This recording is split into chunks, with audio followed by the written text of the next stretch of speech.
Will You Wait by Alfred Bester. Editor's note. One of the many curious aspects of the communications industry, associated principally with New York's Madison Avenue, is its reluctance to receive communications. The devil take it, many a man has said. But would that, Mr. Bester asks, help? They keep writing those antiquated stories about bargains with the devil. You know, sulphur, spells, and pentagrams, tricks, snares, and delusions. They don't know what they're talking about. 20th century diabolism is slick and streamlined, like jukeboxes and automatic elevators and television and all the other modern efficiencies that leave you helpless and infuriated. A year ago, I got fired from an agency job for the third time in 10 months. I had to face the fact that I was a failure. I was also dead broke. I decided to sell my soul to the devil, but the problem was how to find him. I went down to the main reference room of the library and read everything on demonology and devil lore.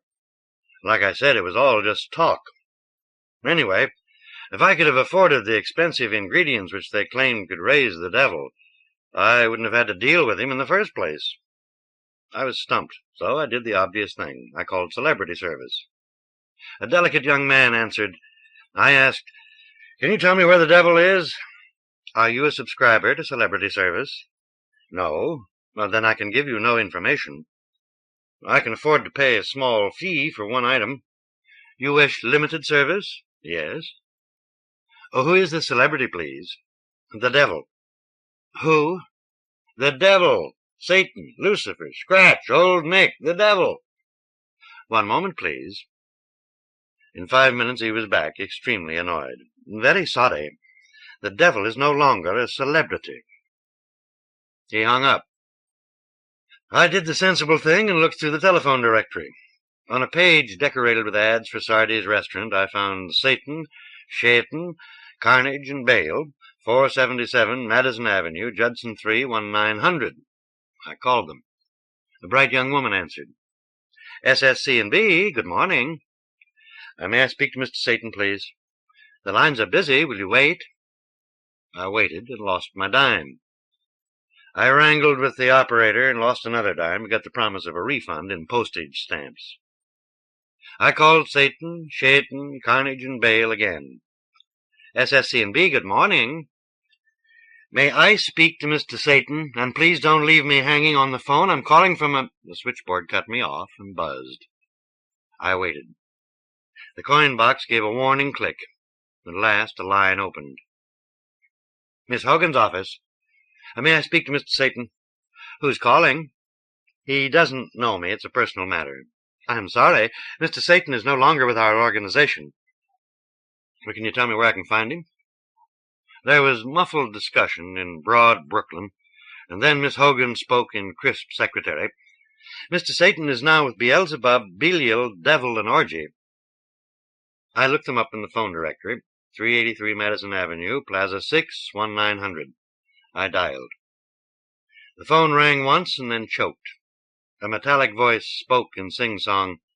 The number you are dialing is not a working number. Kindly consult your directory for the correct number. This is a recorded message. I consulted my directory. It said Plaza 6, 1900. I dialed again, got the same recorded message. I finally broke through to a live operator who was persuaded to give me the new number of Beelzebub, Belial, Devil, and Orgy. I called them. A bright young woman answered. BBDO, good morning. May I speak to Mr. Satan, please? Who? Mr. Satan. I'm sorry, there's no such person with our organization. Then give me Beelzebub or the devil. One moment, please. I waited. Every half-minute she opened my wire long enough to gasp, Still ringing the devil, and then cut off before I had a chance to answer. At last, a bright young woman spoke. Mr. Devil's office. May I speak to him? Who's calling? I gave her my name. He's on another line. Will you wait? I waited. I was fortified with a dwindling reserve of nickels and dimes. After 20 minutes, the bright young woman spoke again. He's just gone into an emergency meeting. Can he call you back? No, I'll try again. 9 days later, I finally got him. Yes, sir, what can I do for you? I took a breath. I want to sell you my soul. Have you got anything on paper? What do you mean, anything on paper? The property, my boy, the sell. You can't expect BBDO to buy a pig in a poke. We may drink out of Dixie cups up here, but the sauce has got to be 100 proof. Bring in your presentation. My girl set up an appointment. I prepared a presentation of my soul with plenty of sell. Then I called his girl. I'm sorry, he's on the coast. Call back in 2 weeks. 5 weeks later, she gave me an appointment. I went up and sat in the photomontage reception room of BBDO for 2 hours, balancing my cell on my knees. Finally, I was ushered into a corner office decorated with Texas brands in glowing neon. The devil was lounging on his contoured chair, dictating to an Iron Maiden. He was a tall man with the phony voice of a sales manager, the kind that talks loud in elevators. He gave me a sincere handshake and immediately looked through my presentation. Not bad, he said. Not bad at all. I think we can do business. Now, what did you have in mind? The usual? Money, success, happiness. He nodded. The usual. Now, we're square shooters in this shop. BBDO doesn't dry gulch. We'll guarantee money, success, and happiness. For how long? Normal lifespan. No tricks, my boy. We take our estimates from the actuary tables. Offhand, I'd say you're good for another 45 years. We can pinpoint that in the contract later. No tricks? He gestured impatiently. That's all bad public relations, what you're thinking. I promise you no tricks. Guaranteed? Not only do we guarantee service, we insist on giving service. BBDO doesn't want any beefs going up to the Fair Practice Committee. You'll have to call on us for service at least twice a year, or the contract will be terminated. What kind of service? He shrugged. Any kind. Shine your shoes, empty ashtrays, bring you dancing girls. That can be pinpointed later. We just insist that you use us at least twice a year. We've got to give you a quid for your quo. Quid pro quo. Check? But no tricks? No tricks. I'll have our legal department draw up the contract. Who's representing you? You mean an agent? I haven't got one. He was startled. Haven't got an agent? My boy, you're living dangerously. Why, we could skin you alive. Get yourself an agent and tell him to call me. Yes, sir. Could I ask a question?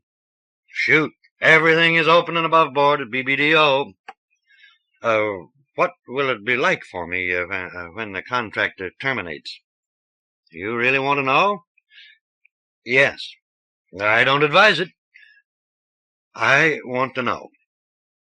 He showed me. It was like a hideous session with a psychoanalyst in perpetuity. An eternal, agonizing self-indictment. It was hell. I was shaken. I'd rather have inhuman fiends torturing me, I said. He laughed. Well, they can't compare to man's inhumanity to himself. Well, changed your mind, or is it a deal? It's a deal. We shook hands, and he ushered me out. Don't forget, he warned, protect yourself, get an agent, get the best. I signed with Sybil and Sphinx. That was on March 3rd. I called S&S on March 15th. Mrs. Sphinx said, Oh, yes, there's been a hitch.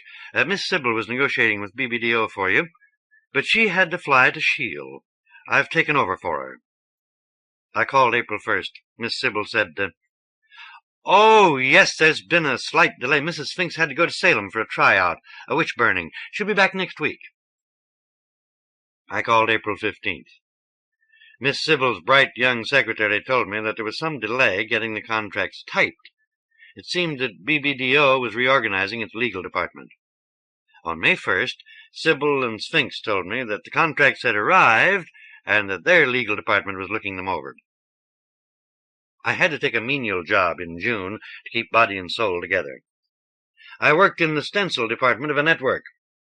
At least once a week a script would come in about a bargain with the devil, which was signed, sealed, and delivered before the opening commercial. I used to laugh at them. After 4 months of negotiation, I was still threadbare. I saw the devil once, bustling down Park Avenue. He was running for Congress, and was very busy being jolly and hearty with the electorate. He addressed every cop and doorman by first name. When I spoke to him, he got a little frightened, thinking I was a communist or worse. He didn't remember me at all. In July, all negotiations stopped. Everybody was away on vacation. In August, everybody was overseas for some Black Mass festival. In September, Sybil and Sphinx called me to their office to sign the contract. It was 37 pages long and fluttered with pasted-in corrections and additions. There were half a dozen tiny boxes stamped on the margin of every page. "If you only knew the work that went into this contract," Sybil and Sphinx told me with satisfaction. "It's kind of long, isn't it?" "It's the short contracts that make all the trouble. Initial every box and sign on the last page, all 6 copies." I initialed and signed. When I was finished, I didn't feel any different. I'd expected to start tingling with money, success, and happiness. "Is it a deal now?" I asked. "But not until he's signed it. I can't hold out much longer. We'll send it over by messenger." I waited a week and then called. "You forgot to initial one of the boxes," they told me. I went to the office and initialed. After another week, I called. "He forgot to initial one of the boxes," they told me that time. On October 1st, I received a special delivery parcel. I also received a registered letter. The parcel contained the signed, sealed, and delivered contract between me and the devil. I could at last be rich, successful, and happy. The registered letter was from BBDO and informed me that in view of my failure to comply with Clause 27A of the contract, it was considered terminated, and I was due for collection at their convenience. I rushed down to Sybil and Sphinx. "What's Clause 27A?" they asked. We looked it up. It was a clause that required me to use the services of the devil at least once every 6 months. "What's the date of the contract?" Sybil and Sphinx asked. We looked it up. The contract was dated March 1st, the day I'd had my first talk with the devil in his office. March, April, May. Miss Sybil counted on her fingers. "That's right. 7 months have elapsed." "Are you sure you didn't ask for any service?" "How could I? I didn't have a contract." "We'll see about this," Mrs. Sphinx said grimly. She called BBDO and had a spirited argument with the devil and his legal department. Then she hung up. "He says you shook hands on the deal March 1st, she reported. "He was prepared in good faith to go ahead with his side of the bargain." "Well, how could I know? I didn't have a contract." "Didn't you ask for anything?" "No, I was waiting for the contract." Sybil and Sphinx called in their legal department and presented the case. "Now you have to arbitrate," the legal department said, and explained that agents are forbidden to act as their client's attorney.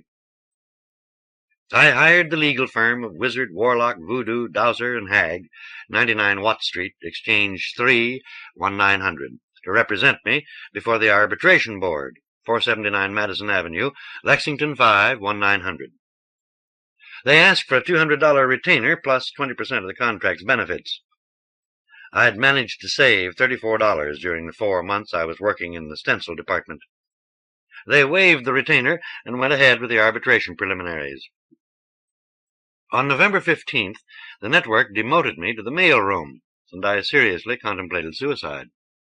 Only the fact that my soul was in jeopardy in an arbitration stopped me. The case came up December 12th. It was tried before a panel of 3 impartial arbitrators and took all day. I was told they'd mail me their decision. I waited a week and called Wizard, Warlock, Voodoo, Dowser, and Hag. "They've recessed for the Christmas holidays," they told me. I called January 2nd. "One of them's out of town." I called January 10th. "He's back, but the other 2 are out of town." "When will I get a decision?" "It could take months." Well, how do you think my chances look? Well, we've never lost an arbitration. That sounds pretty good. But there can always be a first time. That sounded pretty bad. I got scared and figured I'd better copper my bets. I did the sensible thing and hunted through the telephone directory until I found Seraphim, Cherubim, and Angel, 666 Fifth Avenue, Templeton 6, 1900. I called them. A bright young woman answered. Seraphim, Cherubim, and Angel, good morning. May I speak to Mr. Angel, please? He's on another line. Will you wait? I'm still waiting. Proof Positive by Greene. Editor's note. Greene has said, the short story is an exacting form which I have never properly practiced. The following haunting little tale is sufficient, we think, to make one regretful that Mr. Greene has not practiced the form more often. End of editor's note. The tired voice went on. It seemed to surmount enormous obstacles to speech. The man sick, Colonel Crashaw thought with pity and irritation. When a young man, he had climbed in the Himalayas, and he remembered how at great heights several breaths had to be taken for every step advanced. The 5-foot-high platform in the music rooms of the spa seemed to entail for the speaker some of the same effort. He should never have come out on such a raw afternoon, thought Colonel Crashaw, pouring out a glass of water and pushing it across the lecturer's table. The rooms were badly heated, and the yellow fingers of winter fog felt for cracks in the many windows. There was little doubt that the speaker had lost all touch with his audience. It was scattered in patches about the hall, elderly ladies who made no attempt to hide their cruel boredom, and a few men, with the appearance of retired officers, who put up a show of attention. Colonel Crashaw, as president of the local physical society, had received a note from the speaker a little more than a week before, written by a hand which trembled with sickness, age, or drunkenness. It asked urgently for a special meeting of the society. An extraordinary, a really impressive experience was to be described while still fresh in mind, though what the experience had been was left vague. Colonel Crashaw would have hesitated to comply if the note had not been signed by a Major Philip Weaver, Indian Army, retired. One had to do what one could for a brother officer. The trembling of the hand must be either age or sickness. It proved principally to be the latter when the two men met for the first time on the platform. Major Weaver was not more than 60, tall, thin, and dark, with an ugly, obstinate nose and satire in his eye. The most unlikely person to experience anything unexplainable. What antagonized Crashaw most was that Weaver used scent.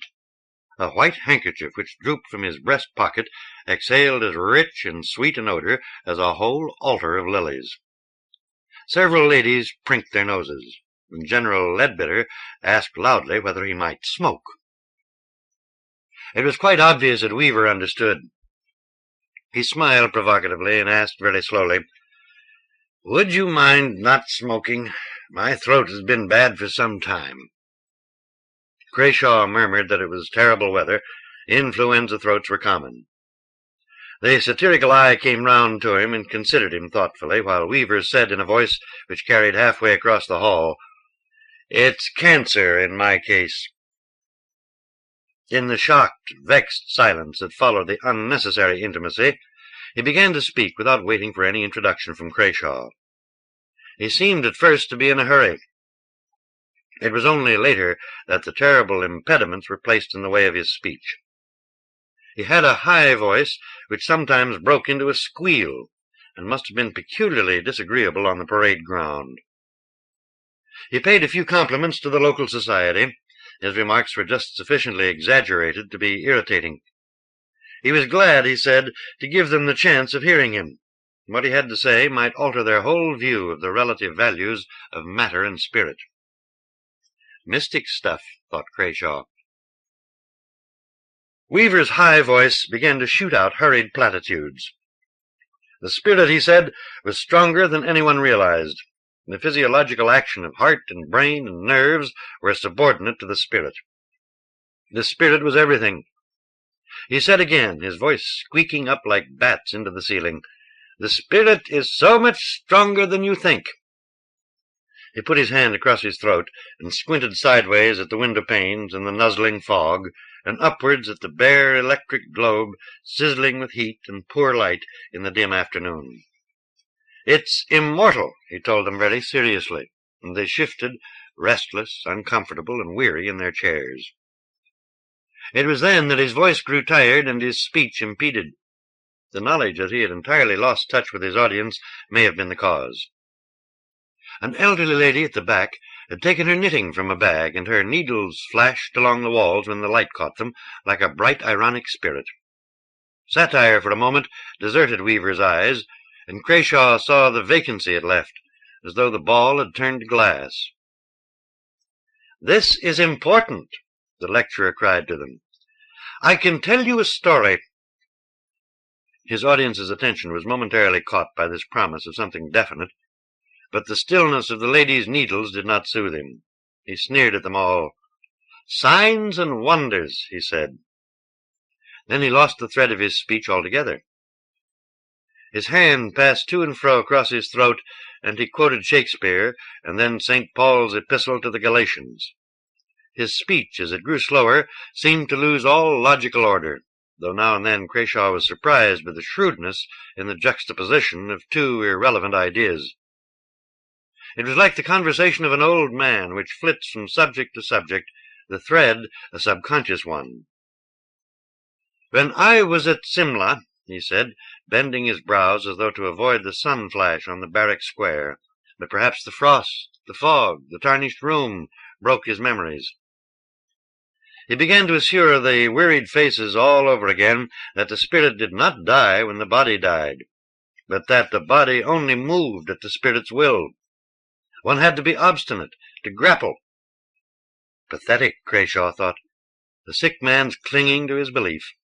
It was as if life were an only son who was dying and with whom he wished to preserve some form of communication. A note was passed to Crayshaw from the audience. It came from a Dr. Brown, a small, alert man in the third row. The society cherished him as a kind of pet skeptic. The note read, "Can't you make him stop? The man's obviously very ill. And what good is his talk anyway?" Crayshaw turned his eyes sideways and upwards and felt his pity vanish at the sight of the roving, satirical eyes that gave the lie to the tongue, and at the smell, overpoweringly sweet, of the scent in which Weaver had steeped his handkerchief. The man was an outsider. He would look up his record in the old army lists when he got home. "Proof positive," Weaver was saying, sighing a shrill breath of exhaustion between the words. Crayshaw laid his watch upon the table, but Weaver paid him no attention. He was supporting himself on the rim of the table with one hand.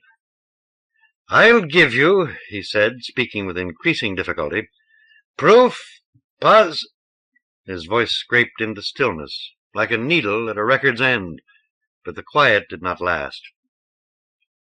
From an expressionless face, a sound which was more like a high mew than anything else jerked the audience into attention. He followed it up, still without a trace of any emotion or understanding, with a succession of incomprehensible sounds, a low labial whispering, an odd jangling note, while his fingers tapped on the table.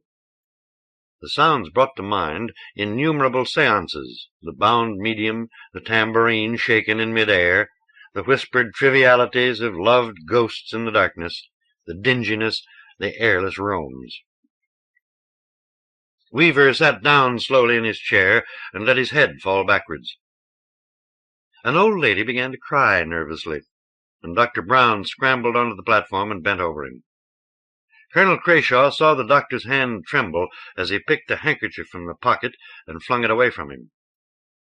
Crayshaw, aware of another and more unpleasant smell, heard Dr. Brown whisper, "Send them all away. He's dead." He spoke with a distress unusual in a doctor accustomed to every kind of death. Crayshaw, before he complied, glanced over Dr. Brown's shoulder at the dead man. Major Weaver's appearance disquieted him. In a long life he had seen many forms of death, men shot by their own hand, and men killed in the field, but never such a suggestion of mortality.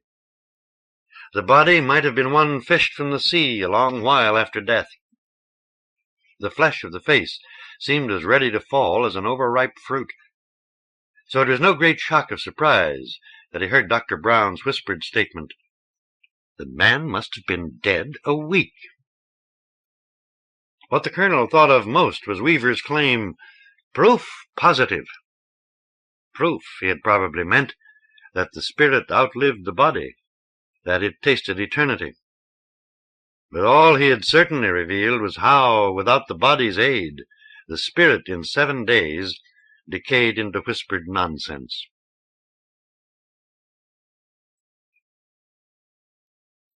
Shock Treatment by J. Francis McComas. Editor's Note. As is true of most editors and writers, J. Francis McComas has many interests, but perhaps the most abiding with him is penology. Here he has produced a stimulating treatment in interstellar terms of the pros and cons of capital punishment. End of note. The last witness for the prosecution finished his statement, rose from the witness chair, and walked back to the first row of the spectator section. His footsteps on the rough floorboards were loud in the quiet room. Hugo Blair, Citizens' Counsel, glanced down at his papers, looked briefly at the defense table, then turned to the bench. "That closes the citizens' case," he rasped. "I think we have proven beyond any doubt that the defendant, David Tasker, entered the combination store and living quarters of our pharmacist, Leon Jacoby, with intent to steal Jacoby's stock of the drug, Dacarine. Jacoby discovered him, tried to reason with the thief, but Tasker stabbed Jacoby several times with a knife. Jacoby was killed instantly.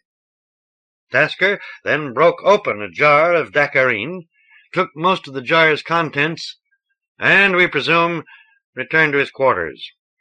He was found there the following morning, wallowing in a Dacarine-induced stupor, the blood-stained knife on his person. This horrible crime has removed from the community its only qualified pharmacist. It has—" "Have you any more witnesses, Counselor?" Judge Anthony Hardlicka asked sharply. "No, sir, I have not." "You will stand down, then, Counselor. I must remind you that the law says counsel is instructed to present evidence, not comment on it." There was a brief pause. Then Blair nodded jerkily and sat down at his table. "You have done very well in our first case, Mr. Blair," Hardlicka continued easily. "Very well indeed. I hope your conduct will serve as a model for all future citizens' councils." Blair's narrow shoulders were hunched, and he stared down at his table, unmindful of the jury's vigorous nods of approval. "Now," said Hardlicka, "we'll hear from the defense. Counselor Giovanetti." Lisa Giovanetti arose. She still wore the skirt of her flight lieutenant's uniform, but her primly cut blouse was made of recently milled New World cloth, that dull product of the plant popularly called the cottonweed. "I am faced with a severe problem." Her voice was almost inaudible. "You'll have to speak louder, my dear," Hardlicka said. "Remember, we're all new to this, so there's nothing for you to be embarrassed about." "I'm sorry. I was saying that I have a problem. My client has refused to give me any cooperation whatsoever. He just won't talk to me. And I have no witnesses, of course. And frankly, since the defendant won't take the stand, you know he has refused to plead one way or the other." She paused, looked helplessly at the judge, then at Blair. Dr. Pierre Mallory leaned closer to Brant Cardozo and said softly, "That's the drug, you know." Cardozo nodded, frowning.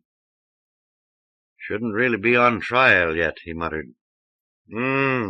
Hardlicka scowled at the defendant.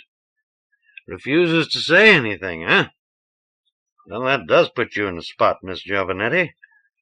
Any ideas on the problem? Under other conditions, back home, that is, I suppose I would just throw my client on the mercy of the court. That's the correct phrase. But here, well, we've decided to do things differently. I think I'll be right to leave everything up to the court. The way the court will operate according to the new penal code. You're just a little confused, Counselor, but I think I get your meaning. Yes. I'm afraid I'm not a very eloquent counsel, Your Honor. But a wise one, my dear. Hardlicka glared at the spectators. I would remind all present that we are engaged in a very serious business. Since our code makes provision for just such cases, we will accept the fact that Councillor Giovannetti offers no formal defense. Now, the old man leaned back in his chair and pushed his glasses up in his bald forehead. Ladies and gentlemen of the jury, respected counsel, our penal code has left certain matters to our own discretion. After all, a committee of 7 laymen, 1 steward, and 6 passengers of a space liner, none of them skilled in legal problems, could hardly be expected to foresee every contingency, so it's up to us to establish precedent. Now, our law says every criminal trial must be guided, and in a large sense resolved, by the analyses of the accused by 2 officials of the court, the court psychiatrist and the state penologist. He gestured at Brant Cardozo and Dr. Mallory. And both of these officials are present, of course, and this court is bound by their recommendations. But it isn't clear just when they should offer such recommendations. Now, it seems logical to me that any such intimate discussions are not in order if an accused person is judged not guilty. That's the way I see it. How about you, Mr. Blair? I certainly do not believe theoretical evidence should be allowed to affect the verdict. Miss Giovannetti? Isn't the psychiatric evidence intended to guide the sentence, Your Honor, not the verdict? Right. How about the experts themselves? What do you think, gentlemen? Cardozo and Mallory glanced at each other, and Mallory nodded. I think Miss Giovannetti has exactly defined our position, sir, said Cardozo. So we think the order you suggest is the proper one. Good. Hardlicka scratched his nose. Brant Cardozo was sure the old boy wanted a cigar very badly. Well, according to USN law, this would be the time for the judge to charge the jury. But this community, marooned on an unknown planet as we are, cannot consider itself one of the United Solar Nations. We've cut out the closing speeches by prosecution and defense attorneys, so our judicial procedures won't be cluttered up with tear-jerking rantings about the grand old Solarian flag or the prisoner's dear old mother. The jury chuckled at this. Further, we have expressly limited the scope of the judge's charge, so no jury will ever be improperly influenced by one man's opinions, or what's more likely, the state of one man's ulcers on one particular day. This time the jury laughed openly. Or even by one man's attempts at humor. Hardlicka blandly went on. Now, much as I'd like to, I can't set any precedent on these lines, for the evidence presents no problems whatsoever. You've heard the testimony of your friends and neighbors. You've listened to the men you yourselves have made your protectors, your police. You've heard the citizen's defender say her client has refused to help her set up any kind of defense. So, you'll leave the courtroom now and go and think about all that and reach your verdict. I know you'll do your duty. That's all I have to say. The jury filed out the small side door, stood around in the afternoon sunshine and had a collective cigarette, filed in, and their foreman solemnly announced that they unanimously found David Tasker guilty of the robbery and murder of Leon Jacoby. Brent Cardozo had heard many juries deliver that awful verdict in the courtrooms of several planets. He had never seen anything like this. Now, in this bare room of raw boards that was designed as a council hall first and a courtroom second, there wasn't that long sigh shuddering over the audience as all concerned suddenly knew the tension was eased at last and the struggle for a man's life had ended in defeat. There had been no tension. Eager curiosity, of course. The spectators felt it was just as much their concern as the judges, say, to discover how their brand-new laws would work. But there'd been nothing to assail their nerves and their emotions, because nothing so tangible as death had been in the offing. Tasker's life or death had never been debated. Brent Cardozo glanced over at Tasker. The defendant leered at the jury. Open resentment of his contempt showed on the faces of some. Hardlicka muttered a "Thank you, ladies and gentlemen," rustled some papers, cleared his throat, and said, Well, we're on our own now. A lot of us had some experience with law. No, I have, with one kind of corporation code or another, so up to now, we've known what to expect. But now, well, when we finally decided we were stuck in this world and had to make our own way, we decided we'd try some new ways of doing things. We're actually going to use one of those new methods right now. While I'm not a particularly religious man, I say, God be with us. He looked musingly down at Tasker. The prisoner twiddled his thumbs. The jury's decided the prisoner's guilty of murder. Only possible verdict, of course. Now, we're going to use our best brains to decide what to do with him. All right. I call on Dr. Pierre Mallory. Well, breathed Mallory, here we go. He walked over quickly and seated himself in the witness chair. Now, Doctor, Hardlicka said, I feel you should give your material as testimony. That is, subject to questioning from bench, counsel, or jury. I said subject to question, not challenge, not debate. He flicked a sidelong glance at Hugo Blair. No cross-examination. The only time we'll bother you is when you're using technical terms the rest of us don't follow. Now, let's have your background, for the record. Yes, sir. Mallory's voice was quietly purposeful. I'm Pierre Mallory, Doctor of Medicine. I was a passenger on the S&G liner, the Tonia, when it crashed on this planet. Since I was the only medical man among the survivors, I've served as a community's physician. 6 months ago, we adopted a penal code to take care of problems of law and order. That code called for the services of a psychiatrist, and since we had no better trained man, I was elected to the job. We've been lucky to have you, Doctor. Now, you've examined the prisoner, David Tasker. I have. For how long? Since the day of his arrest 6 days ago. Know anything about him before that? Not on the ship. He was, I believe, a member of the engine maintenance crew, and I, as a passenger, would not come in contact with him.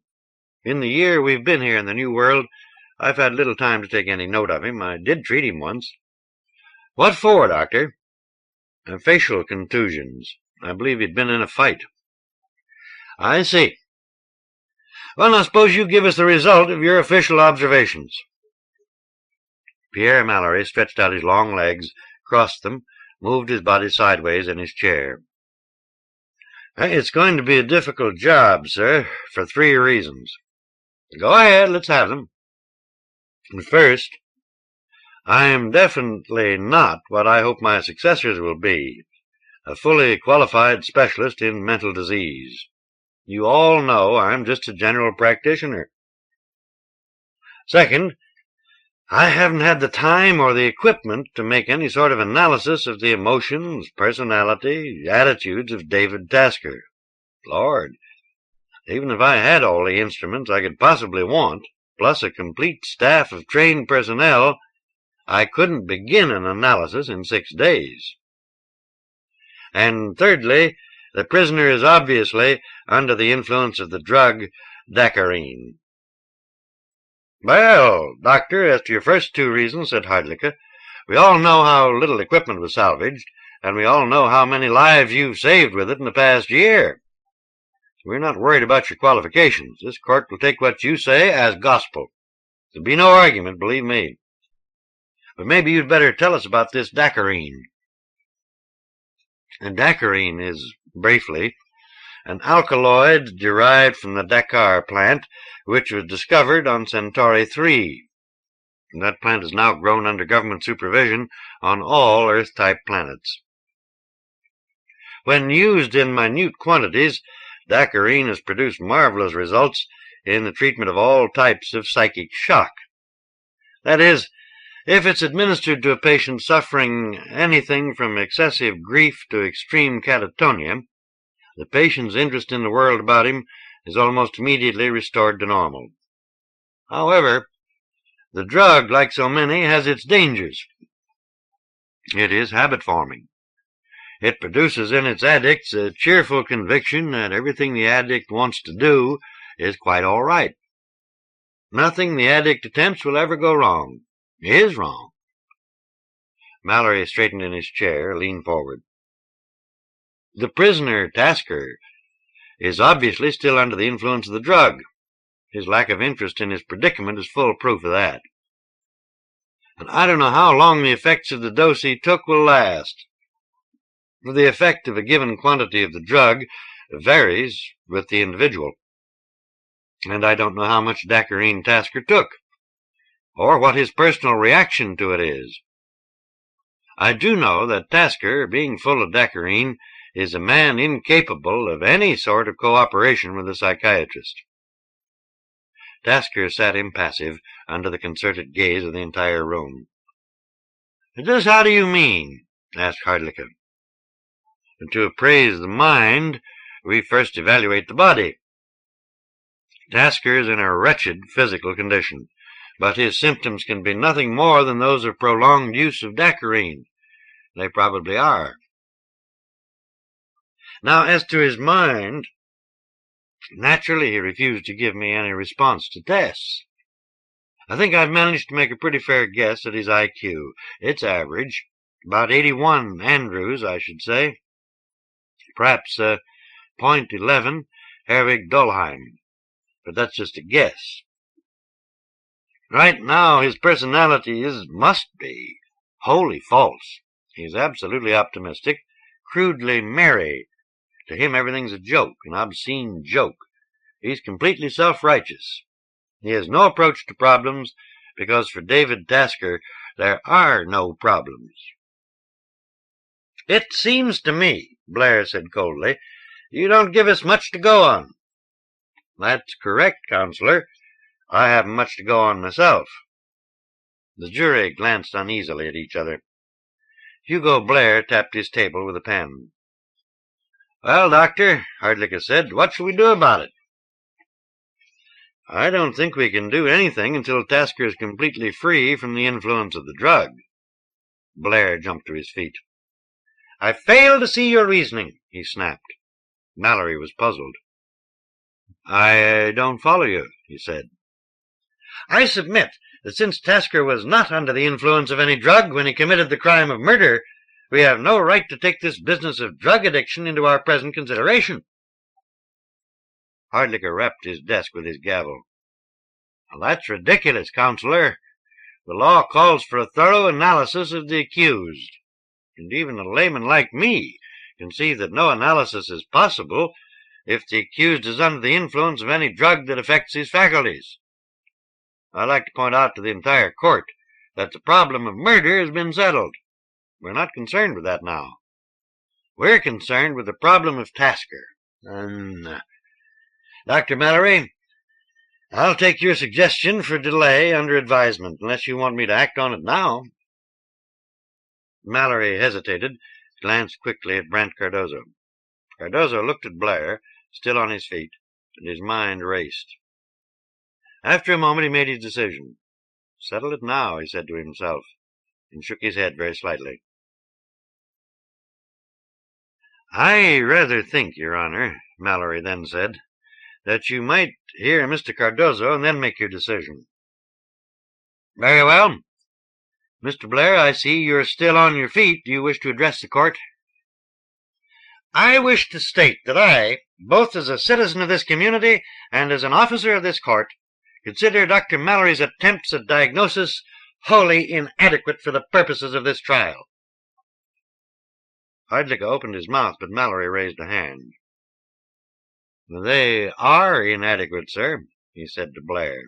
His tone was gentle. Perhaps I should give you my own feeling toward this man. My feeling, the feeling of a man who's practiced medicine for over 20 years, is that David Tasker is essentially a very unhappy person. He's inferior. All drug addicts feel inferior. He's frightened. All belligerent persons are frightened. I hope someday to learn why he's unhappy, frightened, belligerent. I hope to learn that for my good, for your good, as well as for Tasker's good. I think we understand that, grunted Hardlicka. Anything further, Doctor? I believe not.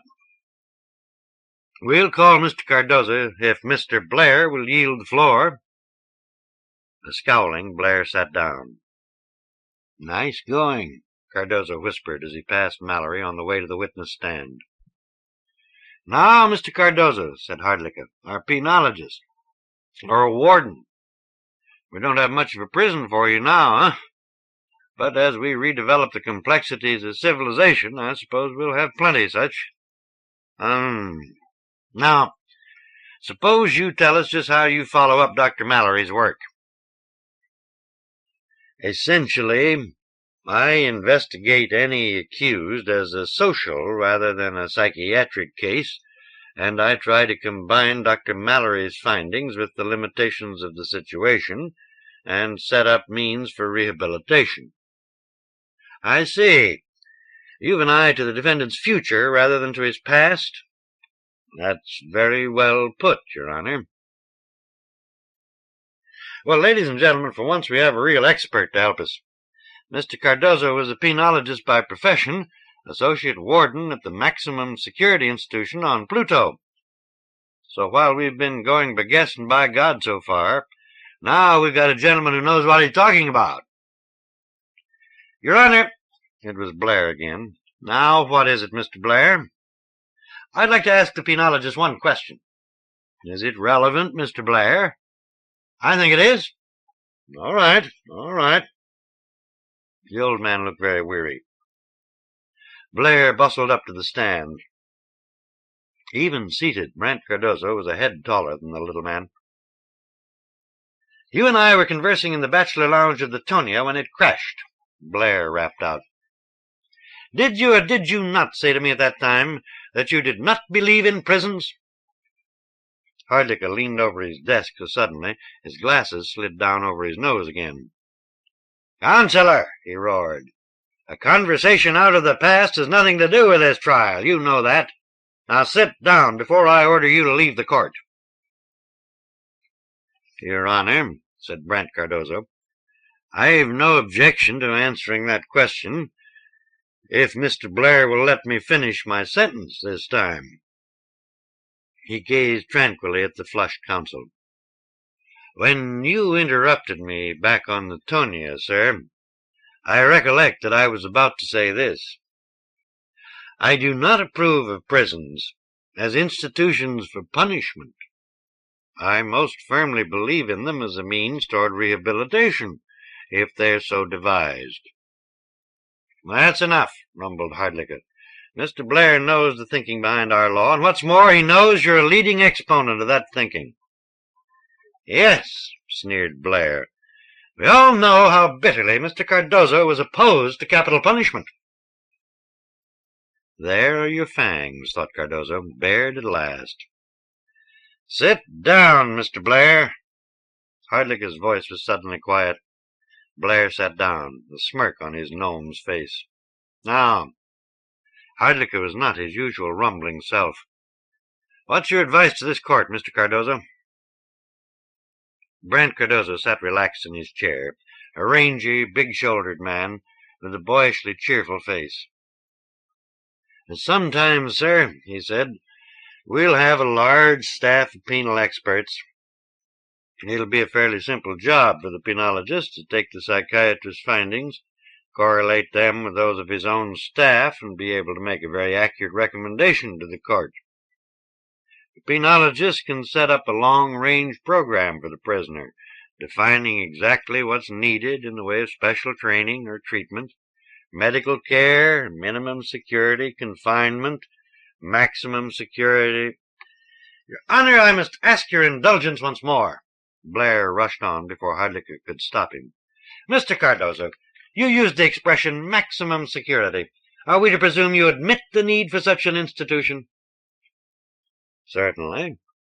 I'm afraid we'll need one for Tasker, for a while at least. Any penologist or criminologist, if you prefer, will admit that we can't rehabilitate certain men and women. In other words, they're incurable. We get to them too late to help. To protect ourselves, we must keep those persons locked up and watch them pretty closely. Of course, we must try to make their confinement useful to them and to society." "Thank you," said Blair. "Go on, Mr. Cardozo," said Hardlicke.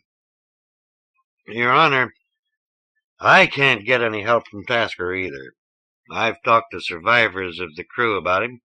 Of course, I must regard much of their talk as gossip. They think Tasker's papers were forged. They say he was lazy, a careless worker, a troublemaker. They think Tasker has a criminal record. I'd say he probably has. At any rate, I'm going to regard him as such until both Dr. Mallory and I can accumulate more detailed and accurate information about the man. So, what do we do with him?" Brent Cardozo felt the uneasy gaze of the audience on his back. He looked at the jury. They were frowning, worried. "Well, sir, here's where we, as a society, meet our first challenge. A well-liked and most useful member of our community has been killed by a man whose worth to us is pretty dubious." Brent Cardozo straightened his big shoulders. "We've decided we won't take the easy answer to such a problem. We won't shrug off the burden by killing the killer. Let's meet the challenge, then. First of all, hospitalize Tasker, under guard, of course, until Dr. Mallory is satisfied Tasker's free of all dacarine effects. Then let Dr. Mallory work on him. I'm confident the doctor can very soon, once the man is his normal self, decide how to order his confinement so Tasker will have every chance for readjustment. There was a method of sentencing the mentally irresponsible in the system. Such persons were detained during the pleasure of the court. I think you can do the same. Simply order David Tasker to be detained during the pleasure of this court, in the custody of the proper authorities. I would further suggest that you provide for periodic examinations of the prisoner by yourself, assisted by such citizens as you deem necessary.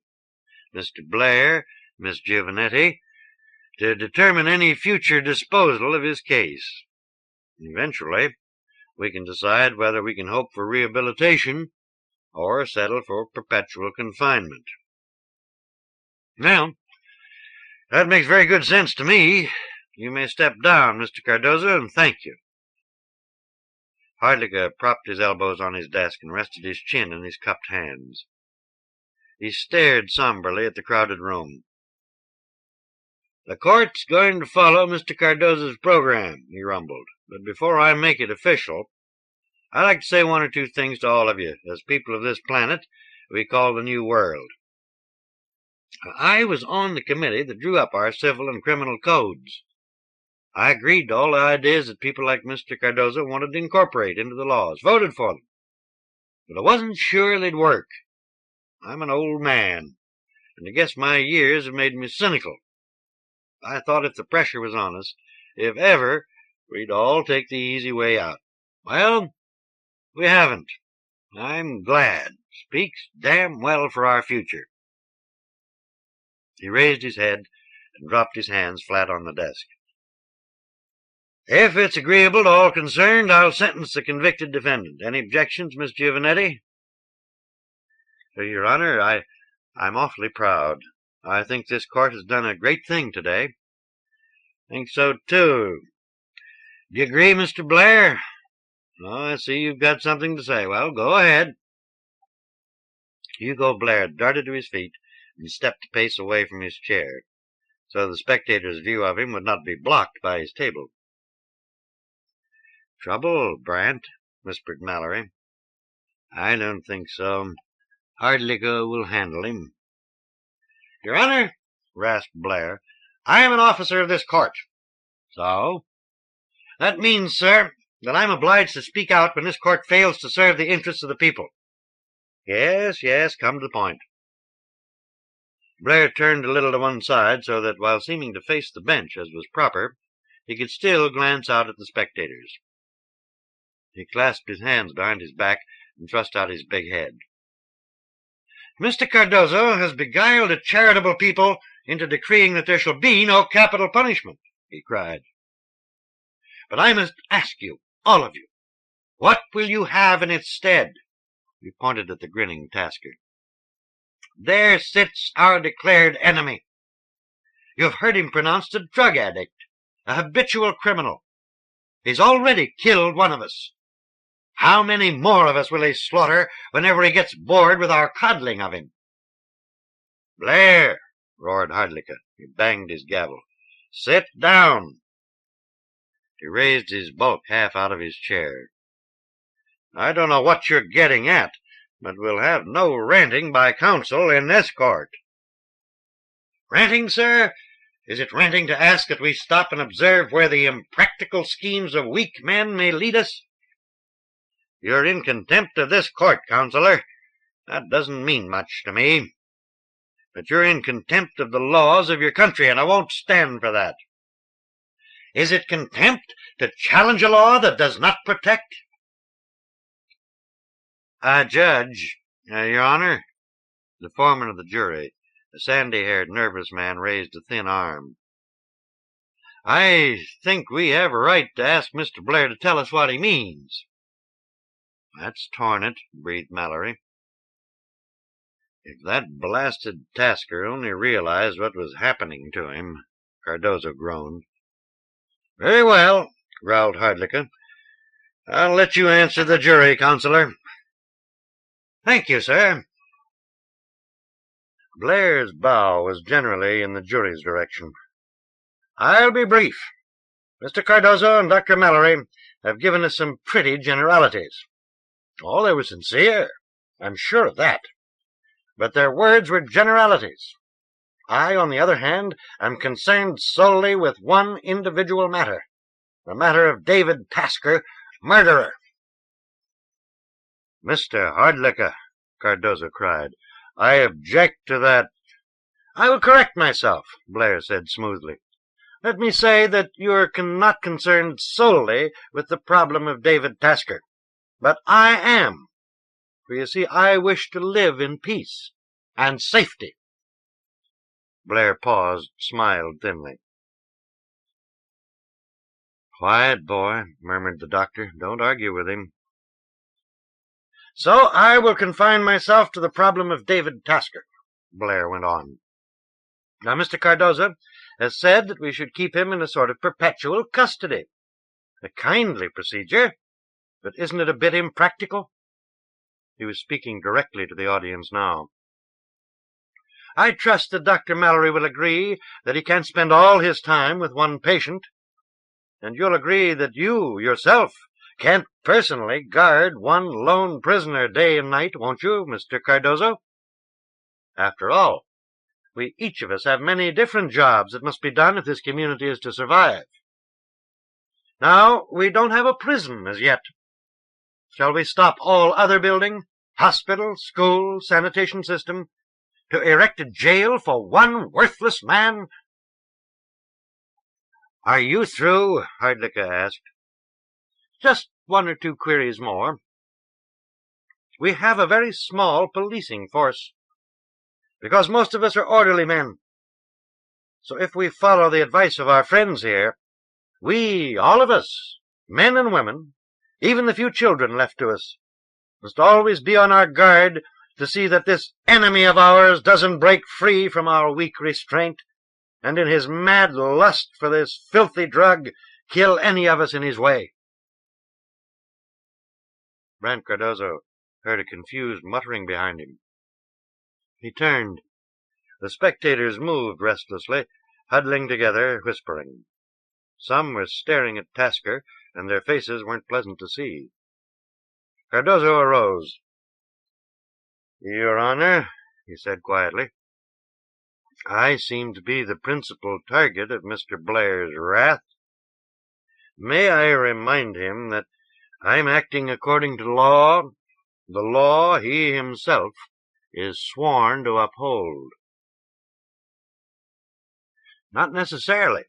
Mr. Blair doesn't have much regard for law. A matter I'll take up with the council.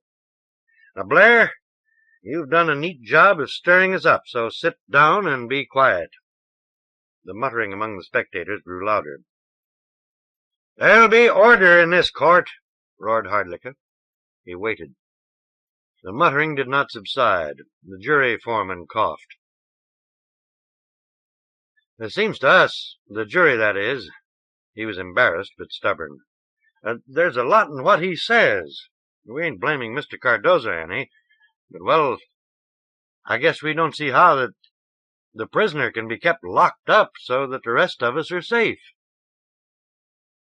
"That's our problem," snapped Cardozo. "We've got to face it, and I, for one, am ready to face it. Your Honor, I wish to go on public record that I assume full responsibility for Tasker's safe custody." "Very commendable," sneered Blair. "And after Tasker's next killing, you will send us your regrets, Mr. Cardozo?" Someone in the back of the room stumbled to his feet and cried, "Now look!" "Silence!" roared Hardlicka. For the moment they all obeyed him. "Now," said the old man, "this is your court, and I'm your judge. We're here to carry out your laws. Your laws, remember? So let's get on with it, and no more nonsense." "Is it nonsense to want to protect ourselves?" cried Blair. No muttering now, but a loud chorus of agreement. "Look, Judge," said the foreman of the jury. The hubbub died down. "I don't know how to say it legal, but the jury thinks that, well, Tasker ought to be kicked out, and—" He fumbled, and the juror next to him plucked his sleeve. They whispered together. "Yeah, and we want it on the record that we think so." He sat down. "But that won't do," purred Hugo Blair. "Really, it won't. Suppose we do exile this fellow. Then what? Out in the hills he lurks, mad, hungry, more desperate than ever. We in our valley must patrol our homes both day and night. Yet in the darkness our few sentries will be easy enough to evade. So we bar our doors and windows. Children are kept close to home. We huddle together. We are afraid of one man." And someone in the back of the room yelled, "So kill the son of a bitch!" Blair smiled. Hardlicka rose to his feet and stood, a massive, brooding figure. "Mr. Blair," he rumbled, "I've mentioned before I'm going to report your conduct to the council. That's all I have to say to you." He looked contemptuously at the jury. "Long ago, we decided that we were going to settle down on this planet and live ordered lives, which means you can't cook up laws on the spur of the moment.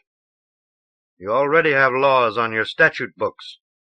Those laws provide penalties for this prisoner, and I am going to impose them now. David Tasker, stand up." Which was a mistake. Brant Cardozo realized that immediately. The shambling figure of Tasker gave them a focus, a personification for their fear. Some of them yelled. Hardlicka beat on his desk with his gavel, but it was no use. Finally, somebody, probably the man who had first cried, "Kill," started down the aisle. As Brant Cardozo moved out to block the man, he caught a glimpse of Hugo Blair. Blair was staring at the running man, and to Cardozo's surprise, the little man was no longer smiling. As the fellow burst among them, Cardozo reached out for him, but the other brushed on by. "Come on!" the man screamed at Blair. "Let's get him now!" Blair's eyes bulged under his shaggy brows, and he faltered a step backward. "Guard!" bellowed Hardlicka. "Arrest that man!" Lisa Giovanetti stumbled out of her chair. The man tried to avoid her, bumped into her, and knocked her to the floor. The man stopped and looked down at her. Cardozo saw that Blair was trembling. "Is this what you wanted, Mr. Blair?" he asked softly. Lisa Giovanetti tried, not very hard, to get up. Brant Cardozo moved swiftly over to the man, grabbed his arm, and swung him around. "Get out of here," Cardozo said clearly, but not loudly, "or I'll knock you down." The other looked at Cardozo, then down at Lisa Giovanetti. He jerked his arm free and stumbled up the aisle. People moved out of his way. Cardozo helped Lisa Giovanetti to her feet. "Nice going," he whispered. And then in normal tones he asked, "Are you hurt?" "No, just awfully scared." Brant Cardozo looked up at Hardlicka. The old man stood, shoulders sagging. He looked very tired. "Your Honor," Cardozo said, "we all seem to have forgotten ourselves. I respectfully suggest you adjourn this court until we stop acting like silly, hysterical children," Hardlicka rasped. "I agree. I'm ashamed, deeply ashamed. Never mind. Court's adjourned." There was shuffling of feet. A few started out, but most of them didn't move. They stood, uneasy, watching Hugo Blair. The little man had recovered his poise. "I agree with your Honor that violence will not solve the questions raised by this trial," he said. "But I'm sure that an immediate public session of the council will." He stalked up the aisle, and the people followed him, clustering close, jabbering, nodding their heads. Hardlicka watched them as the room slowly cleared. "All right," he said at last. "Guard, take the prisoner back to his cell, by the side door." Pierre Mallory sighed. Hardlicka stepped ponderously off his crude platform and joined the little group. "Well, lads," he smiled without mirth at Cardozo and Mallory, "there goes your fancy progressive penal code. No capital punishment, eh?" He gestured toward Lisa Giovanetti. "One of you'd better take this girl home." "No," she said, "I'm quite all right, really. I wasn't a bit hurt, you know." "But you lay there. Well, I'll be damned." He beamed at her. "She's a smart girl," grinned Cardozo. "Her little act stopped the lynching, Anthony." "What's going to happen now?" asked the girl. "Oh," said Hardlicka, "that little bastard Blair will get what he wants. He'll make his point in council just like he did today. Better get ready for a full-dress execution, Brant, my boy." "What has he got against you, Brant?" asked Lisa Giovanetti. He was positively venomous toward you." "It's not that he hates me," said Brant Cardozo. "It's what I stand for." "But they won't listen to him. They won't kill Tasker." "Sure they will," Cardozo nodded. "History bears him out. You see, primitive man couldn't run the risk of keeping his criminals alive."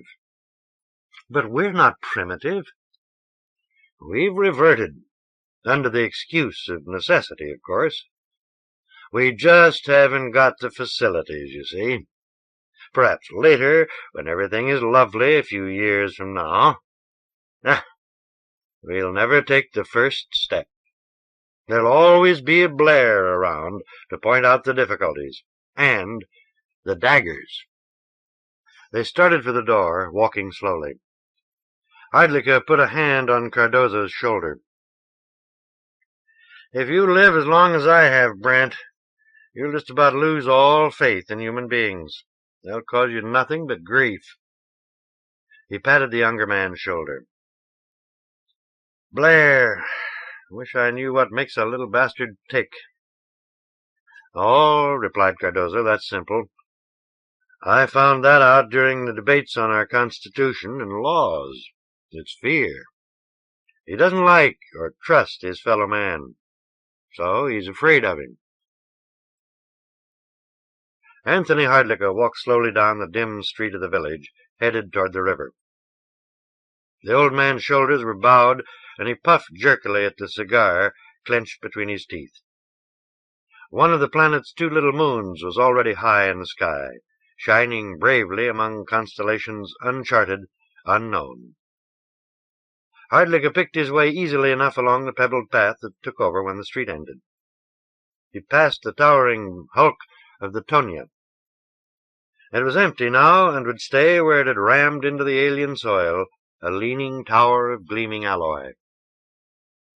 As time passed, its former passengers would cut away its metal as they needed it, and unless they found usable ores, one day there would be nothing left of the Tonia but a tribal memory. The path ended at the crude wharf they had built at the river's edge. Hardlicka walked past a storage shed to the edge of the wharf, sat down, and swung his legs over the edge. There he sat, chin in hands, elbows on knees, and stared somberly at the quiet water. And after a while he muttered, "Damn fools." The council had met that afternoon. The old man grinned briefly at the memory of the battle he and Brant Cardozo had waged before the final vote had beaten them down. Cardozo, he thought, was a damn good man. He would have been a great help to Hardlicka back in those great days that would never come again. Why, and the old man's eyes lighted up as he remembered, it was that time he'd had the big fight with the government over the ownership of certain mines in Sirius 3. He could have used a man like Cardozo in that deal. Except Cardozo, the young romantic, would have been on the government side. Which was all right, too. The USN lads had been a bunch of bright, tough-minded kids, not like today's hysterical sheep blatting after Hugo Blair. He scowled at the gurgling water. He felt a brief, sharp pain under his left shoulder. Hardlicka waited, and the pain went away. He knew it would come again and again. After all, he was 73. And one day they'd dig another hole in the little cemetery where most of the crew and officers of the Tonia now rested, and what would he be leaving? He was a little surprised at himself that he should be concerned with the brave new laws of a huddle of castaways when he had, well, not broken but certainly evaded the laws of a confederation of 16 planets. And why should he, Anthony Hardlicka, be worked up over the coming death of a miserable wretch who was no good to anyone? Hardlicka's cigar had gone out, but he still puffed at it. With his usual harsh realism, he began to examine the situation and himself. There was a scuffling sound behind him, and he turned, alert and wary. This planet had evidenced no intelligent life yet. A tall figure moved cautiously out of the shadows of the shed. Hardlicka heard the mutter of a voice and called out, "Who's there?" A tall shadow moved closer, then spoke. "Is that Hardlicka?" "Yes." He squinted, then grinned broadly. "Why, it's Brant. Welcome to the mourner's bench, lad." Brant Cardozo moved nearer. Hardlicka saw that he was frowning. "What are you doing here?" Cardozo said. "Came down to get away from a bunch of goddamn fools. Come on, boy, sit down and have a smoke. You know, we better find some kind of tobacco weed on this place. There's going to be a lot of nervous wrecks soon. I'm down to my last case of cigars myself." No, thanks." Cardozo walked to the edge of the wharf and looked quickly up and down the river. "Have you seen anyone around here?" he asked. "No, why?" Never mind." Cardozo paused then, still not looking at Hardlicka, said, "You plan to be here much longer? It's getting cool, you know." Hardlicka peered up at him. "What's on your mind, son?" he asked quietly. Cardozo did not answer. Hardlicka snapped his fingers. "I know. I'm the goddamn fool. You're worrying about the execution." "There'll be no execution." "Eh? What did you say?" "I said there will be no execution." Hardlicka scrunched backward until his feet were on the wharf. Then, with considerable grunting, he hauled himself erect. He stood, hands on hips, staring at Brant Cardozo. He took the cold cigar from his mouth and tossed it into the river. "You'd better explain yourself." Brant Cardozo still looked out at the river. "There'll be no execution, because I won't stand for it. You might as well know I've got Tasker over there in the shed. I'm taking him down the river on a cottonweed raft." "Well, I'll be—" Brant Cardozo half turned and gazed steadily at the old man. "There's no use arguing," he said coldly. "I'm not going to argue. I assume you know what you're doing." "I do. I know that those people," he jerked a hand back toward the sleeping village, "took a look at their future and made one of the best codes man has ever dreamed up in his 9,000-year history. Today, these same people got scared, and the ape scampered back up the tree." "You know," Hardlicka grunted, "sometimes I think you make too many speeches." "Could be." Cardozo took a step toward the shed. "Better get out of here, Anthony. There'll be hell to pay in the morning. And when our Mr. Blair gets his mob organized, you'll be the first one he goes after. And I don't want you bothered for my crimes." "You're really leaving?" "Certainly. I've got to stick with the poor devil until the drug wears off. And anyway—" Brant Cardozo shrugged and took another step toward the shed. "In my time," Hardlicka said, moving with him, "I got a lot of things done. And I got them done by cutting my losses sometimes and starting in all over again." "Please get going, Anthony. I must be on my way, and I don't want to get rough with you." "Is it that you can't take the idea of executing the fella?" "Look, my friend." Cardozo grabbed Hardlicka by an arm and swung him around. They faced each other. "The first warden of the Pluto house hated executions. Whenever he could, he'd pass the dirty business on to me as the next in rank. In my time, I've supervised the legal killing of some 30 men and 2 women. Now leave or stay, whichever you like, but don't interfere." He stalked over to the shed. "Come on out, Tasker," Brant Cardozo said, "and keep it quiet." Hardlicka opened his mouth, closed it, and walked away. Tasker slouched out of the shed, bundles in his arms. Brant Cardozo stood still, listening to the sound of Hardlicka's feet on the rough planks of the platform. He waited until the sound changed as Hardlicka reached the pebbled path. Then he walked into the shed and picked up another bundle. When he came out, Tasker stood at the edge of the landing, grinning. "We'll take the downstream raft," Cardozo said. "Jump aboard, and I'll hand the stuff down to you." Tasker squatted and looked down. "It's a big jump, pal. Better give me a hand." "All right, but hurry." "No hurry, chum. We got all the time in the world." Brant Cardozo stopped, his arm half extended to the condemned man. "Don't you really know what we're doing?" he asked softly. "You said we was making a break. You seem to be taking it okay, so what?" "But don't you know why, really?" Tasker shrugged. "You're a queer boy," he said. "One minute you say, 'Rush it,' the next you stop to do a lot of gabbing. Okay by me. Whatever you want." "Never mind," Brant Cardozo sighed. "Give me your hand." They clasped hands, and Tasker swung his legs out over the bobbing raft.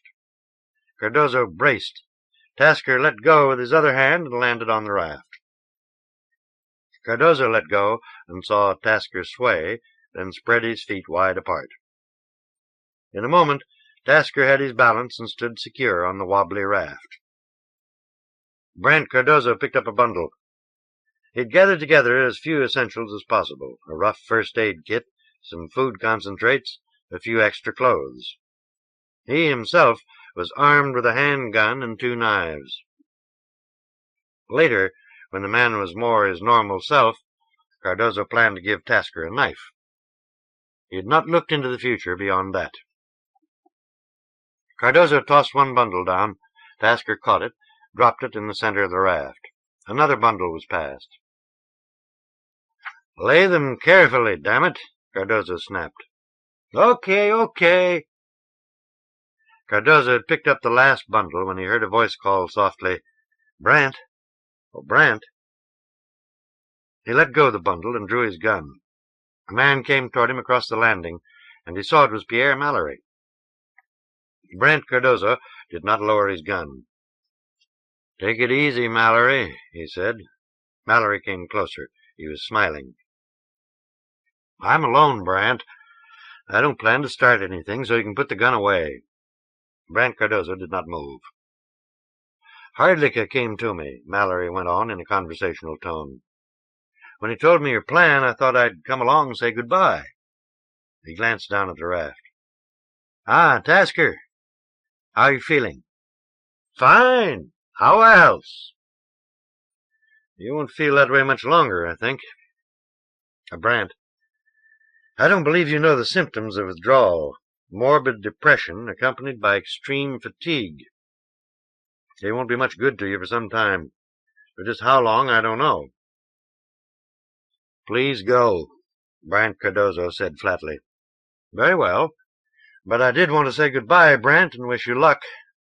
"Psychology, huh?" "Not at all. It'll do you no good. When the thoughtful, contemplative type like you finally breaks into violent action, nothing can stop it during the period of such action. I'm glad you realize that. Here you go, Tasker." Gun still in his right hand, he picked up the last bundle and tossed it down to the waiting Tasker. Then he went over to the mooring chain. "Hell, I forgot this was locked." He hesitated a moment, fingering the chain, then turned to look at Mallory. "I'm going to burn this lock, Pierre. If you try anything, "I won't try anything." Mallory sounded exasperated. "Go ahead, burn the lock. But don't get so wound up that you forget your manners. Hardlicka was hurt that you had no word for him. That tough old man is very fond of you, Brant." "He left before I—" "Oh, the devil with it. Tell the old guy cheerio for me, Pierre." "You too, Guy." "I will.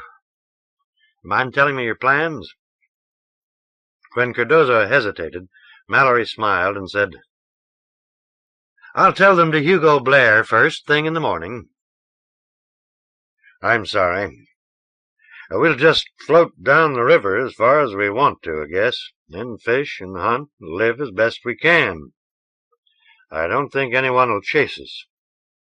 It's the cotton season, and I'll need the other raft. We should learn something about this planet, huh?"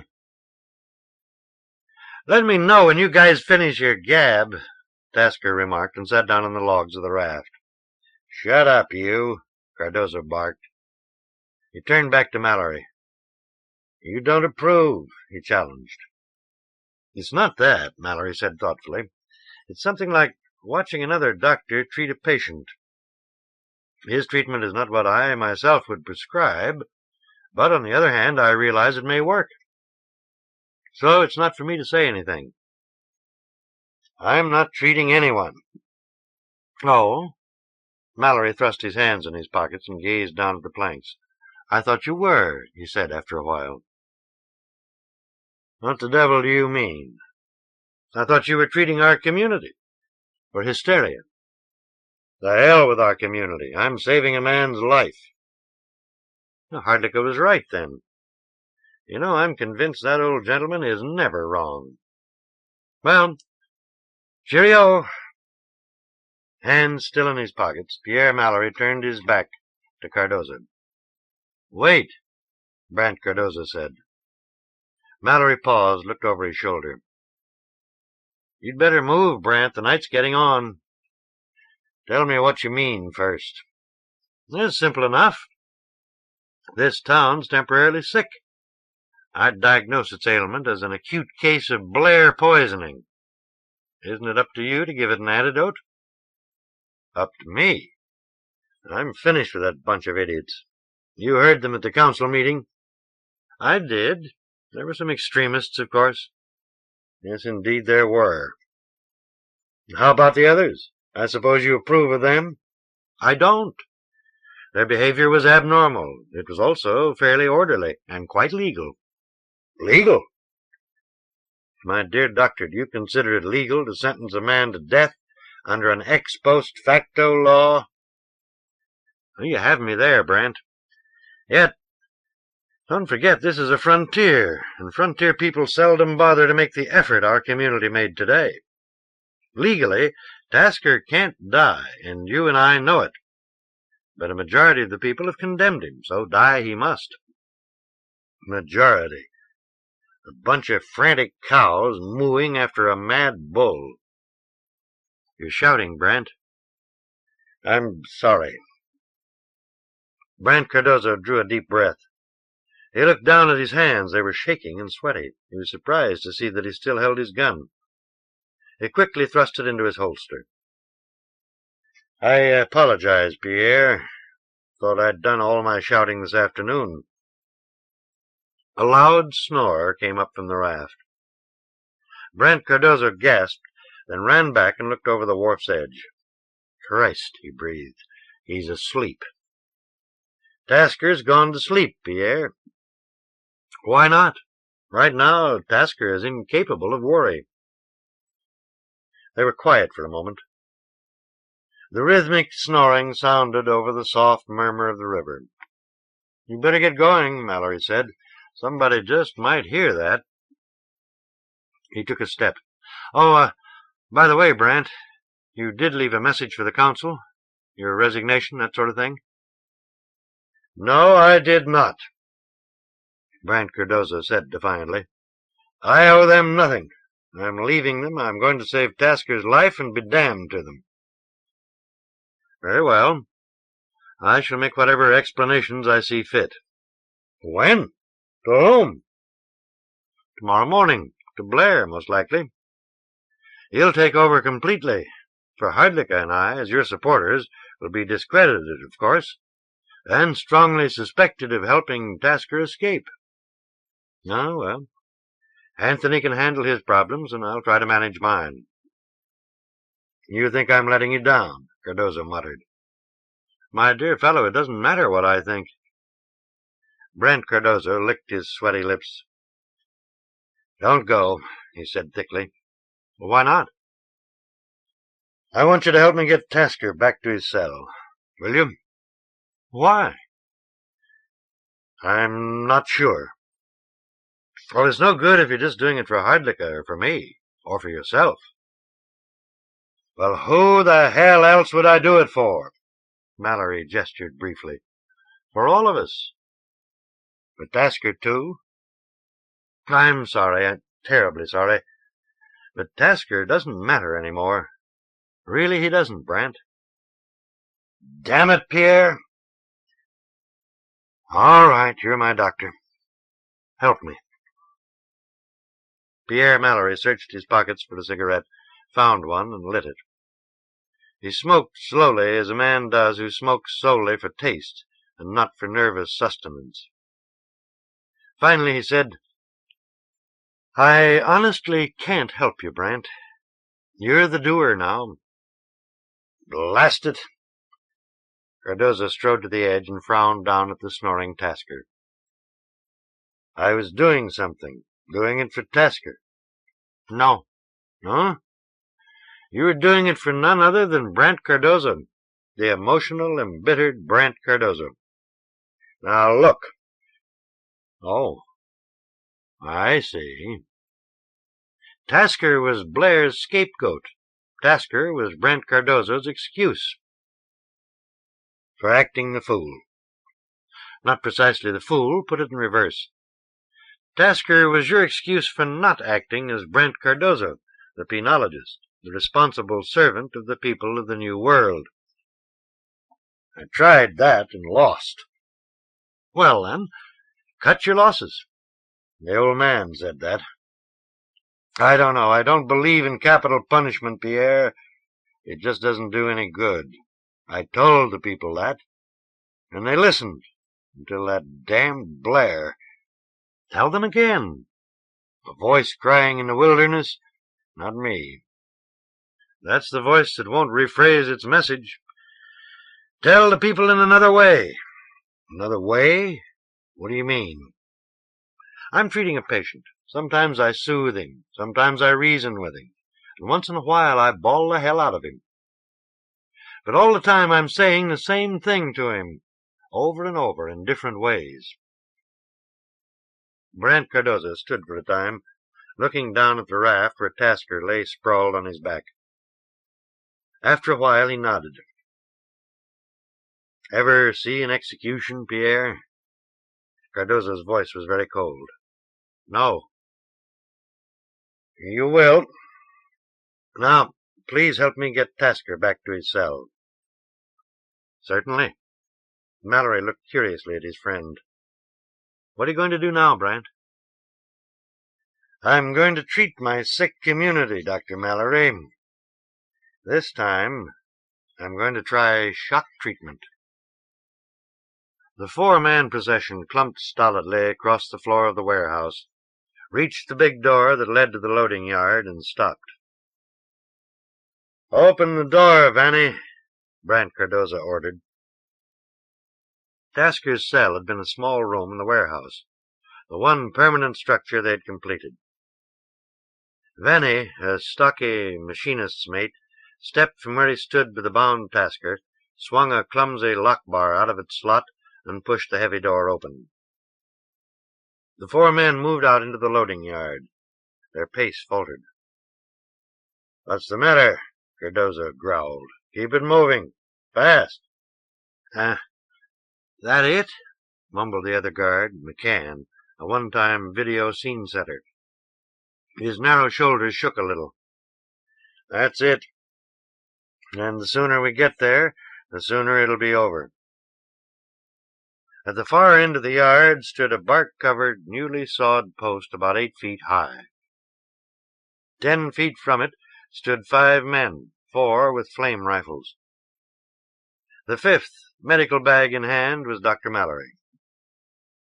Several yards behind them, in 4 ragged rows, stood some 50-odd members of the community. As they marched to the post, Brant Cardozo checked the silent witnesses. Hardlicka stood calm, by Cardozo's request, in the first row. The sandy-haired jury foreman beside him.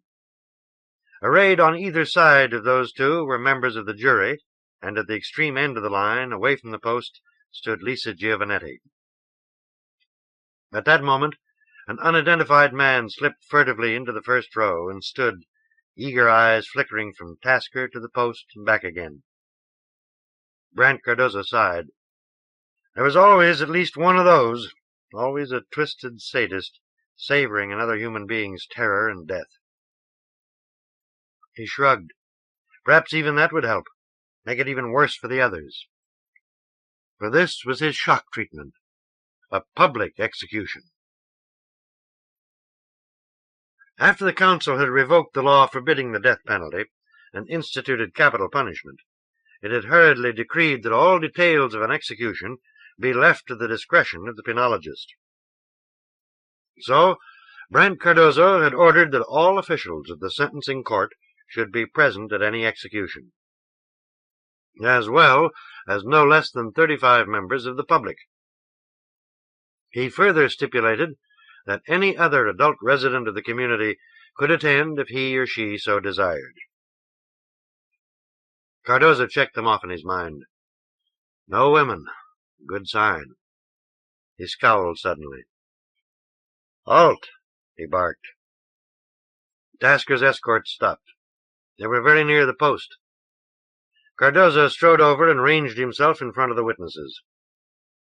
Where's Citizens Consul Blair? He snapped. Heads turned. There were a few whispers. Feet shuffled. The whispering grew into an audible murmur. I requested all court officers to be assembled at least 20 minutes before the time for execution. Blair doesn't seem to be present, Hardlicka murmured. Cardozo forced all expression from his voice. The Citizens' Council cannot evade the responsibilities of his office, nor will this execution proceed without him. He turned toward the firing squad. Grover, he called. A rifleman left the line and trotted up to him. Yes, sir? Go out in the town, locate Consular Blair, bring him here, on the double. You're to use force if necessary. Grover saluted and ran off. Brent Cardozo turned back and stared hard at the witnesses. It was apparent that the resentment on their faces was not toward him, but it couldn't matter now. I'm sorry, he told them formally. The execution of David Tasker, if it proceeds according to law, must be delayed for a few moments.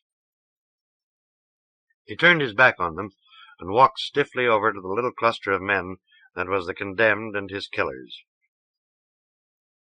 Tasker jerked his head up and looked about him. Then he seemed to notice for the first time that his arms were bound.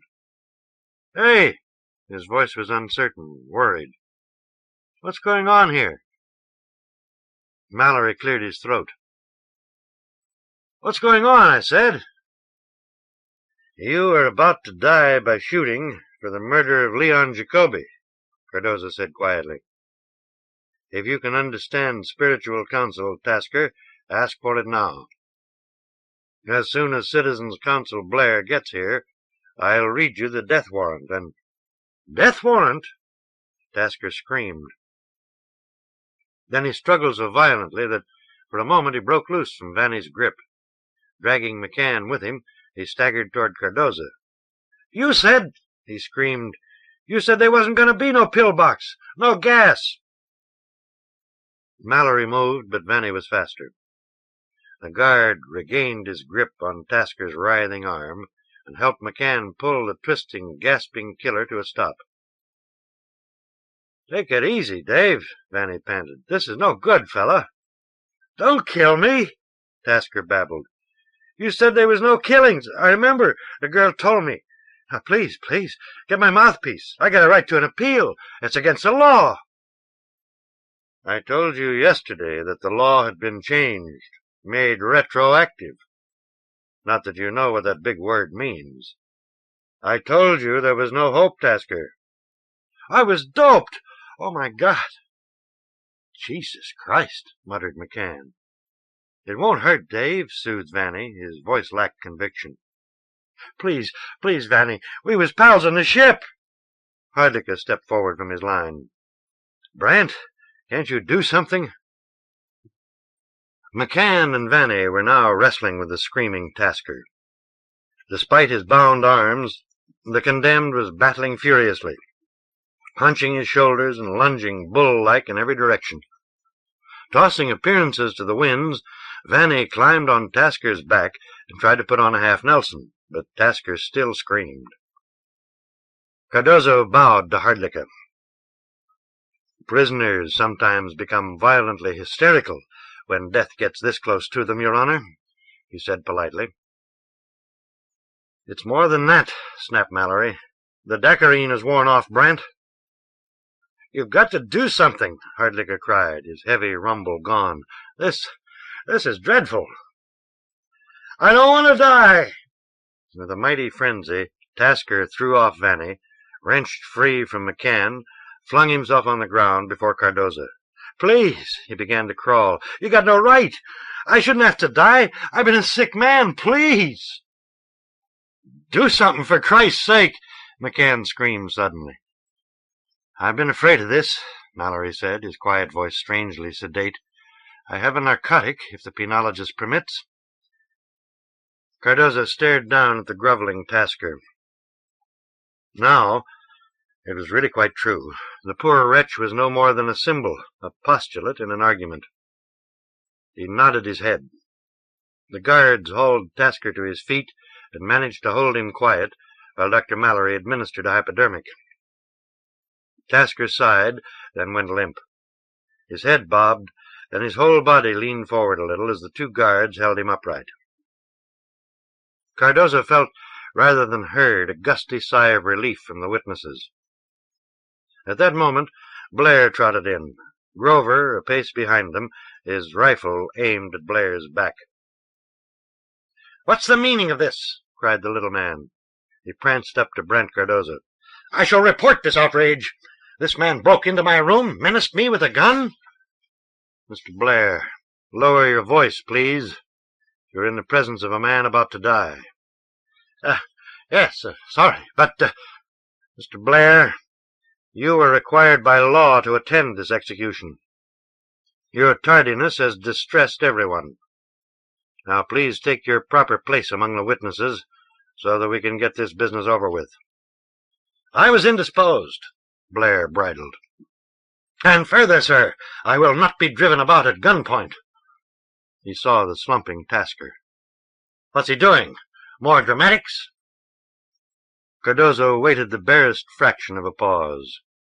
Mallory sensed the urgency, turned to Blair, and said with completely professional detachment, "Oh, my doing, Mr. Citizen's Counselor. The Dacquerine wore off, as I prognosed, you'll remember, and the condemned man was frightened into hysterics. With Mr. Cardozo's permission, I gave him a shot. He's unconscious, doesn't know what's about to happen. That doesn't matter, of course." "But it does!" Blair shrilled. "The condemned man must—" A loud, disjointed cry from the witnesses cut him off. He gaped a little, looked uncertainly about him, was checked when Brent Cardozo raised his hand. The crowd quieted. Hardlicka very ostentatiously stepped back into line. There was quiet. "Grover," said Brent Cardozo. "Yes, sir?" "If Consular Blair does not take his proper place among the witnesses immediately, you will put him there." Blair, very pale now, glanced at Tasker, then shot a look at Brent Cardozo. From Cardozo his gaze flickered to the stark post. His pallor became a little greenish. Then he hurried over to the group of spectators. Two jurors gave him room. "Take your place with the firing squad, Grover," Cardozo ordered. "All right, Vanny. McCann, tie him up there." They walked Tasker over to the post and strapped him to it. He leaned stiffly forward, straps restraining him at his knees, waist, and shoulders.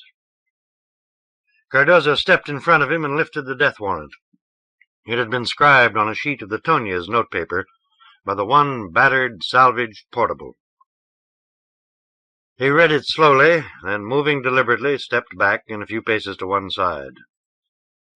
"The sentence of death will now be carried out," he said loudly. "Ready?" The squad lifted their rifles. "Aim! Fire!" There was a hiss of blue flame. Tasker's dirty shirt smoked suddenly. His body jerked, and he slumped even more. Cardozo beckoned to Mallory, and the two of them strode over to the post. The doctor put fingers to Tasker's wrist.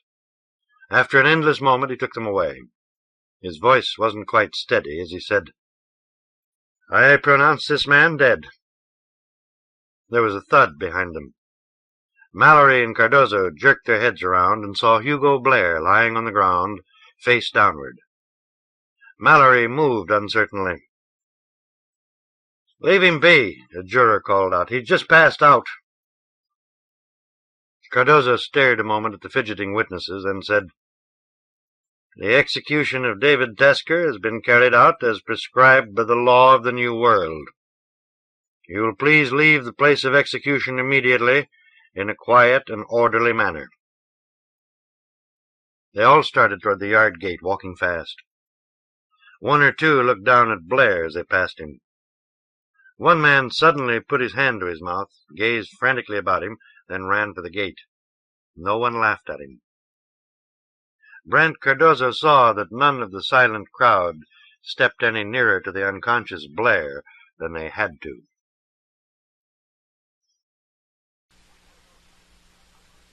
Gandolphus by Anthony Boucher.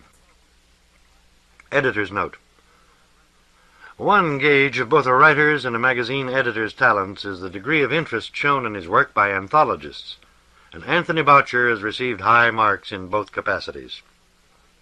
For this reason, we account ourselves singularly lucky to find available the following pleasingly ingenious adventure of our old friend Fergus O'Brien. End of note.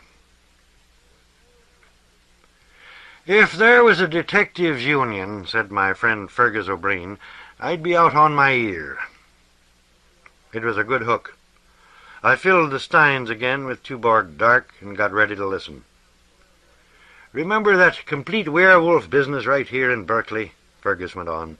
"Or the time machine alibi in L.A.? You take now Dr. Fell or H.M. or Merlini. Practically every case they get looks like it's supernatural or paranormal, and they're just plain no it isn't and start in solving it by how is this normally gimmicked? Rules of the profession, gentleman's agreement. Only to me things happen and they don't fit." "And what was it this time?" I asked. "A poltergeist or an authentic Martian invasion?" Fergus shook his head. "It was Gandolphus. And what Gandolphus was... Look, I'll tell you how I got dealt in. Then you can read the rest for yourself. I wangled a photostat of the damnedest document. It was when I was back in New York last year, proving a long-lost heir was a phony, a nice, routine, profitable job. So it's all polished off, and I stick around Manhattan a couple of days just for kicks. And I'm having dinner with friends when I meet this character Harrington. I won't describe him. He characterizes himself better than I could. So he learns I'm a private investigator. And just like people learn you're a writer and give with their life histories, and he drops his problem in my lap. It looks more like a police job to me, and I tell him so. And since I know Bill Zobel in his precinct, I say I'll introduce him. Well, he's all hot to get started once he's got the idea. So we take a cab down, and Bill thinks it's worth looking into, and we all go over to Harrington's apartment in Sheridan Square. Now, you've got to understand about Bill Zobel. He is, or was at this time I'm talking about, a damn good straight cop. Absolutely efficient, more intelligent than average, and human. Tough enough when he had to be, but no rough stuff for its own sake. Bill and I settled down in the living room to watch for whoever or whatever Gandolphus might be, and Harrington went into his study to type a full formal statement of the complaint he'd sketched to us. It was about 2 a.m. by now, and we were too tired for chess or cribbage, even if we hadn't been kind of scared by the 2 damn beautiful boards and men Harrington offered us. So Bill Zobel switched on WQXR, and we sat listening to music and Harrington's typing. The typing stopped at 3. Nobody had come or gone, not even Gandolphus, through the one door of the study. At 3:15 we went in. Harrington was dead, and to me it looked natural. Fergus stopped. "To date," I said flatly, "this is no payment for good beer." He reached for his briefcase. "At that point," he said, "I thought it was just about the most pointless evening I'd ever spent. Then, while we waited for the men from the medical examiner's office, Bill and I read what Harrington had been typing." He handed me a sheaf of photostats. They were labeled, "Statement found in and beside typewriter of Charles Harrington, deceased." "My name is Charles Harrington. I'm 53 years of age and a Native American citizen. My residence is 13 Sheridan Square. That is, I believe, the correct way to begin a statement. But the way from that point on leads through thornier brambles, or, to shift the metaphor, through a maze in which the desideratum is to find not the locus of egress, but the locus of entrance. My name may not be unfamiliar to such as are interested in hagiography and iconography. My collection of 10th century objects of virtu relating to Christian devotional practices has made my apartment, I dare say, an irreligious Mecca to many. Inevitably, one recalls the Roman Catholic Church, which one observed in San Francisco, which so unbigotedly advertises itself as a Mecca of devotion for the faithful since 1906. And hardly anyone concerned with the variant vagaries of the mystic mind can be totally ignorant of the series of monographs which will some day form the definitive life of St. Gandolphus the Lesser. I place the term life within quotation marks because the purpose of the book is to demonstrate the fact that the canonized gentleman never existed. The habits of a scholar should perhaps make easier the compilation of such a statement as this. But familiar though I may be with the miraculous in the 10th century, the, shall we say, unusual in the 20th is more disturbing. Let us put it that the matter began a month ago on Saturday, October the 30th. I was taking my conventional evening stroll, which in this particular evening led me toward Washington Square. The weather was warm, you will recall, and you're doubtless familiar with Washington Square of a warm evening. The mating proclivities of the human animal can flourish as well in autumn as in spring, if the thermometer be but auspicious. And Washington Square of such an evening is an unsettling spectacle to a man of voluntary celibacy. I had regretted my choice of locale and started to turn homeward when the thing flashed in my face. It seemed, in fact, aimed directly at my eyes, and I knew a moment of terror, since sight has ever been to me by far the most rewarding of the senses. And although I dodged its direct impact by swifter muscular response than I should have thought myself capable of, you'll condone the informality of that construction, I felt a renewal of terror in the instant of the sudden blinding flash of its explosion. The couples near me were too engrossed in other pursuits to pay any heed to me, as I stood there trembling for what must have been a full minute. Only at the end of that time was I able to open my eyes, reassure myself that my sight was unimpaired, and observe upon the grass the shattered remains of what had so disproportionately terrified me.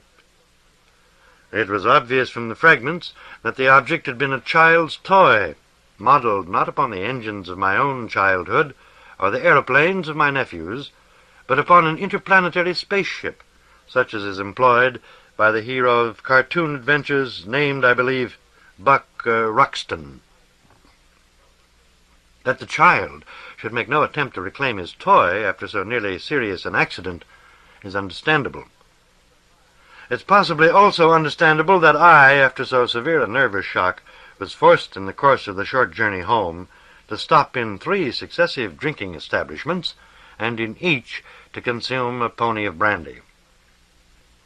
I relate all this in order to make clear why I, a normally abstemious, if definitely not abstentious man, retired that night with sufficient alcohol within me — I had added a 4th brandy upon my return to the apartment — to ensure an unusually, even abnormally, sound sleep. It does not explain why I awoke next morning in most exquisite agony. But no hypothesis yet advanced has explained why, upon occasions, the mildest overindulgence may produce more severe reactions than many a protracted debauch. Only after the ingestion of such palliatives as aspirin, raw egg, tomato juice, and coffee was I sufficiently conscious to become aware of what had happened in my apartment during my sleep. To put it briefly and colloquially, someone had drunk himself silly.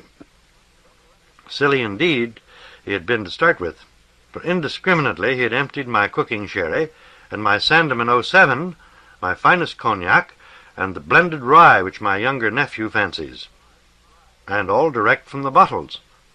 The dead soldiers stood all a row, but no glasses had been soiled. As I assured you at the precinct station, no key save my own opens my door.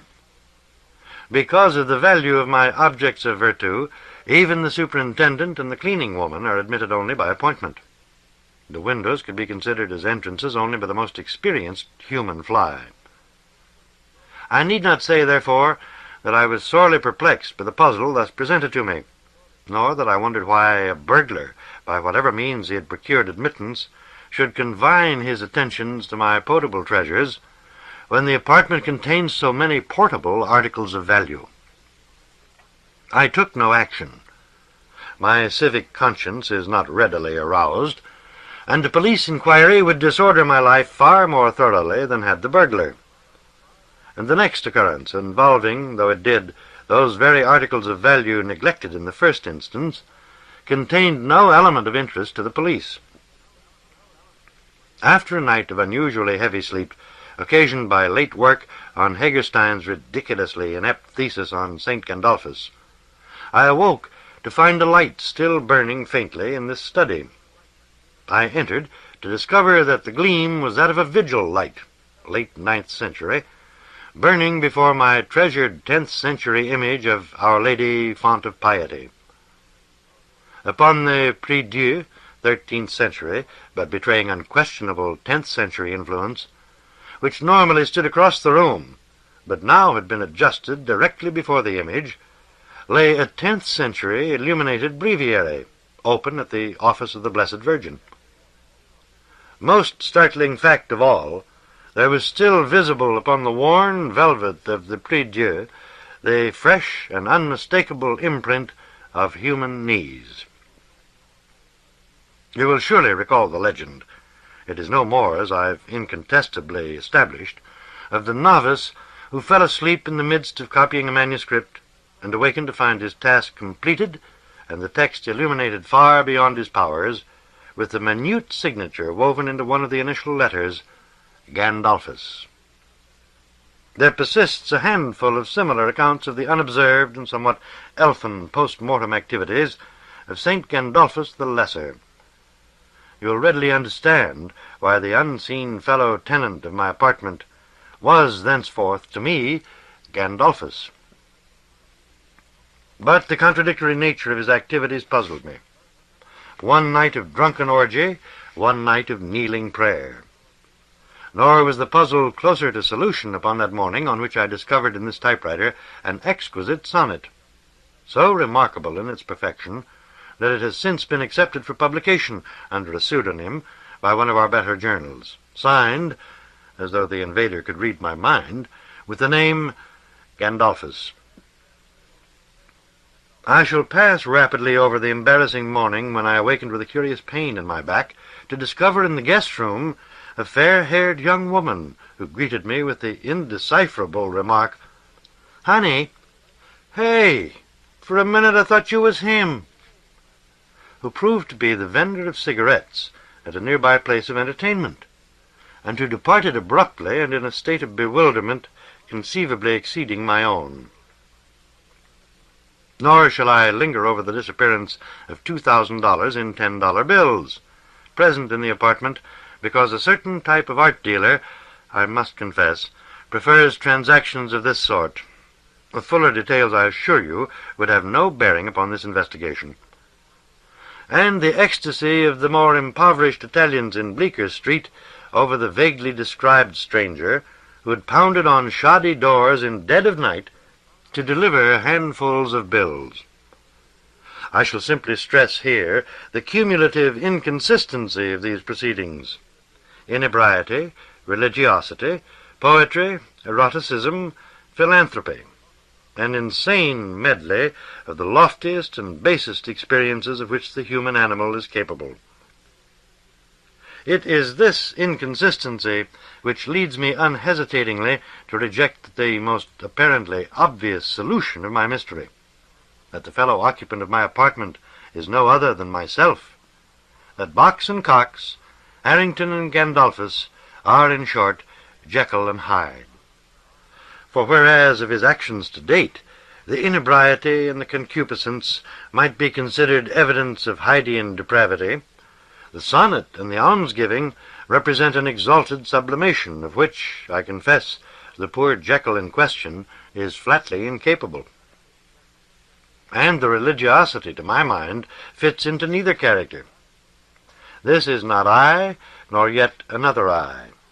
This is being unknown to me, sharing the apartment to which only I have access, and indulging in actions which seem to me to have only this in common, that all represent singularly heightened forms of human experience. This brings to me what I fear may well be the most overwhelming experience which Gandolphus has yet known, and the reason which has driven me, at whatever cost to the placidity of my own ordered existence, finally to lay this problem before a private detective, and upon his insistence to communicate it to the police. When I conveyed to you the nature of the incidents already here related, I found it hard to explain, even to myself, what mental block, if I may be permitted so jargonic a term, prevented me from communicating to you this evidence of the ultimate extremity of the quest of Gandolphus. I refer, of course, to the kitchen knife, which I discovered this morning, still coated with blood, which a private laboratory this afternoon assured me is human. There was a break in the manuscript at this point, in which were inserted 3 asterisks. It is considerate of me, I think, to put those 3 asterisks there to denote the transition.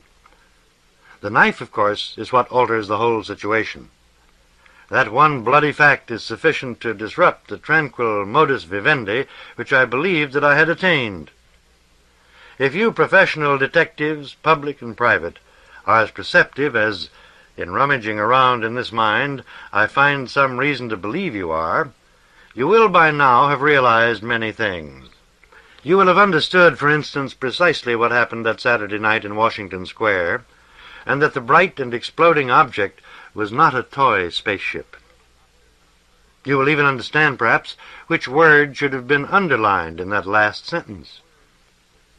But I am not at all sorry that things should end as they now must. I have felt hampered here. It is not the ideal habitation in which to pursue my research. I was forced to realize this in a somewhat comical but nonetheless vexatious manner in the 4th of the episodes related above, and again to some extent in the 6th, that of the knife. There is also the matter of music, which I gather from reading to be one of the major human experiences. But these ears that I employ are tone-deaf. In short, I need a better vehicle. And just outside of this room, listening, as a matter of fact, to music at this moment is, I find the phrase lying somewhere in a corner of this mind, metal more attractive. There is no reason why I may not be frank. You will surely have gathered that it is imperative that I explore and realize every sensation of the inhabitants of this planet. Only through this experience can I convey to the ships that follow a proper scout's report on the symbiotic potential here. Every sensation which the host may undergo and force its symbiotic companion to share, I must know what it is like. So I am turning off this machine, which has served its introductory purpose. But before I abandon it, I shall... Curious how, with practice, it becomes possible to use them awake as well as asleep. Use its fingers to type, "Respectfully yours," I believe that's the proper subscription, Gandolphus. I took my time about refilling the steins. The photostats deserved some thought. I was not particularly inclined to argue with Fergus' description of them as the damnedest document I had ever read in my life. I suppose, I ventured finally, the knife did check dimensions of blade, blood type, and so on, with some known killing on the night in question. "It did," said Fergus, "an Italian peddler." "And the knife had only Harrington's prints on it?" "Of course." "The pattern's clear enough. Obviously neurotic, self-centered celibate entering the perilous 50s. Very self-revealing. Pretty standard schizoid setup. though I'll admit that wild episode of philanthropy is a new one on me. Harrington's death was natural, I suppose. Fergus grunted. Syncope was the word the M.E. used. In English words, something turned off the machine. It's a good case, I admitted. One of the odder build-ups to murder. But why on earth? Why should it get me kicked out of the Union? Because Bill Zobel dozed off. I said, so? It was late, and it kept getting later at the station, while they piled up all these facts about knives and syncopes. And finally, Bill dozed off. He woke up when a patrolman came in, yelling he'd picked up a hot suspect in a recent series of muggings. Nothing to do with the Harrington business. But the muggings were Bill's baby, and he went off to question the suspect. And the guy was guilty, all right. Plenty of evidence turned up later, but he never came to trial. He died of the beating he got that night. From Bill Zobel, the tough, straight cop who never stood for rough stuff. It got hushed up, but there was nobody to make a beef. But I was there. I saw the guy before the ambulance came. It was an artistic job. That night Gandolphus learned everything he needed to know about sadism. He hadn't tried that one yet. Couldn't, maybe, with Harrington's body. So maybe you didn't hear out in the West about the rest of Zobel's career. The beating was bad enough. And then they began to watch him when they saw he was spending damn near his whole month's salary on concert and opera tickets. Precinct captains aren't exactly used to that in their men. The next month's salary, and a pretty penny to boot, went to Chambord and 21 and Giovanni's and Luchow's. He was dining like Nero Wolfe as a guest of Lucullus, with Escoffier in the kitchen. He was also hanging around off-duty in some joints in the village, the kind of joint a policeman never goes into except for a raid, when you don't need a matron to search the sopranos. The talk that started died down a little when Zobel suddenly got engaged to his captain's daughter. Hell of a sweet kid. You could still smell the starch and incense of the convent, but her eyes had a gleam. Later on, when the gleam was doused, she told me they'd never had a clinch you couldn't show on a TV screen. Our friend was learning that there was more to love than backaches.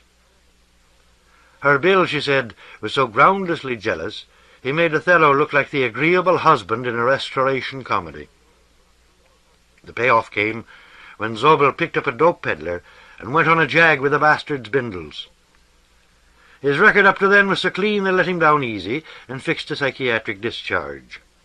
Next month he got picked up once as a peeping Tom, and once for inciting to riot in Union Square. Gandolphus wasn't missing a sensation. "Oh, but you see," I interrupted, "we did hear about Zobel in the West." It was a fine, rich feeling to have the topper for the first time in my years of knowing Fergus O'Brien. We even met him. He was a guest speaker at a meeting of mystery writers of America. He told us, and damn frankly too, about the nervous breakdown he'd had last year, and the psychiatric discharge, and the course of treatments that led the police psychiatrist to recertify him finally. Lieutenant Zobel's happily married, professionally successful. Fergus looked glum and disgruntled. "So you knew the topper," he said. "Yes, Bill's a normal man again." This time the machine wasn't turned off. Gandolphus just left. He'd found out what he needed, and like a good scout, he's gone back with his report on our symbiotic potential. Care to make a small bet as to what that report is? The Last Shall Be First, by Robert P. Mills. The last room in the world was in the first spaceship, and the first spaceship was also the last spaceship, and it had never left the ground. The last man in the world, on the other hand, had no reason to believe that he was in any sense the first man, for there was no other animal life on earth, and he was not, he thought, resignedly, self-reproducing. His resignation was largely perfunctory, because he was really quite happy. The world was rich and fertile, the air pure and winey, and the man, by nature ascetic, philosophical, and fearful. And now there was nothing to fear, for evil on earth had gone with the last breath of the last rival for the position of king of the universe. Much as the man admired the simple way of life, however, he was not handy, and his attempts at creating satisfactory shelter out of hand-hewn logs and river mud had been miserable failures. He found his present arrangement a most happy compromise.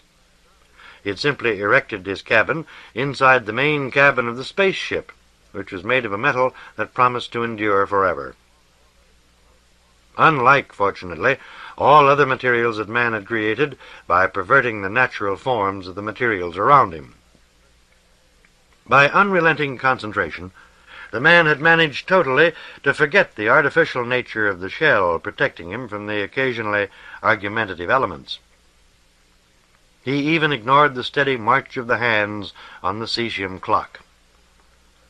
He reveled in the conscienceless life everywhere around him, life that offered no threat, life that made no judgments, life that supported him, life that carried him on his lifting shoulder across an infinite reach toward a shore that could be only Elysium.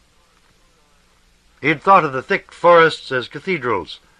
Now he no longer channeled his thinking with terminology, and his feeling was less respect and awe than it was shared, towering strength. As he gazed out over an endless plain choked with wheat, he smiled paternally. When the apple trees were heavy with blossom, he breathed on them so that they would be healthy. While somewhere in a black deep the last coelacanth sank into the bottom silt and died. And the last man sat in his room as a storm raged up from the south, and young trees slashed the sky with their tender, hopeful branches. Small floods washed down healed gullies, and lightning sprang from the fat-bellied clouds. And the man was content, because the only hell was in the past, which was no longer. Then, almost imperceptibly, the hands on the cesium clock that had fragmented and spewed out the hours and minutes and seconds of the man's march toward safe immortality slowed and stopped and turned backwards. The hands turned back from midnight, announcing the retreating twilight. And the strong winds turned, and the torrents from the antiseptic sky flowed rushingly upwards. And the thunder, roaring from beyond the hill, was followed by split daggers of lightning, gutting the retreating clouds. The man realized at once, never having been certain, really certain, once in his long, lone life, knowing that it had been hopeless, that every man must have his hell, even if the universe must turn grumbling in its unimaginably cumbersome orbit to bite him, to chew him, to spit him back into the pit. Knowing that every man must have his chance at hell, and if there ever existed a hell without men, then men must be found to fill it, even if time must be turned. The man knew, and when the knock came at the door, he sighed. And when the knock came again, he gathered himself and raised his voice effortfully. "Not today, not today," he said. "Come back yesterday." A Trick or Two by John Novotny. Editor's note. A delightful little fantasy, but only, we hasten to add, if you're interested in the fine art of seduction. End of note. At 9 that evening, Laura walked beautifully into the apartment. "Hello, Jessie," she said softly. "For some reason I thought you had given up." "You underestimate me, Laura," he said, removing her coat. "And yourself.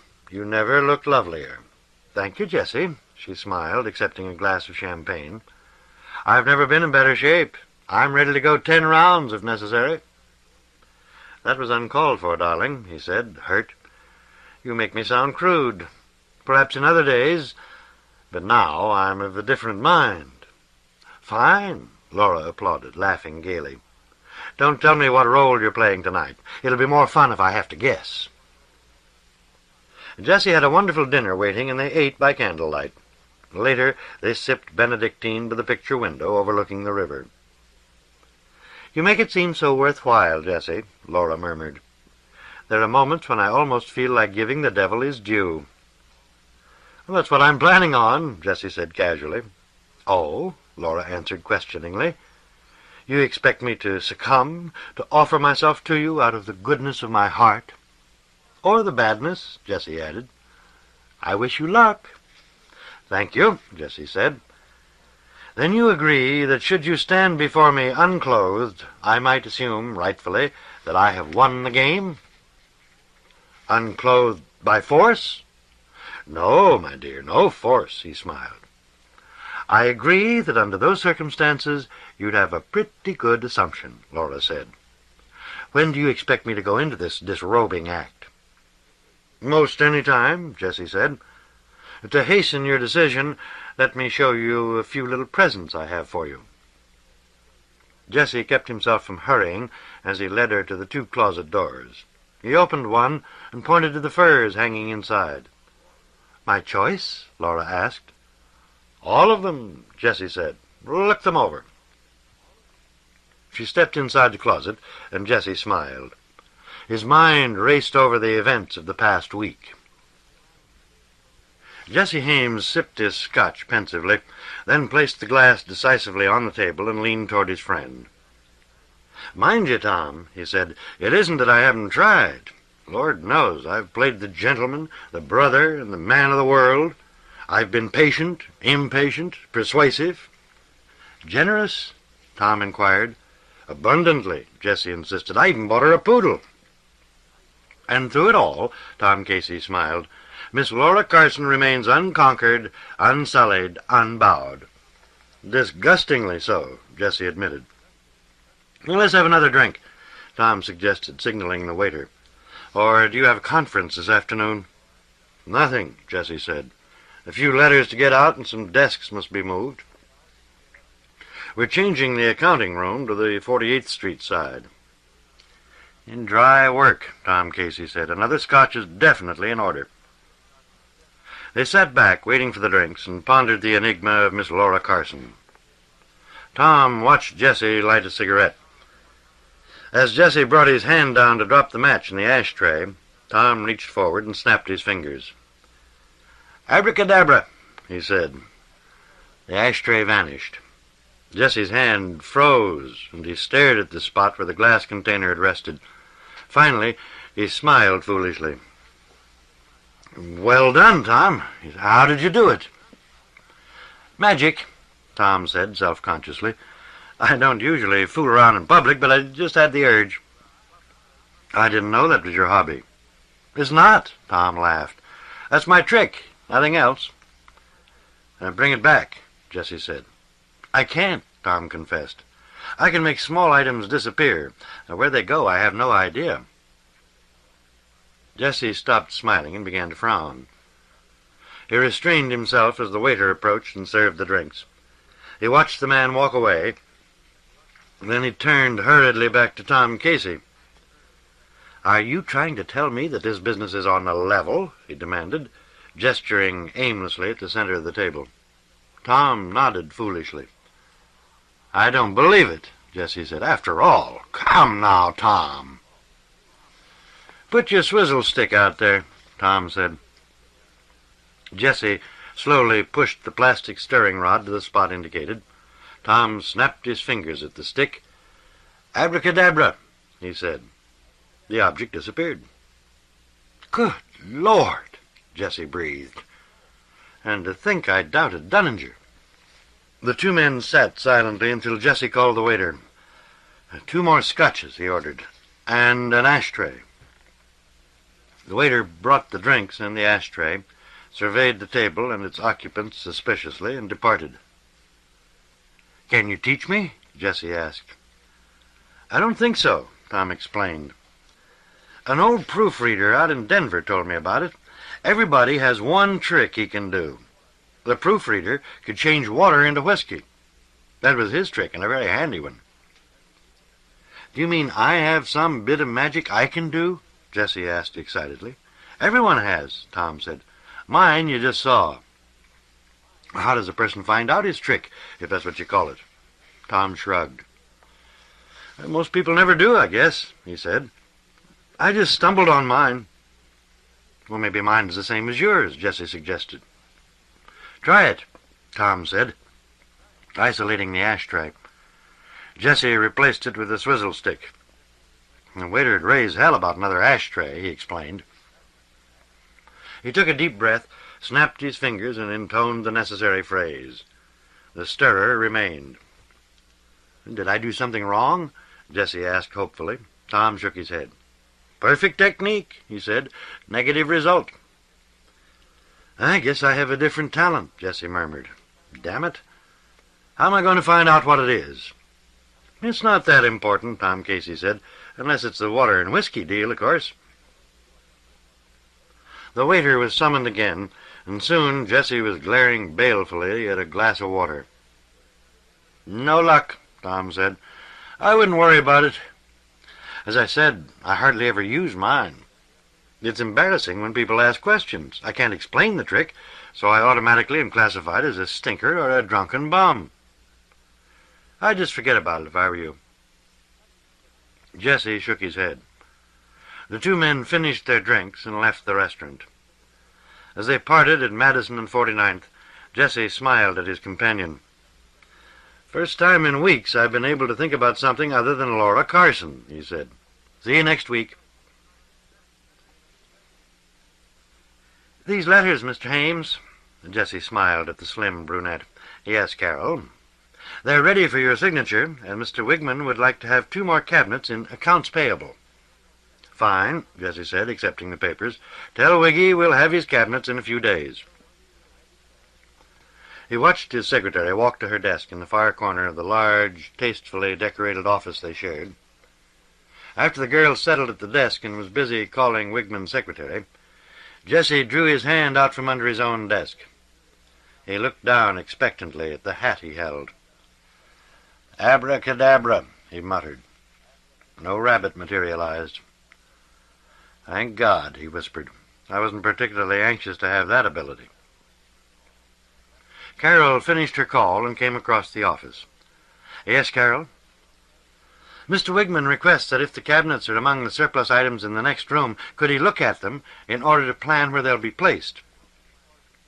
And tell him to come over in 5 minutes. We may have to move a few things. The girl returned to the phone and then joined Jessie as he unlocked the door to the small office next to his. It had been pressed into use as a storage area during the reorganization period and was filled with varied pieces of office equipment. Jessie pointed. As I suspected, he said. Damn, all the way in the back. I'll push these desks aside if you'll move the lamps and chairs. After a few moments of cooperative endeavor, Carol and Jessie Hames stood before the 2 cabinets. Each was 2.5 feet wide by 7 feet tall. The cabinets had no shelves and were intended to hold clothing. Jessie opened one of the metal doors and looked inside. Well, Wiggy will have to arrange for shelves, he said, closing the door. He can call Griswold and... Jessie stopped and looked at the cabinet. Dimly, he recalled a vaudeville act he had once enjoyed. Carol, he said hesitantly, would you... well, this may seem odd. Yes, Mr. Hames? Jessie decided that wording was less important than results. Would you mind stepping into this cabinet for 1 moment? Carol smiled. Into the cabinet? Yes, into the cabinet. I don't understand. In all probability, Jessie said, there will be nothing to understand. If there is, I will explain later. I hope so, Carol said, still smiling. She lifted the hem of her skirt slightly and stepped up into the locker-like affair. Thank you, Jessie said. He closed the door and stepped back. With squared shoulders, he faced the cabinet. Abracadabra, he said, softly enough so that Carol couldn't hear. He opened the cabinet and smiled in assuringly.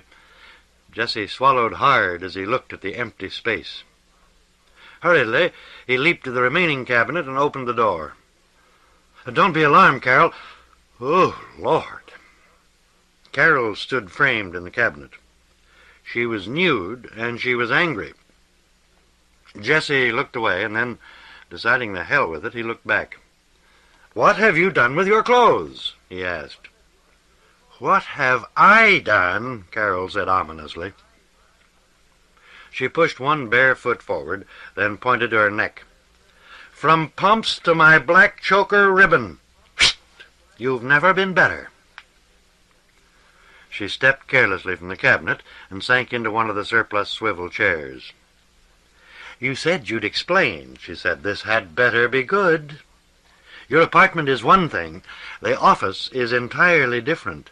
I've always insisted." She stopped and looked at the cabinet she had just vacated. "That's not the one I—" "Oh, brother, you better start talking. I think I'll scream." She opened her mouth, and Jessie leaped forward to cover it with his hand. "I can explain," he said quickly. Carol relaxed, and Jessie took his hand away. "Okay," she said. "Explain." Jessie looked at the two cabinets and then back at Carol. "I can't," he said unhappily. Carol opened her mouth wide. "Wait," Jessie pleaded. "I mean, I don't know how it happened. Passing you from one cabinet to another just happens to be my trick." "Oh," Carol said, raising her eyebrows. "Your trick, eh?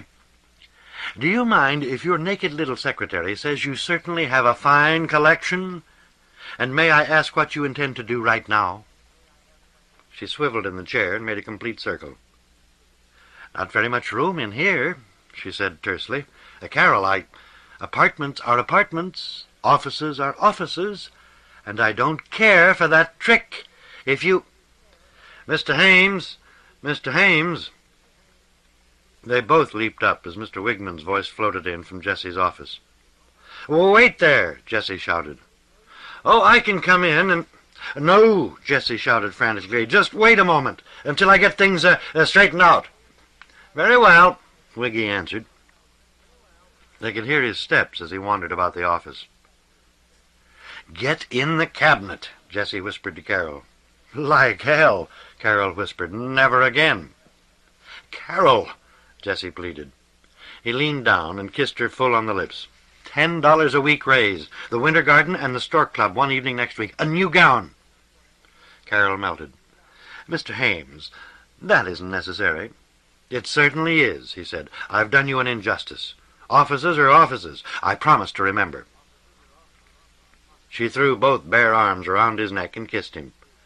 Drawing away, she smiled. "Into the cabinet." As she stepped in, Jessie permitted himself one light pat on Carol's pert rump and closed the door. "Wiggy," he called, "now you can come in. I've finally located them." Mr. Wigman walked into the smaller room and approached the cabinets. "Excellent. Perfect," he said. "Good of you, Hames, to go to the trouble. Heavens, you're perspiring something fierce. I assure you I could have waited."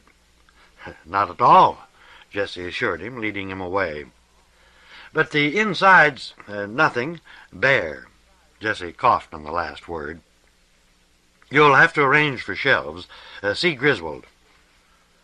He ushered Wiggy to the door, shook hands, and propelled the little man into the hall. Jessie then went to the phone and dialed. "Miss Devons? Jessie Hames," he announced. "No, don't call B.J. I want to speak to you." "I have a favor to ask. My club is putting on a show, and we're missing one outfit, girls. I'd have asked Carol, but she's out on business at the moment." "You will? Fine. Size?" "Oh, about Carol's size. One each of the following. Dress—" A little later he returned to the small office and released Carol. "Don't worry about your clothes," he said. "I've sent down for a complete new outfit." "Who?" "B.J.'s secretary, Miss Devons," he told her. "Good," Carol smiled. "She has excellent taste and is very conscientious. She'll take at least an hour." Hand in hand they returned to Jessie's office. 3 days later he completed the construction work in his apartment. The two cabinets were built in flush with the wall and looked like nothing else than closet doors. Jessie put his tools away and prepared the final test. He took the small Cupid doll and placed it on the floor of closet number 1. Carefully he patted the lace dress in place and rearranged the tiny cap. Finally he stood up, closed the door, and backed off. "Abracadabra," he said, waving a few fingers negligently. He strode to cabinet number 2, opened the door, and smiled as he picked up the shiny little plastic body. "Excellent," he murmured. "Now to call Miss Laura Carson." Jessie silently closed the cabinet door behind Laura as she hummed through the furs. Quickly he stepped back and raised his arm. "Abracadabra," he sang. The room was quiet except for the soft music Jessie had playing in the background. He walked to cabinet 2 and opened the door. Laura stood there, and Jessie drew a deep breath, even though he was prepared. She smiled, unflustered and completely calm, as she stepped from the cabinet. Her body was flawless, perfect, warm and soft. Graceful movements shadowed ivory-tan skin as she walked in the soft lights. Her dark hair was long and lay tantalizingly on exquisite shoulders. Jessie was forced to lock his hands behind his back. Laura walked halfway across the room, then turned and looked at the 2 doors. "You're naked," Jessie said hoarsely. Laura looked down at herself. "Never more so," she laughed. As her body moved in laughter, Jessie was forced to remove his tie.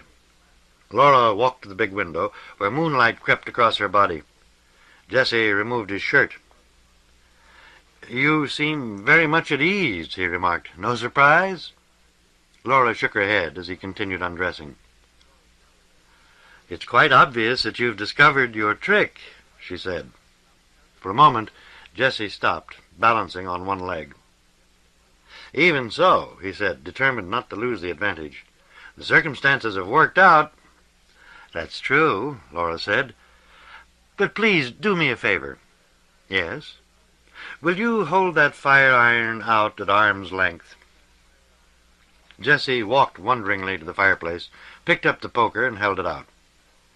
Laura raised a long, slender forefinger and pointed at the brass tool. And in Jessie's hand the poker became pliable, soft, and wilted like wax before a flame. He stared at it in horror. "Jessie," Laura said, "I discovered my trick long ago." Lot's Daughter by Ward Moore. Editor's note. A profoundly real treatment of a familiar but still potent theme. Survival after atomic devastation. End of note. Mr. Jimin put a finger tenderly against an upper molar.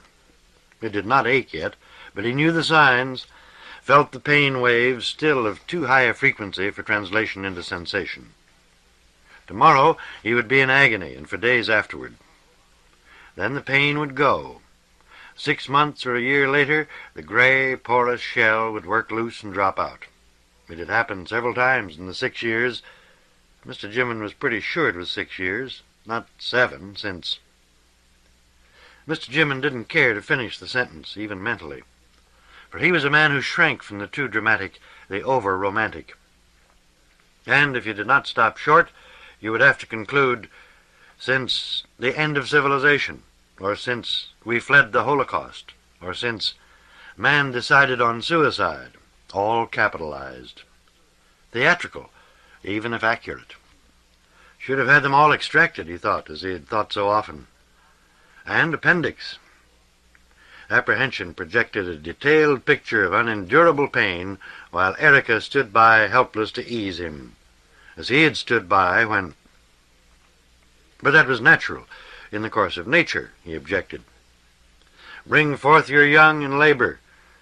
Rationalization from observation, transferred to a supernatural command.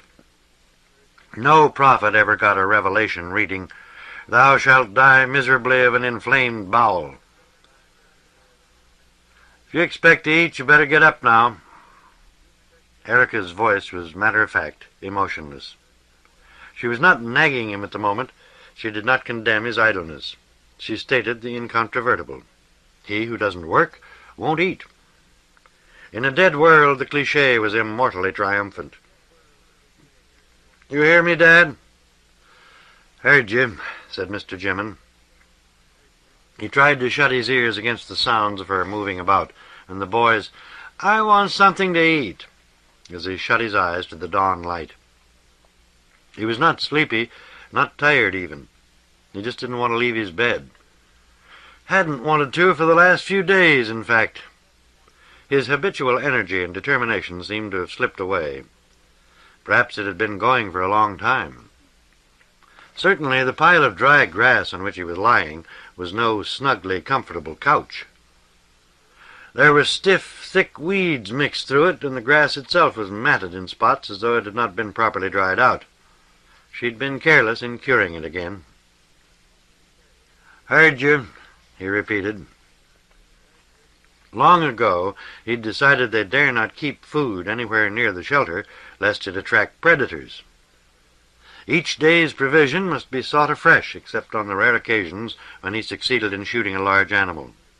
They gambled then, gorging, using the meat up faster than they need have, listening for the soft padding or inquisitive snuffle of carnivores. "Dad!" Nagging now. "I'm getting another bad tooth," he stated, staring upward. There was no question. He could see the light coming through the roof in several places. The next rain would sluice in as though there were nothing to stop it. For the 100th or 500th time, he decided he ought to do something drastic about putting a real roof on the shelter. Have done with the makeshift branches and thatch and soil. Get boards, real boards from the nearest house. 5 miles, 10 trips, 20 trips, 100 miles. He was easily capable of walking 100 miles, 50 of them burdened with lumber. But for what? 100 miles for a tight roof? Was it worth it now that all the stuff that could be ruined by rain had already been water-soaked? "Well, this time I certainly hope you'll let me knock it out with a nail before you waste weeks moaning over it." Mr. Jimin shook his head silently. He was not afraid of the pain, or even revolted by the savagery of putting a large nail against the aching tooth and giving it a sharp blow with a hammer. The shudder induced was at pictures of choking to death on the dislodged tooth, or the awful realization of a broken jaw.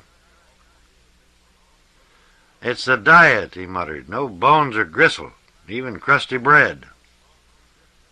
100 miles. If he could jump into the station wagon, explore till he found exactly what he wanted, load up and come back. If. No use dwelling on the tragedy of that immobilization. "If you ever got up early the way you used to, you might get a deer or a rabbit. They feed at dawn, and if you walked a few miles, you could kill a cow again." He covered his eyes with his hands. "No cattle left. Either drifted away or just haven't adapted. More likely somebody's got them herded." Mr. Jimin sighed. It was the old argument. "Don't you suppose we'd have seen some sign of this enterprising, mythical character? The one who not only herds cows, but rigs up gadgets and has machinery working? And what about the dogs he must have tamed? Why haven't we noticed the barking or heard them sniffing around?" "You've been too busy hiding to notice anything." "The smart man hides from savages until the savages kill each other off, or until he has some means of subduing them. You have no way of knowing that what you thought was going to happen before we left Malibu has actually happened. I was right about the other things. The panic, the crowded highways, the extortion for gasoline, the destruction. Why should I suddenly be wrong? But you don't know, and you don't want to find out." The fixed notion that there could be numbers going about their business as though it had never happened could become irritating, probably fostered by concern for the boy.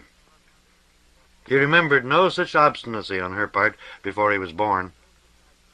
During those frightening months, her need for others had been imperative enough to induce a desperate faith in the existence of survivors. civilized survivors like themselves, trying mightily not to relapse. A faith against all reason. Be logical, Erica. Visualize the probabilities. First, the destruction of the cities. How many died instantly? 10 million? 20 million? 30 million? He began to feel some relish for the discussion in displaying his own smooth reasoning, even though he was merely repeating what he'd said so often. Be conservative. Say 20 million. That's only a guess. The radio never gave out figures. It's a logical guess, and the radio's reticence is one of the factors in the logic. But the initial destruction was only the beginning. Radiation sickness doesn't show up right away. And disease spread by refugees, epidemics, filth-borne plagues, polluted water on top of malnutrition. Another 30 million anyway. 50 million, third of the population, from only primary effects. Then, crop failures. Industrial farming couldn't survive. Gasoline shortage, no manpower, breakdown of equipment, shrinking markets, lack of transportation. In the West, end of irrigation. New malnutrition, second wave of epidemics. Deaths from starvation, from rioting between the late city folks and the farmers. Murder, fighting for women, gang wars. Floods and disasters due to the disappearance of government services. And a third wave of epidemics after them. Your remnant? 2 or 3 million, widely scattered in disorganized, roving bands. That's only the way you see it. People don't turn into savages overnight just to fit a theory. No. Mr. Jimin could not resist the opening. They're savages already. Disruption cracks off the surface, hiding the savagery underneath. She tossed her head. People have an instinct for cooperation. I bet it's stronger than the savagery you're always expecting. Because savagery means less food and comfort in a short time, no matter how it pays off for a moment. People aren't as stupid as you think they are. They must have organized ways of stopping the epidemics. Raised food even if they had to use hoes and horses. Done all kinds of things to get started again. He removed the cowhide that served him as a blanket with distaste. It stank worse daily. It would soon have to be discarded, though it was the closest he had come to tanning leather successfully. Faith, he said, pure, blind faith. Baseless. We survived, didn't we? Then there are others. We aren't herding cattle, he pointed out, and we have advantages others lack. Have we? Is that why we live like this? Better to live like this than not at all. He rose from the mattress. A pair of shorts, already worn and frail, had been inexpertly improvised by Erica from the last of his pajamas. When they were gone, he would have to suffer the harshness of ill-cured leather to chafe his flesh. We don't have to live like this, she said flatly. Somewhere, not too far away even, people must be living decently. Faith, he repeated, faith. Wood on the fire? Don't want to have to start a new one. There's wood on the fire, said Erica, and hot water. The goatskin pants and jacket were as crudely fashioned as the shorts. More so, perhaps, since the material was harder to work. The hair had come off in mangy patches. The hide beneath was rough and stiff, not soft and supple as it should have been. Only the sandals came anywhere near being satisfactory. Mr. Jimin didn't know what had made their deerskin thongs flexible and free from decay. The hide from which he'd cut them rotted like all the others. They held the soles, made from a tire, the one punctured on the last miles of the trip and left on the spare wheel instead of being repaired at all costs in time or money, firmly and comfortably against his feet so that he could run, if need be, as easily as in the boots or shoes, now worn out and discarded. Dressed, he rubbed the back of his hand against his jaw. Shaving day again, he muttered. I want something to eat, whined the boy. Dad will take care of it, said Erica, in good time. Wonder, reflected Mr. Jimmon. Would it really be too late to make some sort of calendar? Guess at the date? May or June? And keep it up from now on? Erica paused in her activity. What does she find to keep busy with, he wondered. Women's work is never done. But what do they do without vacuum cleaners and other labor-saving devices to keep them occupied? What would be the good? As soon as we come across people who haven't gone native, we'll find out the real date. He got out the straight-edged razor. Forethought. Safety blades would have long since blunted into worthlessness. He stropped it tenderly, unskillfully. What is a real date? A convention agreed on by civilized communities. What civilized communities are there to agree to conventions? Enough, she answered, if we were to look for them. Want something to eat, repeated the boy. Razor in hand, Mr. Jimmon walked from the shelter to the flat stones that served as a fireplace a few feet beyond. Lifting the blackened kettle off the coals, he kicked the fire-eaten boughs together before settling it back in place. He dipped a stiff rag into the hot water, watching it go limp, and swathed it round his jowls. Ah, he murmured luxuriously. Soap. Not hard to make. He'd explained the theory to Erica often enough. You rendered fat or tallow and mixed it with sifted wood ashes. There were always plenty of ashes, and he did succeed now and then in shooting an animal. Still, they had no soap. The decencies of life slipping away. Daren't let down too far. He shaved slowly and carefully before the rear-view mirror from the station wagon. The hot water softened the gray and white hairs enough to permit cutting without scraping the skin raw, but it was still painful. Ought to make soap, he muttered. The boy had followed him outside and was watching intently. Dad, he said, not asking, just idly stating. Mr. Jimmon felt the obligation to reply, but found no ready words. He turned his face slightly away in the direction of the brook delicately winding between the trees. It was normally so shallow that dipping water from it was a nuisance. A little farther upstream was a natural basin. He'd intended to dam it ever since they came to the end of their flight here. He wiped the razor thoroughly dry on the sleeve of his jacket and put it down on a rock. You going to need this warm water any more? He called to Erica. She came to the opening of the shelter, her blonde hair unevenly streaked with sunburn and drawn tightly back from her forehead. The line of her jaw from ear to chin was delicately firm. Caught unexpectedly, Mr. Jimmon looked full at her before dropping his eyes. The top of a dress of Molly's was tucked into a pair of Levi's, also Molly's. She was thin, slender was perhaps the better word, but not over-thin like her mother. On a good diet, she might even fill out the slight hollows in her cheeks. Perhaps not. There was an intensity about Erica, emphasized in her eyes, that indicated a tendency to spareness. 6 years, 7 years. He couldn't say to her, How old are you now, Erica? 20, 21? The time had been longer for her than for him, much longer.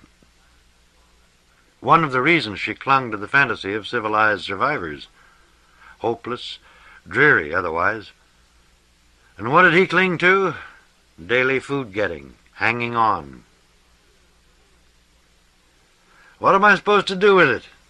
Do the dishes we didn't bring along because you wouldn't burden yourself with things?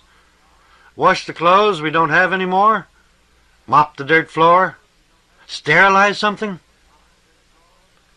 He had sterilized the knife with which she'd cut the cord. All right, I only asked.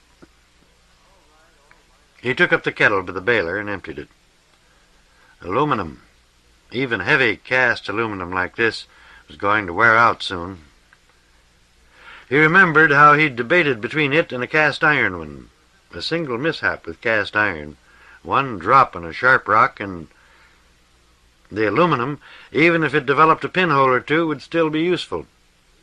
Despite our unjust taunts about dishes and the dirt floor, how did one go about making concrete if there were no bags of cement to be bought? He had foreseen intelligently. Must be close to 7 already. If his watch hadn't stopped permanently. Moisture-proof, returned to manufacturer. Hers had lasted nearly a year longer, though it had been little more than an ornament. Its sole function now. She wore it sometimes as jewelry, her only trinket. Molly had never been one of those gem-loving women. Give her her due. Remind her not to leave it hanging up in plain sight like that. Time to eat. Was he really hungry? Or habit? If it were possible to eat breakfast now instead of just the first meal of the day. Real breakfast. Chilled grapefruit with a maraschino cherry in the center. Cornflakes and cream with sugar. Bacon and eggs. Eggs fresh from a domestic hen in a commercial hen house. Not gulls like Erica sometimes found. And 6 years since the smell of coffee last stung his nostrils. Nevertheless, his taste buds responded to the memory, and his mouth watered. "Wonder," he said aloud. "What?" She was still standing in the doorway. Opening, really. It couldn't be called a doorway, since it was only the place where he had not built the wall. Before the rains came, he must make it into a genuine doorway, perhaps even provide a door of some sort. No real reason to reproach himself for having been too busy to do it before. Rather stress what he had accomplished. No need to be ashamed of the shelter's smallness, meanness, inadequacy. How many other civilized men without training, preparation, or experience, or even for that matter, taste for it?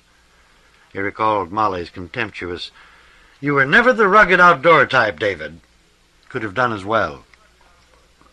"Few," he muttered. He became conscious of her look. "Are you going to go after food or stand there talking to yourself? It's getting to be a habit." "No, I might go after rabbits." Her derisive glance was not totally unkind. "That case, I'll get down to the ocean, see what I can find." He followed her through the unfinished wall. To one side, the seats from the station wagon served as beds for her and the boy. His own grass pallet was opposite. From the ingenious concealment of a length of bark fastened to the true wall, he drew out the rifle, swathed in rags. "Thought you said rabbits." "Ah." And for a moment, holding one hand on the stock, the other on the barrel, he indulged the fantasy of coming suddenly on a deer and dropping it with a cool shot. Too late in the day, though of course it was always possible to be lucky. He smiled wryly as he replaced the rifle. "All right." He reached under the seat and drew out another bundle. He broke open the shotgun. The bore looked clean. He poked a rag through it anyway. The ammunition was concealed in several caches. Even if 2 or 3 were discovered, he wouldn't be stripped clean. Shells and cartridges were not intermixed. Finding a cache of one wouldn't lead intruders to search for the other weapon. Always one jump ahead of the looters. You had to be. "We're going now, Dad." "All right. Maybe I'll get something." Was he merely obstinate in starting off to hunt, when experience had shown the only sure way to get food was from the ocean? He selected 6 shells, letting his fingers fondle them briefly, putting one in the breech of the shotgun.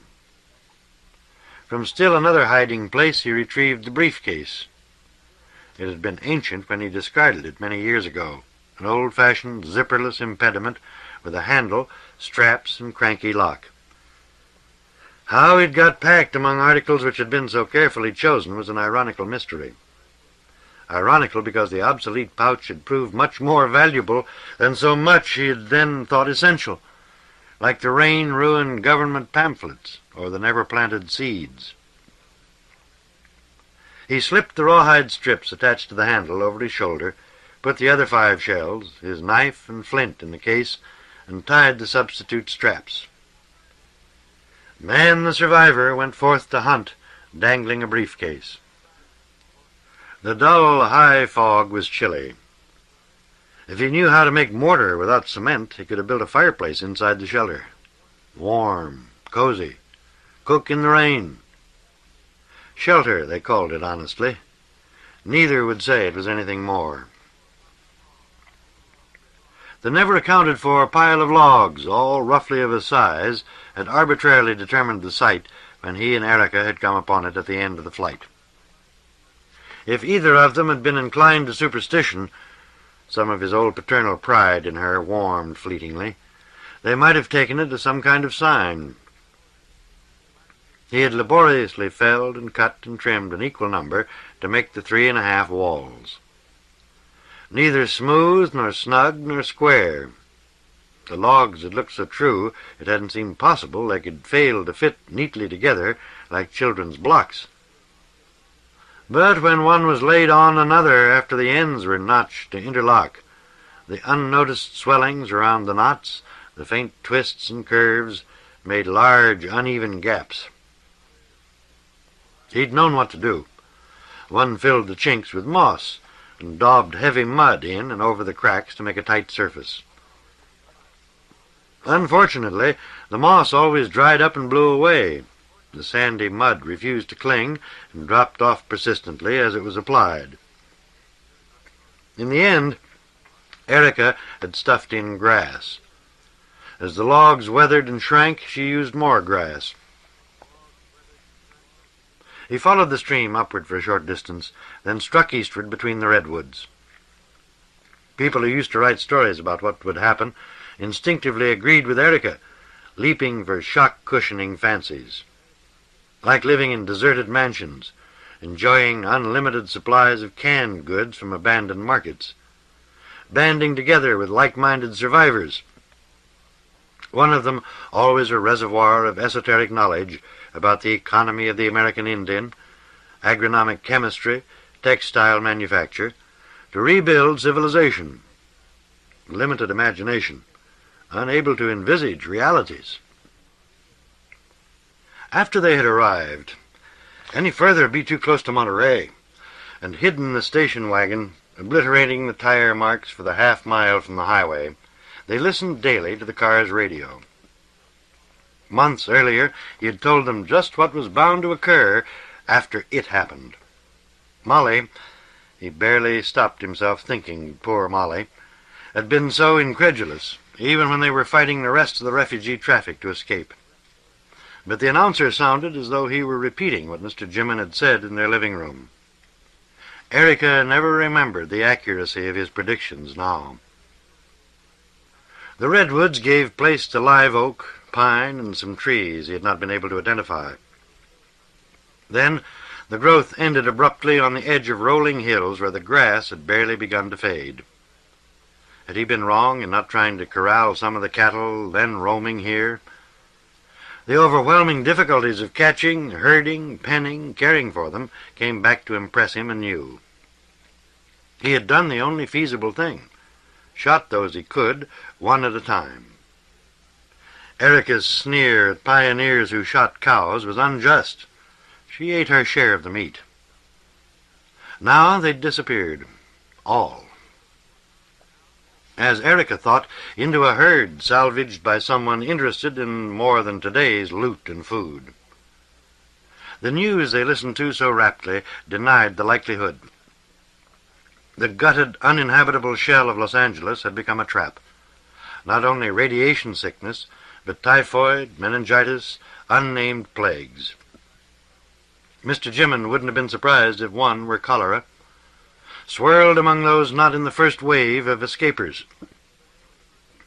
Following the earlier fugitives, they brought their sores and lesions to attack a surrounding population already disorganized and hungry.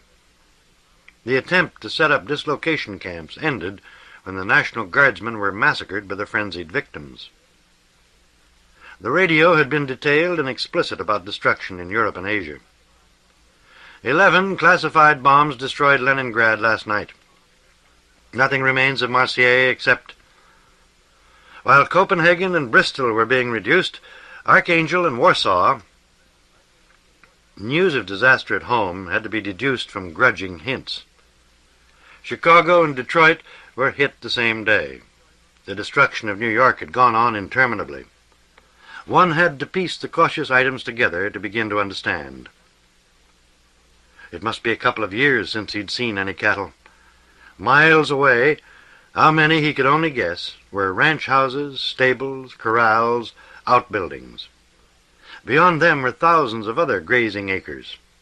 The heroic fictional man, Homo Gernsbacki, would have found the house, rounded up the cattle, started all over, and been a fine target for the first passing looters. When San Francisco went, there had been ways of estimating the extent of disaster. Normally bare State Highway 1 suddenly became burdened with southbound traffic. He had been sure their hideout would be invaded and overrun, but motorists apparently thought only of getting as far away as possible. What would they do after another 100 miles when they came within the radius of devastation made by those escaping from Los Angeles? Turn for the Pacific like lemmings? The radio could get only one station after that. For perhaps a month they heard from Monterey that disaster was being coped with. It would be no time before complete network service was restored. Meanwhile, the civilian population was not to panic or heed enemy-spread rumors. Tabulation of dislocated persons was going on rapidly. Lost friends and relatives were being listed. Reunion would be sped by calmness and fortitude. Something moved in the grass to his right. A rabbit, wildcat, the breeze. Standing still, he raised the shotgun level with his hip. There was no further movement. Wariness? Illusion? Keeping the gun firmly at the ready, he moved 1 foot ahead of the other. The grass was tall. It was barely possible some large, dangerous animal crouched, waiting to spring. His eyes strained ahead to locate the exact spot to fire at the betraying sign. He lifted his left foot, set it down silently, lifted the right. He was thus off balance for a fraction of a second when the largest jackrabbit he'd ever seen bounded out of the grass in frantic hops. Even as he brought the shotgun to his shoulder, he knew he couldn't possibly hit the leaping creature. Stumbling, he willed his finger to relax on the trigger, but it was too late. He fell heavily, sprawling. The gun roared next to his ear. At the same time, he felt the briefcase twist and break open. The grass was not yet dry enough to be brittle. For a long moment he lay where he'd fallen, unwilling to struggle. Another irreplaceable shell wasted. Another simple task bungled. Mr. Jimmon lay quietly, thinking. Civilization, no matter how you defined it, was a delicate, interdependent mechanism. Suppose he had been not an insurance broker, but an admirable Jimmon, the Elizabethan universal man born out of time, crack shot, first-class woodsman, mechanic, improviser, chemist, physicist, farmer. Would anything have been qualitatively different? Wasn't it an imperative that all men had to sink to a common level before there could be a new raising? To believe as he had believed, or thought he believed, that it was possible to preserve in himself and Erica and the boy? That was a nice question. An isolated vestige of the decencies, amenities, attitudes, techniques of mid-20th century life, without a supporting network of goods and services, mines and factories, was a delusion. A remnant of the primitive idea that man could get help from spirits or a watchful God to overcome obstacles, as though man had anything to depend on but mankind. If mankind sank, man sank with it. The variations in depth were insignificant. He had known this all along. They'd all known it all along. Wendell had asked promptly, You mean we can steal cars and things? All collapse was total collapse. Hiding from the looters, the rapists, the rebuilders of tomorrow, did not preserve an enclave from a lost world. It merely kept the present one a little more, and infinitesimally little more, brutal than it might have been. He sighed and picked himself up. Another shell wasted, another step closer to the moment when he would have no shotgun, no weapon at all, except the 2 bows and arrows. Even on the terms he had originally imagined saving himself and Erica, he was failing. Each wasted shell narrowed the gap between them and other survivors. The briefcase? He looked down. It lay on the grass, shoulder strap and jury straps broken through. He picked it up. The knife and flint were inside. The shells were spilled around. 4 of them. The 5th must have bounced out. It could not be far away. Methodically, tenderly, he put everything back in. Careful not to move his feet, he searched for the missing shell. It must not be lost. Priceless artifact of brass and copper and paper, lead and gunpowder. A half-wit, an idiot, who could no more understand an actuarial table than the second law of thermodynamics or the tactics of the Battle of Salamis, could refill the ejected shells with some sort of makeshift. What was gunpowder? Saltpeter and preserve his shorter distance from the bow and arrow users that much longer. The half-wit would do it in order to blow out the brains of some other savage who had a hide or a piece of meat or a woman he coveted. Whereas the man who took thought for tomorrow was unable to safeguard the heritage of yesterday. He squatted on his heels, splaying his fingers through the grass. Give it up? Write off 2 shells on the jackrabbit? Accept the triple loss? Got to find it. Boxes and boxes of shells lined the shelves of hardware stores in 100 towns and villages, except that they no longer did. If he had not been forethoughtful, provident, he, too, might have all the weapons and ammunition he needed for the taking. He'd been too quick, too intelligent to survive. Staring down into the grass, he stared back into the past. The vitality he'd had when he and Molly, Jer, Erica, and Wendell had started off in the station wagon, gaining new force with the sloughing off of Molly and the boys, reaching its peak with the attainment of the hiding place and the almost mystic propriety of the relationship with Erica, had really seemed to change him from man the commuter and taxpayer to man the lair finder, man the dwelling maker, man the provider. How long had this impetus lasted? A few months? Less than a year, certainly. It was long gone before Erica found herself with child.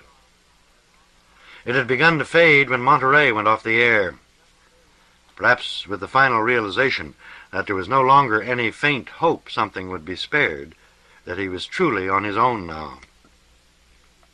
What had happened to Monterey? Or, for that matter, to Salinas and Carmel and Fort Ord? There had been no bombing. They were close enough to have seen the flash. Besides, long before actual transmission ceased, he'd had the queer feeling the broadcast was hollow. A one-man operation, perhaps. Was that possible? From a ghost town. A madman pretending that the little city still existed, that people walked its streets, patronized its stores, rode its buses, slept in its beds, docked ships at its wharves. The local news might have been true. It might equally well have been fiction. No hint of an exodus was given, but no voice other than the announcer's was heard relaying world news. How did it come in? Was it true? Its vagueness was equally characteristic of genuineness or falsity. And government directives, some of them recognizably months old. Then one day, no call letters were transmitted. There was no scratched record of the anthem, no news, no hearty signing off. Nothing but silence that day, and the next, and the next. Had the power failed, or the engineer finally given up his deception, if it was, or succumbed to illness? Erica impulsively had wanted him to drive the station wagon north and find out. Her childish obstinacy had ignored his adult reasoning. For the first time he saw signs in her of her mother's blindness to facts. She could not argue with his deduction of the dangers. She merely repeated that they ought to get in the car and see for themselves. Even when he pointed out that they no longer had a spare tire, she perversely turned the situation around. All the more reason they could find a way of fixing it there. He'd been appalled, no other word fitted, appalled at her unrealistic attitude. He had not understood how strong her obsession with the idea of a makeshift residuary civilization had grown until he discovered she'd been turning the radio on 4 or 5 times a day. "Don't you realize you're draining the battery?" She'd answered carelessly, "Oh, we can always start the motor and run it up again." He tried to make her understand, to see the picture whole. About 2 gallons left in the gas tank. Vital for an emergency. Irreplaceable. On her terms, supposing her daydreams true, he had no money to buy gas. He'd given the entire contents of his wallet, the $200 bills, to Molly in that final gesture. And since her daydream was illusion, there was no gas to be had anyway. He had known wry triumph when the battery finally failed and the radio no longer sucked in empty static. The station wagon had become a useless relic. "But we can push it and start the motor that way. Of course, if you'd done as I wanted—" Push the inert monster over 1/2 mile of trackless, bumpy ground, obstructed with fallen boughs and rotted stumps. Impossible. Difficult even for 5 or 6 husky men. Out of the question. "Besides, the tires are soft." Her answer had been to pump up all 4 with a hand pump. He felt both admiration and irritation. Perseverance in a stupid cause. Naturally, they couldn't budge the wagon over the first hump. He had not held back an ounce of effort, even knowing the futility of it. She had not been stopped by the failure. Somewhere she'd heard of starting a car by jacking up a rear wheel and spinning it while in gear. For months it had stayed petrified in that canine position. He'd given up as soon as he realized it wouldn't work, but she spent hours vainly twirling. It was a long time before her thrice daily attempts became daily, and the daily weekly. If he remembered, her pregnancy was well advanced before she gave up entirely. "No salvation by mechanical means," he muttered, "only by dogged reliance on his own will." That was why he couldn't give up his search for the shotgun shell. It was not only priceless in itself, it was a symbol of his determination to resist reduction to the primitive level as long as possible. What had he expected? The swiftly built prototypical cabin, the dammed stream, the planted vegetable garden slowly extending, the ownerless herds coaxed into control and redomesticity, the masterly defense against marauders, discovery of others, rejecting barbarism, the joining of forces, couples and young children only, no single males in any circumstances, under his leadership, which couldn't help but be acknowledged after his single-handed mastering of obstacles. The final triumph when the group at last emerged from hiding and established themselves openly in an abandoned village or town. Romantic. His fingers touched the ridged base of a shell. Lucky was his first thought, incredibly, unbelievably lucky. To find the shell which might have hopped and rolled anywhere. Not the needle in a haystack, perhaps, but the shell in the grass. Not luck. There wasn't any. Persistence. His finger found the hole in the shell's mouth, the used one ejected from the gun. Mr. Jimmins sat down on the grass. And this was no absolute tragedy, no cause for final despair. 2 shells had been wasted instead of 1. The toll of fruitless pursuit had been doubled. He still had how many? Enough for a careful year yet, perhaps. Not despair, discouragement. He had been foolish and adventurous to start out so late after game. It had been a gesture to show himself or Erica, that he was the admirable Jimin after all. Pride goeth before an empty belly. What was the difference between X shells and X1 shells? Why does a fireman wear red suspenders? Put it down to experience, he muttered, tucking the disabled briefcase under one arm and the shotgun under the other. Back at the stream, he paused judicially. This was one job he had no doubts about. By moving the soft dirt, it would be better to make some sort of reinforcement out of brush and stones on the downstream face first. He could build up his dam on either side of the flow to the required height and thickness before interfering with the course itself. Deepening to one side above the upstream face would give him a shallow reservoir where the water could be diverted while he feverishly plugged the bottom of the outlet. Then he could keep ahead of the rising level until the dam was high as he wanted it. It was a good project. He'd put it off no longer. Begin at dawn tomorrow, jumping up without admonition, hurrying eagerly.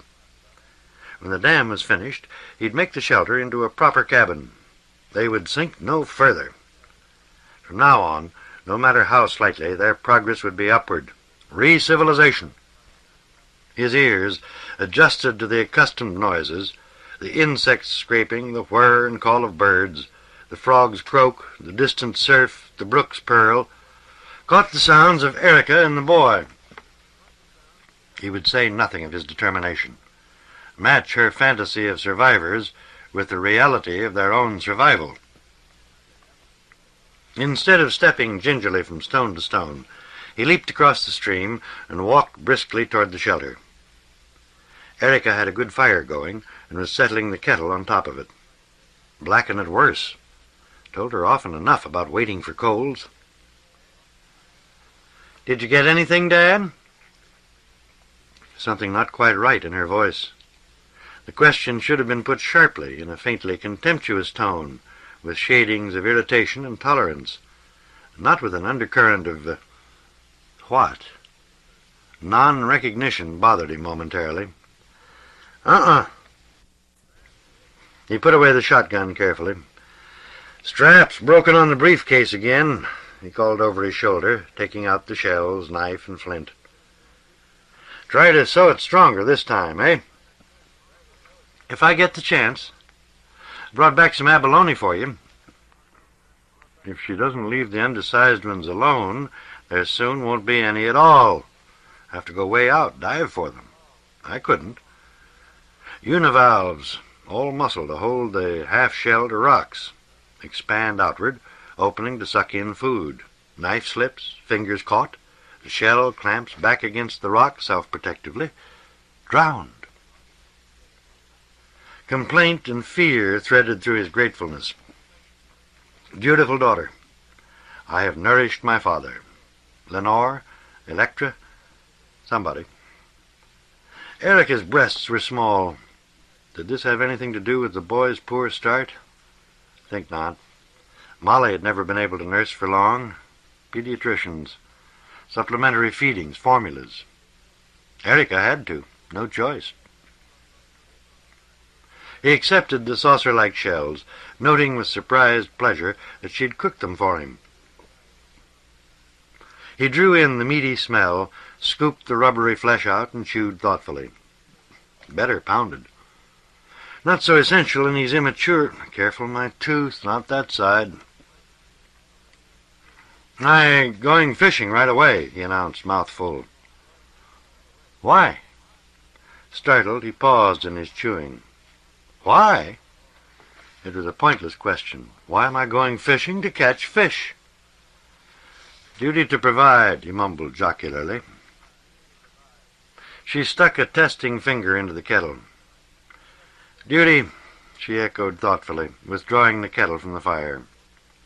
She knelt, letting her hair fall forward into the water. Both Mr. Jimin and the boy watched. She sopped and wrung, dipped again, cupped her hands and poured the water over her scalp, rubbing it in, over and over. How can she shampoo without soap, thought Mr. Jimin, and what for? Same reason I shave, preserve the amenities. Still, Odd thing to do in the middle of the day. She rose to her feet and began massaging the loose strands between her palms. "Duty," she said. "Why?" "Why?" For a moment he didn't understand the connection. "Oh, responsibility, biological, social." She held a handful of dripping hair up and away from her face to peer at him. "And Mom?" she asked levelly. "Wendy? Jer and Mom?" Impulse. The impulse at the exact moment of opportunity, at the end of a day when inhibitions are relaxed. He could never have forced Molly and the boys out of the car, could never have driven off with a startled Erica beside him if he had had to state anything, justify himself, argue. He could not have done it if they had even been in sight, if their knowledge of his betrayal and abandonment had been coincidental with the act, instead of delayed till after accomplishment. What was the relevance of all this now? If Erica didn't know these things, how could he possibly communicate them to her? Certainly, there was no way in which he could recreate, even if he wanted to, the peculiar emotional atmosphere of that day of escape. It was not the arraignment which astonished him so much as the Mom. From that electric moment of awareness in the station wagon, Erica had spoken aloofly of Mother. This sudden reversion to the locution of childhood must mean what? Guilt had become so pervasive a word in the books Molly used to read, it had no meaning at all. Carefully he said, "Survival would have been impossible. I also owed a duty to you and to myself." For a strange moment he felt it was the man of 8 years back talking. D.A. Jimin, who had a home in Malibu and an office on Spring Street. "Besides," he added weakly, "I gave her all our money, $20,000.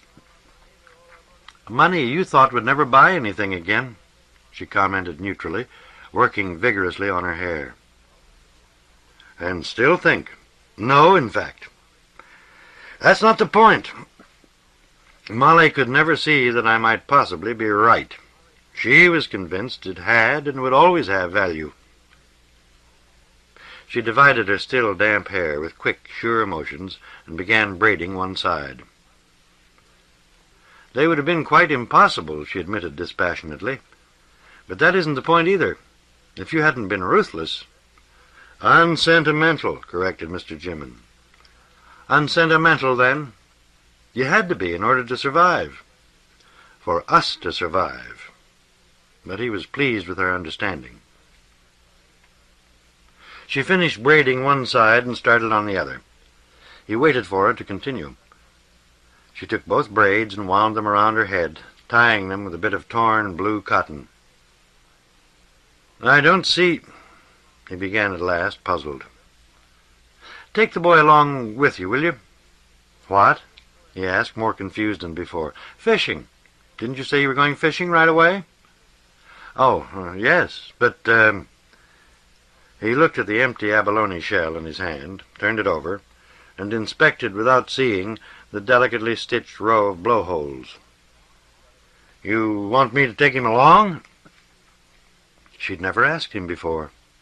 Have to carry the boy at least part of the way. Nuisance. But she was right, of course. Have to begin teaching him. He rose.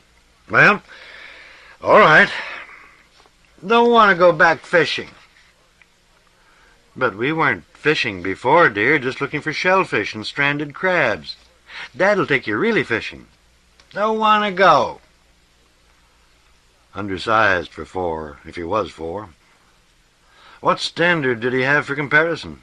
Faded memories of Jer and Wendell, and the children seen unseen on the street. Boy was probably exactly average. Even his health, considering the diet. Sickly was only a revulsion, or a wish he might have been sturdier, brighter than most. The 19th century folk tales opposed to historical knowledge. Ptolemies and Incas, or didn't the Incas? I think they did. Erica put her arms around the boy and kissed him. None of the Jimins were demonstrative. "Go with Dad," she said. "I want you to." "Come on," suggested Mr. Jimmon, not unkindly. "Come on if you're coming." "He needs eggs," said Erica. "Milk, really, but there's no milk. And greens. The dandelions are pretty well all gone now, but there's other stuff around here. You can tell by chewing on them raw if they're good to eat. And warm covers at night." "You haven't done badly with him, Erica," said Mr. Jimmon. "Fact is, I'd say you'd done very well." The lack of the briefcase was a nuisance. He would have to take knife, flint and steel, and string in his other hand. Forget extra gut, hooks, sinkers. "Come on," he repeated. "Carry your piggyback." The arms around his neck seemed frail. Certainly his weight was light. If I could have gentled a cow, the milk would have made all the difference. Perhaps even now. Was that what she was getting at? Maybe when the dam was finished. The cattle might not have strayed too far or learned too great a wariness. "Luck, Dad," Erica called out with the same strange undertone in her voice. "Don't let him get cold." He was partly choked by the boy's clutch. He jogged thoughtfully downhill. Despite his efforts and warnings, a definite path had been worn from the shelter to the highway. He would have to conceal it again as best he could with pine needles and debris. Speak to her again of the seriousness of exposing themselves so. If only he could regain communication with her.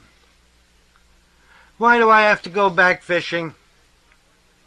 "Not exactly have to. Erica thought you were getting big now. Time to learn things." "Don't want to." "All right," he agreed absently. A strange smell drifted under his nostrils. Familiar, but not smelled recently. Acrid, faint, almost sweet. And not a skunk far off, though. "You don't have to. Just watch me catch fish for us all." "Don't want to watch." Annoying little... No wonder Erica wanted to fob him off for the afternoon. He tried to adjust the boy's position on his back to make carrying a little easier, but his filled hands thwarted the attempt. "Try not to pull back against my neck," he urged. Even before he stepped out from between the trees into the thick brush, smothering what had once been the shoulders and ditches of the highway, he knew something was wrong. Was the familiar smell stronger here? "Shh, quiet," he whispered. "Don't shh," he hissed. He waited silently to see if the foreign presence, if that was what it was, would betray itself before he went forward into the open. Imagination? Hunch? Worth going back for the rifle? "Shh, I told you. Mean it." The trees were as they should be, forbearing, imperturbably, unindicative. Whatever was wrong, if indeed there was anything wrong, and his startle had not been completely unwarranted, had not touched the redwoods. No, the brush, he thought, as he pushed his way through it, deliberately avoiding the path Erica had carelessly trampled. The upstart growth was arrogant. "No one been here?" he muttered under his breath. "What you say, Dad?" "Shh, quiet." "But be quiet." It was the road itself which told everything. Even before he stepped out on its surface, before he read what was so plain to see, Mr. Jimmon felt the contraction of dread in his chest. The highway was not as he had known it 6 years earlier, when he had grunted to Erica, sleepy and awed, "Guess this is the place." It was no longer a clean strip of nearly white concrete, worm-patterned with black tar. Leaves and sand had blown across it steadily in the ceaseless wind from the ocean, to be caught and held at the near edge, building back a dune to snare the earth that was stamped and filtered into it by the rain. The compound was not disturbed. The concrete was buried now, anchored under ever-accumulating topsoil, on which sparse grass and undernourished plants grew thinly but stubbornly, their taproots stunted by the slab below. The highway was still clearly defined, but no longer as what it was. Now it was only a sick swath through the vigorous brush and woods. But the swath was not as it had been yesterday, and the day before, and last week, and last year. The track of the interloper was plain and bold to see. Insolently plowed through the soft detritus, imperiously proclaiming its roughshod advance on the vulnerable mass. He put a foot on the violated surface. The signs were plain, too plain. The ultimate meaning was obscure as the fate they represented, but the immediate story was crystal clear. Without any doubt, the plump-to-plump U-marks, coming from nowhere, going nowhere, were the tire treads of a jeep. They impressed themselves on the thin soil, man's ensign on top of nature's futile try at blotting out man's insignia. The jeep, with treads still thick enough to leave so firmly a distinguishing mark, was what? Not certainly utter disorganization. Not after 6 years. Whoever rode that jeep might be marauder and pillager, but as between them, or him, and Mr. Jimmon, it was the jeep which represented civilization, and Mr. Jimmon, savagery. "Why you don't go on, huh, Dad?" Answered Mr. Jimmon perfunctorily. Warily he moved forward. Neanderthaler, sniffing the spoor of Cro-Magnon. Friday, astonished by the print of Crusoe. What was implicitly engraved on the dirt? A jeep, yes, but what else? Who? Man or woman? 3 or 4 men? Men of goodwill seeking their fellows, or fleeing from them? What was the personal history of the jeep's occupants? What had they been 6 years ago, and for the 6 years past? Were they reconcilers or destroyers? Mr. Stanley, I believe. Believe what? Believe anything. Out of nowhere into nothing. Was it? No question the tracks were not quite in the center of what had once been a highway, premier numbered, paved, celebrated, maintained, and budgeted for by the sovereign state of California. By ever so slight a deviation, but consistently, quite as though it were done by habit rather than intent, the tracks bore to the west side. West side. Rule of the road, except in the unlikely event the jeep driver was an Englishman or New Zealander, inexplicably traveling an unpopular American highway, meant west was right side. The jeep came from the north and was heading south. Logic.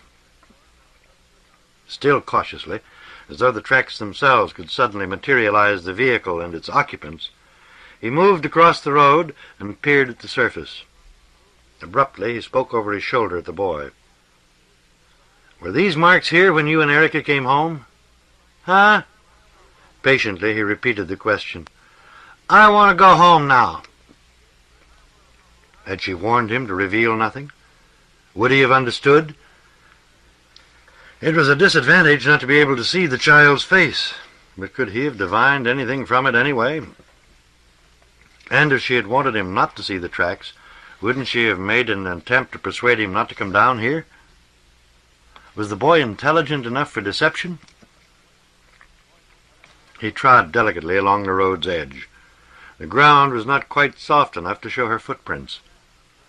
Besides, if she had seen the tracks and not wanted him to know, she could easily have avoided walking on them. Why should he suspect her of hiding anything? The ill-concealed excitement, the novel request to take the boy along. Why? He would have expected her to rush back with the news, exultant. It must seem she had been right about survivors, he wrong. Why didn't she triumph? Or supposing she had had second thoughts of the intruder's goodwill, wouldn't she yet have wanted to tell him of their existence? He stepped high over the impressions. Could they have been made after she returned? And not only was such pat timing highly doubtful, it left her elation unaccounted for. Nor was it reasonable to think the tracks had been made before she'd gone down to the ocean that morning. No one would drive a road so long unused for the first time at night. Logic said the jeep must have passed on its southward way while Erica searched the rocks for shellfish. Had its occupants seen her? There was no indication from the tire marks of a stop and start. He could take it for granted their existence was still concealed. Unless the jeep returned, it might remain so. He smothered the impulse to turn back. If she had suppressed a knowledge, mention would only harden whatever curious reaction she might have had. And if, improbably, she did not know of the jeep's passage, nothing was gained by telling her, yet. There was no further point in staring down at the tracks. Reluctantly, he faced away from them and walked through the thin cover which ended in sand-rooted pine and cypress. "Have to let you down now," he said over his shoulder. "Hold on to my hand going between these rocks and we'll be all right." "Can't." "Can't? Why can't you?" "You got your fishing rod in that hand." Mr. Jimmon shifted the rod into the hand already encumbered by knife and flint, and took the boy's free one. Jur, David Alonzo Jimmon, Jr., would be 23 now. The tide was low and still going out. Spume gurgled in the spongy rocks, subduedly now, explosively at high tide. "You sit down here," he directed, putting his gear in a safe place, "and watch." Carefully, he picked his way over the craggy strand to an exposed point where the water alternately sucked and smashed at clusters of dark, dripping mussels. A long, slimy tail of green seaweed puffed and dwindled like wet wool. Mr. Jimmon selected a promising hump of large shells down low and pulled. The Pacific, resenting the impudence, covered them promptly and wet him to the knees. The boy laughed. He went back and got his knife. As the next wave receded, he stabbed, sawed, and hacked at the tough fibers to which the mussels clung. After several more wettings, he succeeded, panting, in retrieving a good-sized clump. Retreating, he opened the largest shell, cut a piece of the soft orange meat, and gently worked it on his hook. He adjusted the float, and going forward, cast out as best he could with a light sinker and dangling line. The float bobbed some 10 feet out. Stepping back to where the boy was playing with a tiny fiddler crab in a rocky tide pool, he gently reeled out line. The float moved erratically seaward. Glancing over his shoulder, he confirmed his certainty that this spot was invisible from any part of the road. Currents tugged moodily at the rod's tip, nodding it gravely, twitching it, pulling it slowly down and letting it slowly come back. The degree of civilization in man was inversely proportionate to his preoccupation with the business of getting food. For him, it was an all-day chore and an unavoidably direct one. He could perform no act, like writing insurance or welding aluminum, which could eventually be translated into calories. His relation with what he ate was always intimate. For the jeep riders, it must be immediate, too. Their removal from his savage status was made clear when you considered how little time they must have to spend food-getting. They were the sportsmen who could spot game and bring it down as they sped along. They were the lords of survival, who could find the still intact stores of canned goods and gorge voluptuously on such rare delicacies as solid packed tomatoes or evaporated milk. The tug on the rod was suddenly sharp. The tip bent, the float went under, bobbed back, moved in a swift arc. Mr. Jimmon pulled enough to set the hook and reeled in steadily, faintly excited by the struggle. "Bass," he grunted with satisfaction. "Oh, big fish," said the boy, as the line, having been drawn in till the float came against the eye, was flipped overhead with a gray and brown calico writhing on the hook.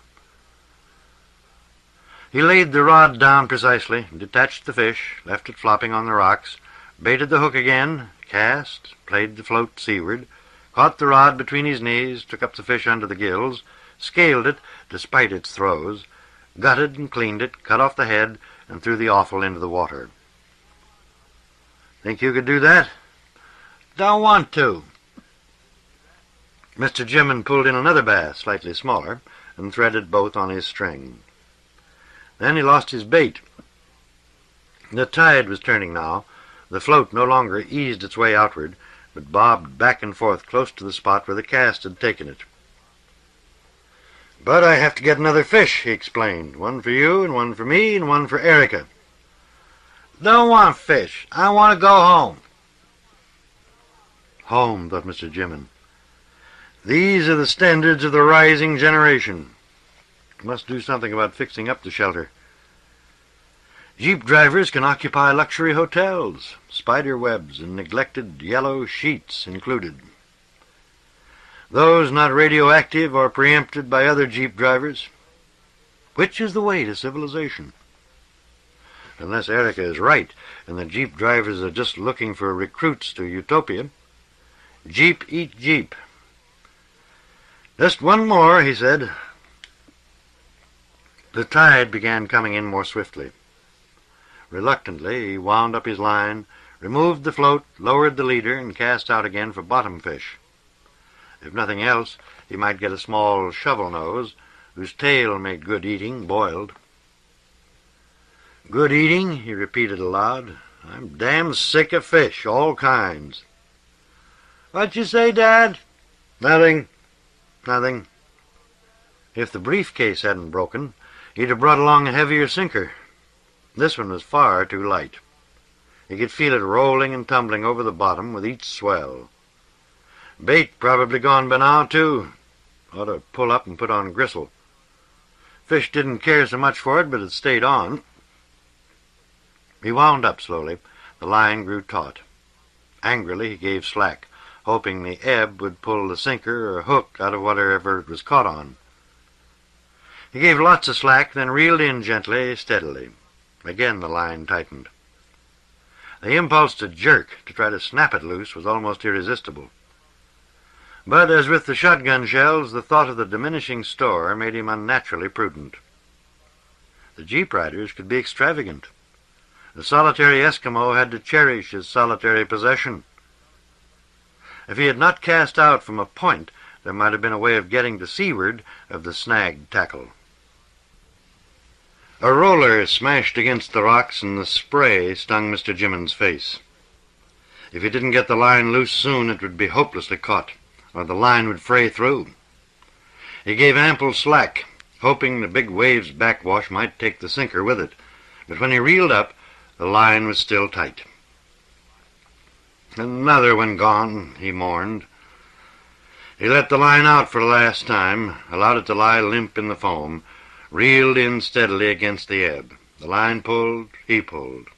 Then he wound up the broken line, shorn of leader, hook, and sinker. "Come on, we'll go home."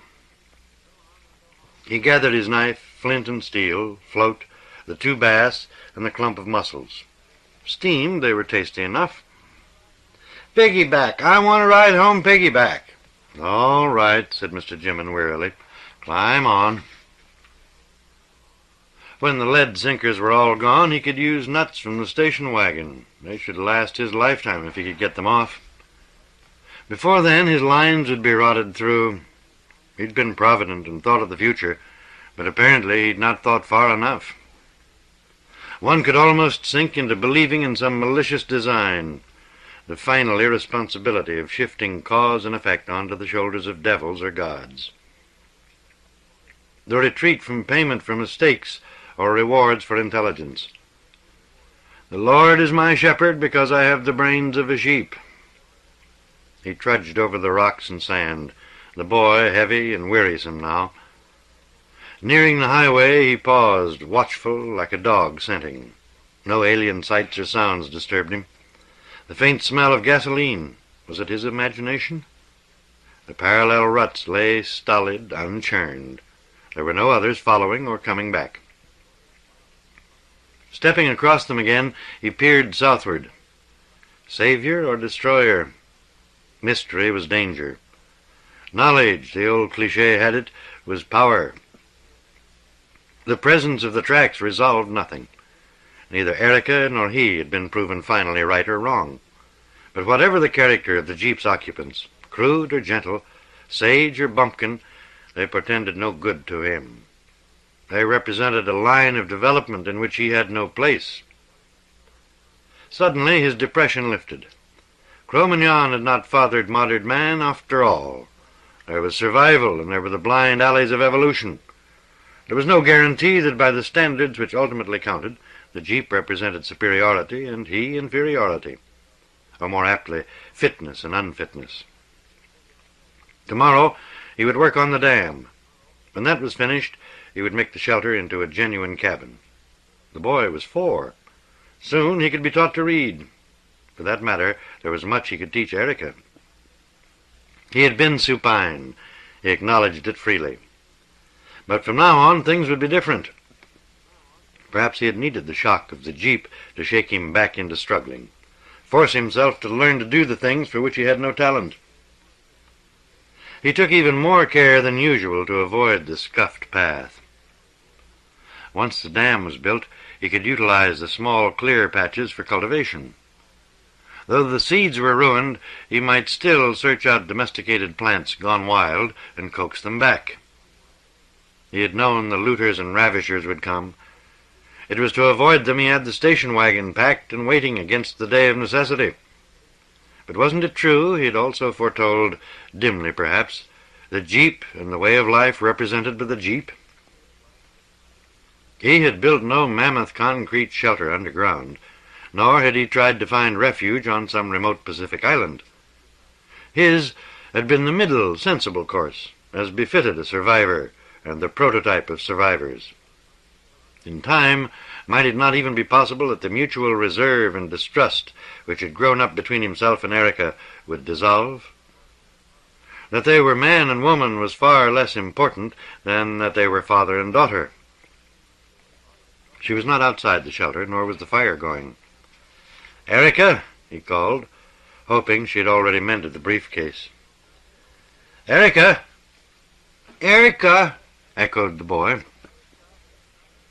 Mr. Jimmon eased him down from his back, put the fish and mussels next to the fireplace. He laid his rod beside the stream, unreeling all of the line that had been dampened, washing the salt water off carefully. Then he looped it loosely over the bushes to dry. Only then did he go inside. "Erica?" He took a handful of the dry moss kept in reserve and went back to the fireplace. Careless of her to let it go out that way, knowing from experience how long it took to make a new one. On the 4th try, the spark struck from the flint and steel made a filament of moss glow.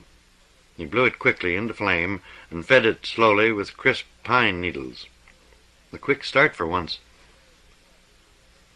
When the fire was established, he added small brush and laid on 3 medium-sized boughs. He scooped up a small quantity of water into the bottom of the kettle and dumped in the mussels.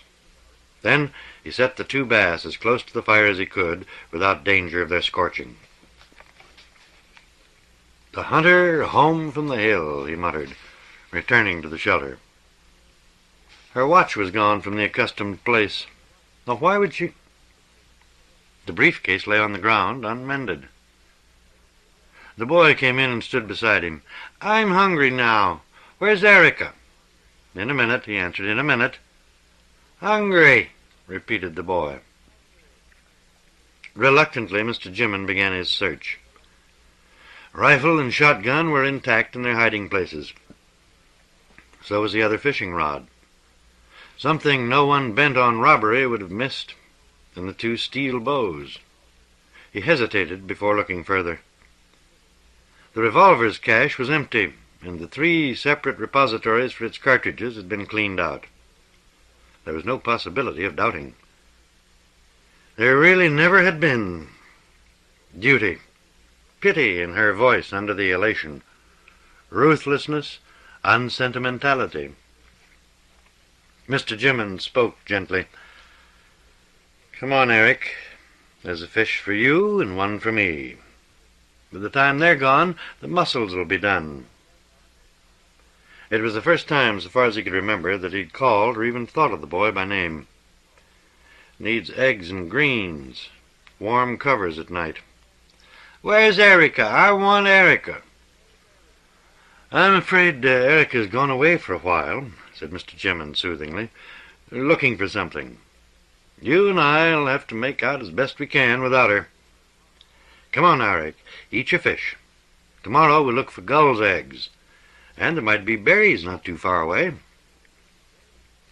Mr. Jimmins regarded his own fish with distaste. His tooth had finally begun to ache, badly. Saturnian Celia by Horace Walpole. Editor's note, in which the bachelor sage of Strawberry Hill reveals himself almost 200 years ago as one of the pioneers of interplanetary love. End of note. Extracts from a letter to the Reverend William Mason, 1725-1797. May, 1774. If I was as good a poet as you are, I would immediately compose an idyll or an elegy, the scene of which would be laid in Saturn or Jupiter. And then, instead of a niggardly soliloquy by the light of a single moon, I would describe a night illuminated by 4 or 5 moons at least. And they should be all in a perpendicular or horizontal line, according as Celia's eyes, who probably in that country has at least 2 pairs, are disposed in longitude or latitude. You must allow that this system would diversify poetry amazingly. And then Saturn's belt, which is not round the planet's waist like the shingles, but is a globe of crystal that encloses the whole orb, as you may have seen an enameled watch in a case of glass. Pray send me an eclogue directly upon this plan, and I give you leave to adopt my idea of Saturnian Celias having their everything quadrupled, which would form a much more entertaining rhapsody than Swift's thought of magnifying or diminishing the species in his Gulliver. How much more execution a fine woman could do with 2 pair of piercers, or 4, and how much longer the honeymoon would last if both the sexes have, as no doubt they have, 4 times the passions, and 4 times the means of gratifying them.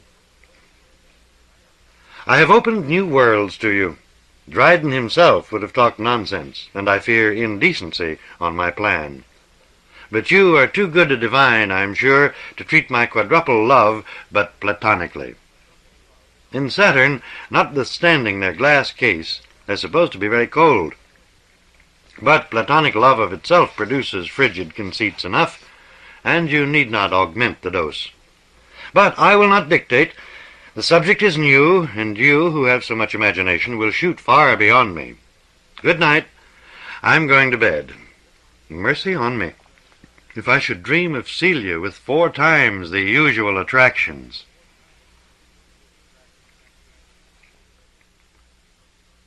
Fear is a Business by Theodore Sturgeon. Editor's note. Much has been written about flying saucers, ranging from serious reporting on unexplained flying objects through wildly improbable speculation to pure crackpot nonsense. But the most unlikely subject takes on new meaning when exposed to Theodore Sturgeon's truly special talents. End of note. Josephus McCardle Philipso is a man of destiny, and he can prove it. His books prove it.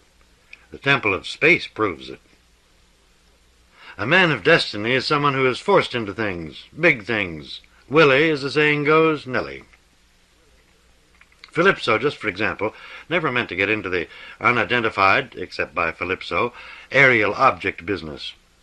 This is to say, he didn't sit down like some of his less honest, according to Philipso, contemporaries and say, I think I'll sit down and tell some lies about flying saucers and make some money.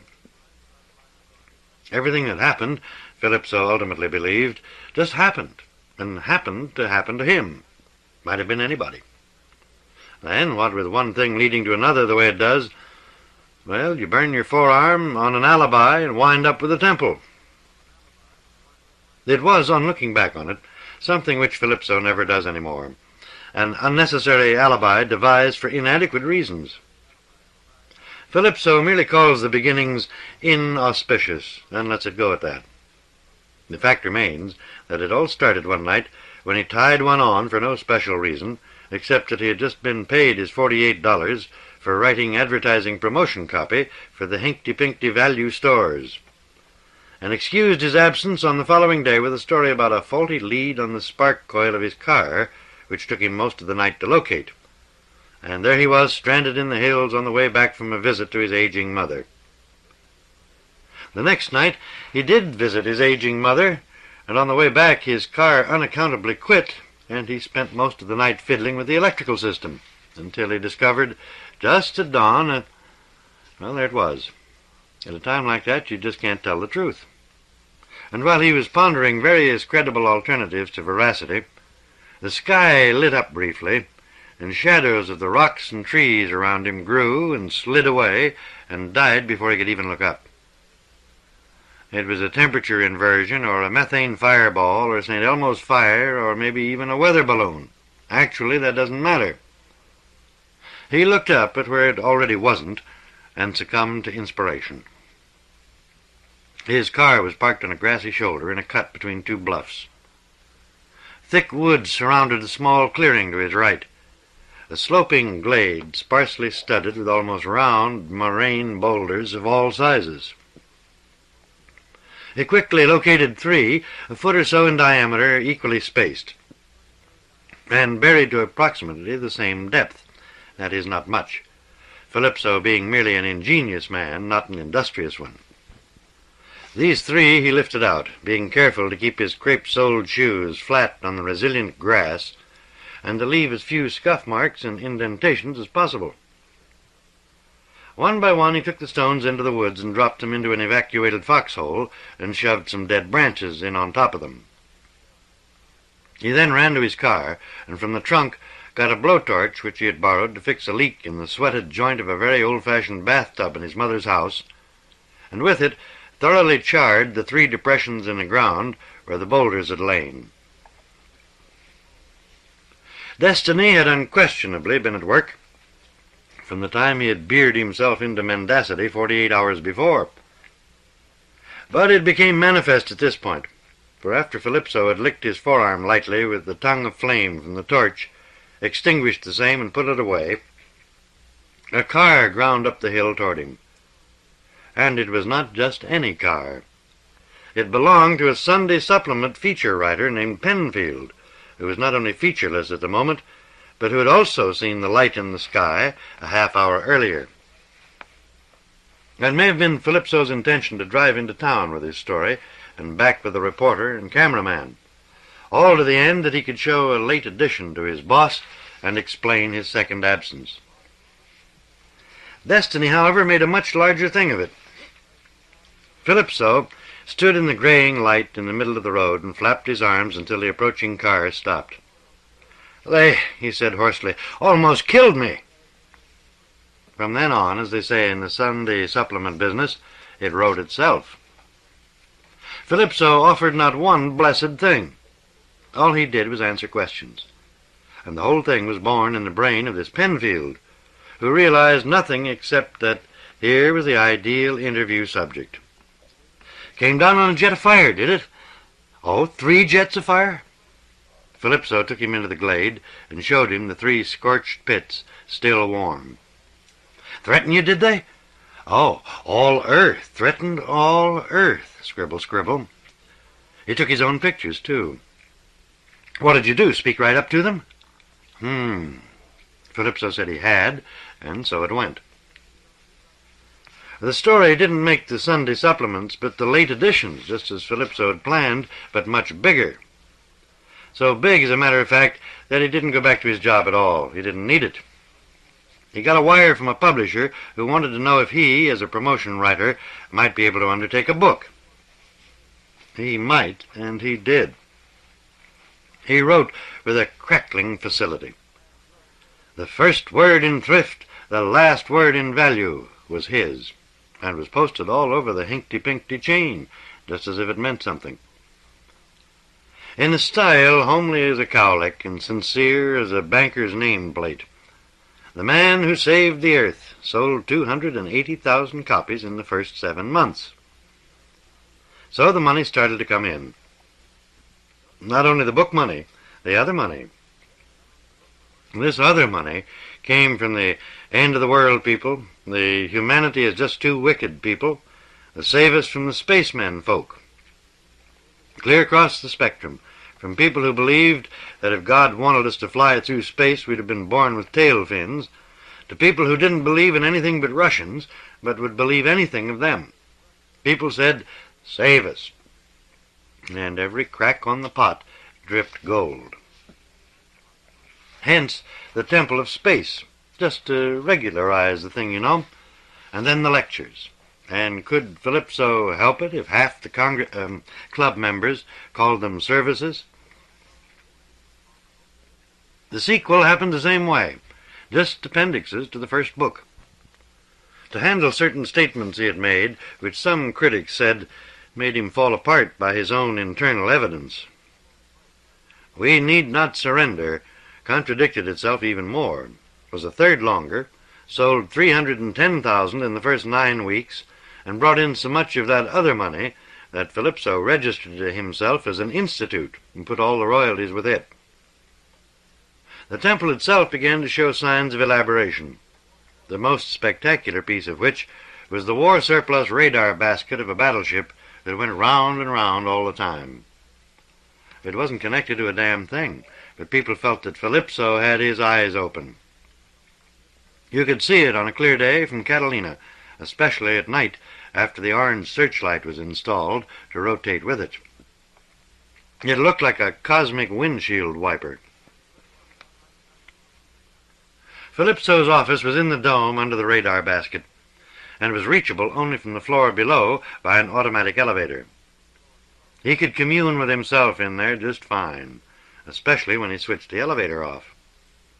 He had a lot of communing to do, too, sometimes detailed stuff like whether he could sustain a rally at the Coliseum, and where to apply the $10,000 grant from the Astrological Union, which had annoyingly announced the exact size of the gift to the press before sending him the check. But his main preoccupation was another book, or What Do I Do for an Encore? Having said that we're under attack, and then that we can rally and beat 'em, he needed an angle, something new, preferably born by Newsbeat out of cultural terror. And soon, too. His kind of wonder could always use another 9 days. As he sat alone and isolated in the amnion of these reflections, his astonishment can hardly be described at the sound of a dry cough just behind him, and the sight of a short, sandy-haired man who stood there. Philipso might have fled, or leapt at the man's throat, or done any number of violent things besides. But he was stopped cold by a device historically guaranteed to stem all raging authors. "I have," said the man, holding up one volume in each hand, "read your stuff." "Oh, really?" said Philipso. "I find it," said the man, "logical and sincere." Philipso looked smilingly at the man's unforgettable, bland face and his unnoticeable gray suit. The man said, "Sincerity and logic have this in common. Neither need have anything to do with truth." "Who are you?" demanded Philipso immediately. "What do you want? How'd you get in here?" "I am not, as you put it, in here," said the man. He pointed upward suddenly, and in spite of himself Philipso found his eyes following the commanding finger. The sky was darkening, and Philipso's orange searchlight slashed at it with increasing authority.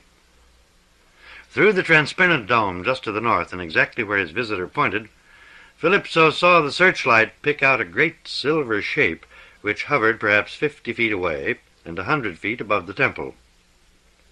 He saw it only momentarily, but it left an after-image in his retina like a flashbulb. And by the time the light had circled around again and passed the place, the thing was gone. "I'm in that," said the sandy-haired man. "Here in this room I am a sort of projection. But then," he sighed, "aren't we all?"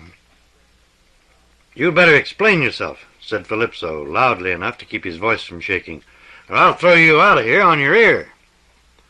"You couldn't. I'm not here to be thrown." The man approached Calypso, who had advanced away from his desk into the room. Rather than suffer a collision, Calypso retreated a step and another, until he felt the edge of his desk against his gluteus. The sandy-haired man, impassive, kept on walking to Calypso, through Calypso, Calypso's desk, Calypso's chair, and Calypso's equanimity, the last named being the only thing he touched. "I didn't want to do that," said the man some moments later, bending solicitously over Calypso as he opened his eyes. He put out his hand as if to assist Calypso to his feet. Calypso bounced up by himself and cowered away, remembering only then that, on his own terms, the man could not have touched him. He crouched there, gulping and glaring, while the man shook his head regretfully. "I am sorry, Calypso." "Who are you, anyway?" gasped Calypso. For the first time the man seemed at a loss. He looked in puzzlement at each of Calypso's eyes and then scratched his head. "I hadn't thought of that," he said musingly. "Important, of course, of course. Labeling." Focusing his gaze more presently at Calypso, he said, "We have a name for you people that translates roughly to labelers. Don't be insulted. It's a categorization, like biped or omnivorous. It means the mentality that verbalizes or it can't think." "Who are you?" "Oh, I do beg your pardon. Call me, call me Hurenson." "I suggest that because I know you have to call me something, because it doesn't matter what you call me, and because it's the sort of thing you'll be calling me once you find out why I'm here." "I don't know what you're talking about." "Then by all means let's discuss the matter until you do." Discuss what?" "I don't have to show you that ship out there again." "Please," said Calypso ardently, "don't." "Now look," said Hurenson gently, "there is nothing to fear, only a great deal to explain. Please straighten up and take the knots out of your thorax. That's better. Now sit down calmly and we'll talk the whole thing over. There, that's fine." As Calypso sank shakily into his desk chair, Hurenson lowered himself into the easy chair which flanked it. Calypso was horrified to see the half-inch gap of air which, for 5 seconds or so, separated the man from the chair. Then Hurenson glanced down, murmured an apology, and floated down to contact the cushion somewhat more normally. "Careless sometimes," he explained. "So many things to keep in mind at once. You get interested, you know, and next thing you're buzzing around without your light warp, or forgetting your hypno-field when you go in swimming, like that fool in Loch Ness." "Are you really an extra—" "Oh, yes, indeed. Extraterrestrial, extrasolar, extragalactic, all that. You don't— I don't see any— I know I don't look like one. I don't look like this." He gestured down his gray waistcoat with the tips of all his fingers. "Either. I could show you what I really do look like, but that's inadvisable. It's been tried." He shook his head sadly and said again, "Inadvisable." What do you want?" "Ah, now we get down to it. How would you like to tell the world about me, about us?" "Well, I mean the truth about us." "From the evidence I already have—" Calypso began with some heat. It cooled swiftly. Hurenson's face had taken on an expression of unshakable patience. Calypso was suddenly aware that he could rant and rave and command and explain from now until McComas, and this creature would simply wait him out. He knew, too, though he kept it well below the conscious area, that the more he talked, the more he would leave himself open to contradiction. The worst kind of contradiction at that. Quotes from Calypso. So he dried right up and tried the other tack. "All right," he said humbly. "Tell me." "Ah." It was a long, drawn-out sound, denoting deep satisfaction. "I think I'll begin by informing you that you have, quite without knowing it, set certain forces in motion which can profoundly affect mankind for hundreds, even thousands of years." "Hundreds," breathed Calypso, his eye beginning to glow. "Even thousands?" "That is not a guess," said Huronson. "It's a computation. And the effect you have on your cultural matrix is, well, let me draw an analogy from your own recent history. I'll quote something. Long had part of the idea, McCarthy had the other part. McCarthy got nowhere, failed with his third party because he attacked and destroyed, but didn't give. He appealed to hate, but not to greed. No, what's in it for me? No pork chops. That's from the works of a reformed murderer who now writes reviews for the New York Herald Tribune. What has this to do with me? You, said Huronson, are the Joseph McCarthy of saucer writers. Calypso's glow increased. My, he sighed. And, said Huronson, you may profit by his example. If that be... No, I've quoted enough. I see you are not getting my drift anyway. I shall be more explicit. We came here many years ago to study your interesting little civilization. It shows great promise, so great that we have decided to help you. Who needs help? Who needs help? Huronson paused for a long time, as if he had sent away somewhere for words and was waiting for them to arrive. Finally, I take it back. I won't be more explicit. If I explained myself in detail, I would only sound corny. Any rephrasing of the Decalogue sounds corny to a human being. Every statement of every way in which you need help has been said and said. You are cursed with a sense of rejection, and your rejection begets anger, and your anger begets crime, and your crime begets guilt, and all your guilty reject the innocent and destroy their innocence. Riding this wheel, you totter and spin, and the only basket in which you can drop your almighty insecurity is an almighty fear, and anything that makes the basket bigger is welcome to you. Do you begin to see what I'm talking about and why I'm talking to you? Fear is your business, your stock in trade. You've gotten fat on it. With humanity trembling on the edge of the known, you've found a new unknown to breed fear in. And this one's a honey. It's infinite. Death from space. And every time knowledge lights a brighter light and drives the darkness back, you'll be there to show how much wider the circumference of darkness has become. Were you going to say something? I am not getting fat, said Calypso. Am I saying anything? Breathed the sandy-haired man. Am I here at all? In all innocence, Calypso pointed out, You said you weren't. Huronson closed his eyes and said in tones of sweet, infinite patience, Listen to me, Calypso, because I now fear I shall never speak to you again. Whether or not you like it, and you do, and we don't, you have become the central clearinghouse for the unidentified aerial object. You have accomplished this by lies and by fear, but that's now beside the point. You accomplished it.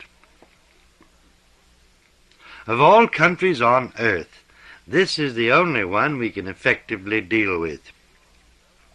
The other so-called great powers are constitutionally vindictive or impotent or hidebound or all three.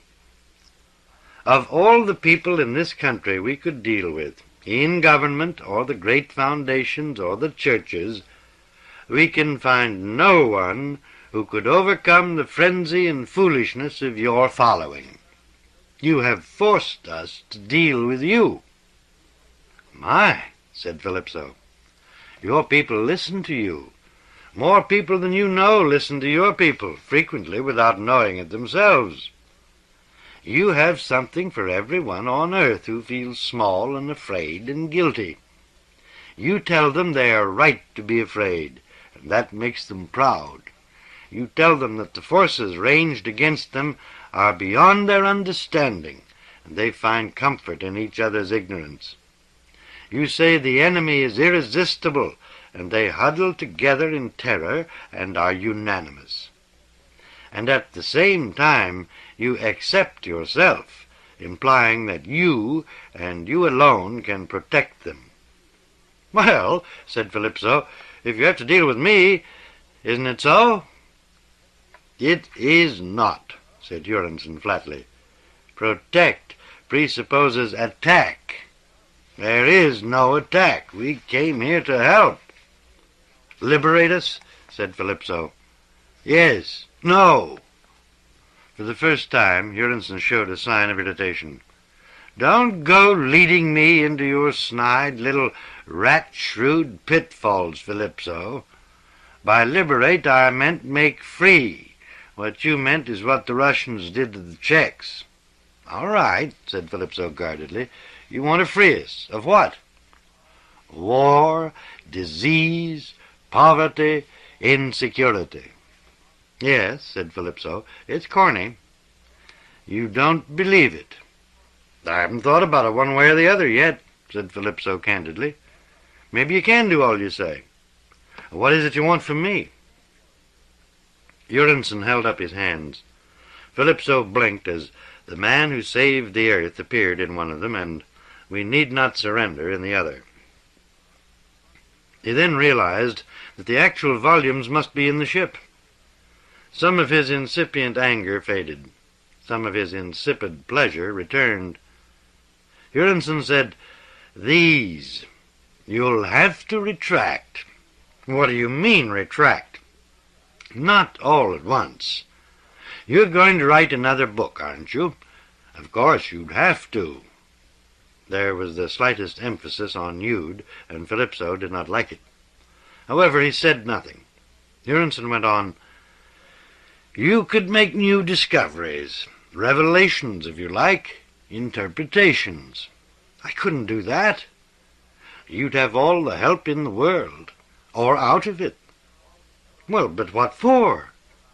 To draw the poison of those lies of yours, to give us a chance to show ourselves without getting shot on sight.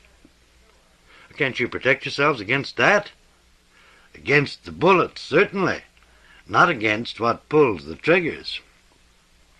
Suppose I do go along with you. I told you. No poverty, no insecurity, no crime, no Philipso. Oh, you mean what's in it for you? Can't you see you'd make possible a new Eden, the flowering of your entire species, a world where men laughed and worked and loved and achieved, where a child could grow up unafraid, and where for the first time in your history human beings would understand one another when they spoke. You could do this, just you. I can see it, said Philipso scathingly. All the world on the village green, and me with them leading a Morris dance. I couldn't live that way.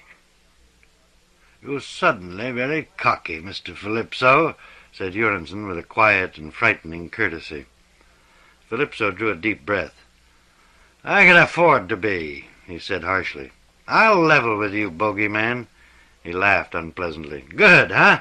Bogey. That's what they call you when they... Get us on a radar screen. I know. Get to the point. Well, all right then, you asked for it. He got to his feet. You're a phony. You can maybe do tricks with mirrors, maybe even hide the mirrors, but that's it. If you could do a tenth of what you say, you wouldn't have to come begging. You'd just do it. You'd just walk in and take over. By God, I would. You probably would, said Huronson with something like astonishment. No, it was more like an incredulous distaste. He narrowed his eyes.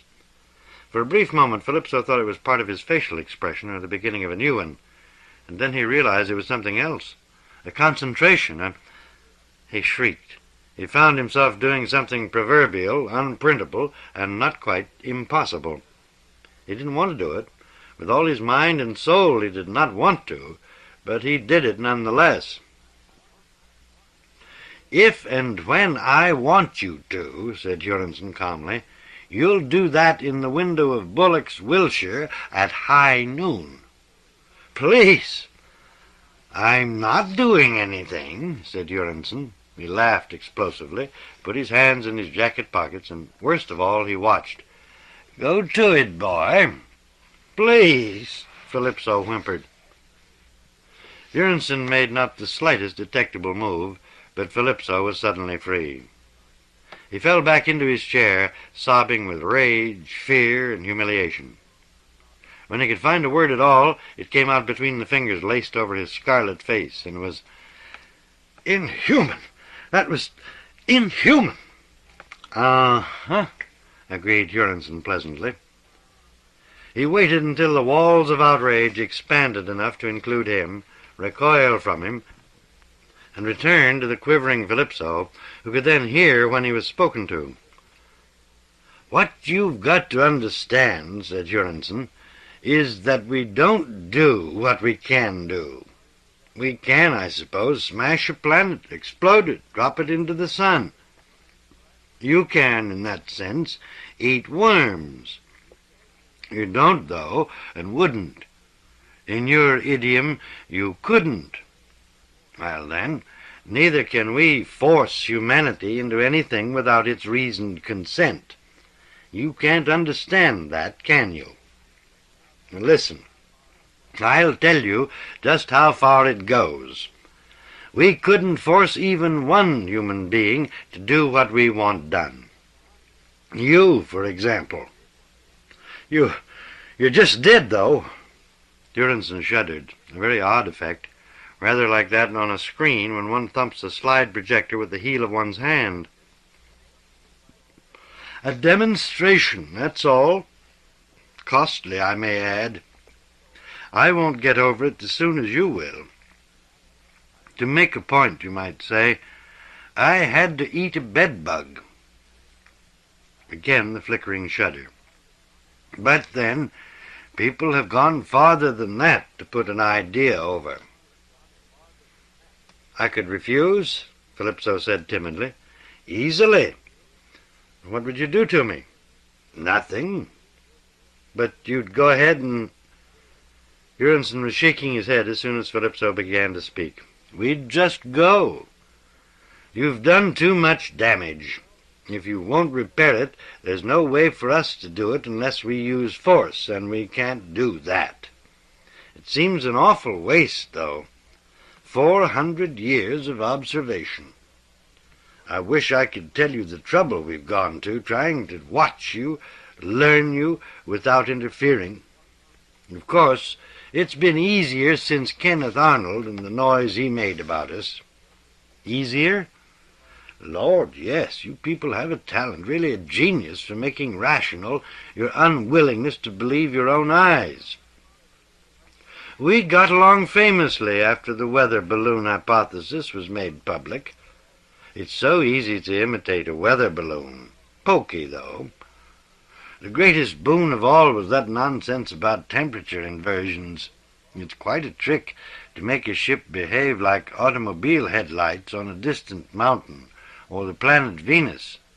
But temperature inversions, he snapped his fingers, nothing to it. Nobody understands them, so they explain everything. We thought we had a pretty complete tactical manual on concealment, but did you see the one the U.S. Air Force got out? Bless 'em. It even explains the mistakes we made. Well, most of them, anyway. That idiot in Loch Ness. Wait, Philipso wailed. I'm trying to find out what I'm supposed to do, what will happen, and you sit there and go on so. Yes, of course, you're quite right. I was just blowing words over my tongue to try to get the taste of you out of my mouth. Not that I really have a mouth.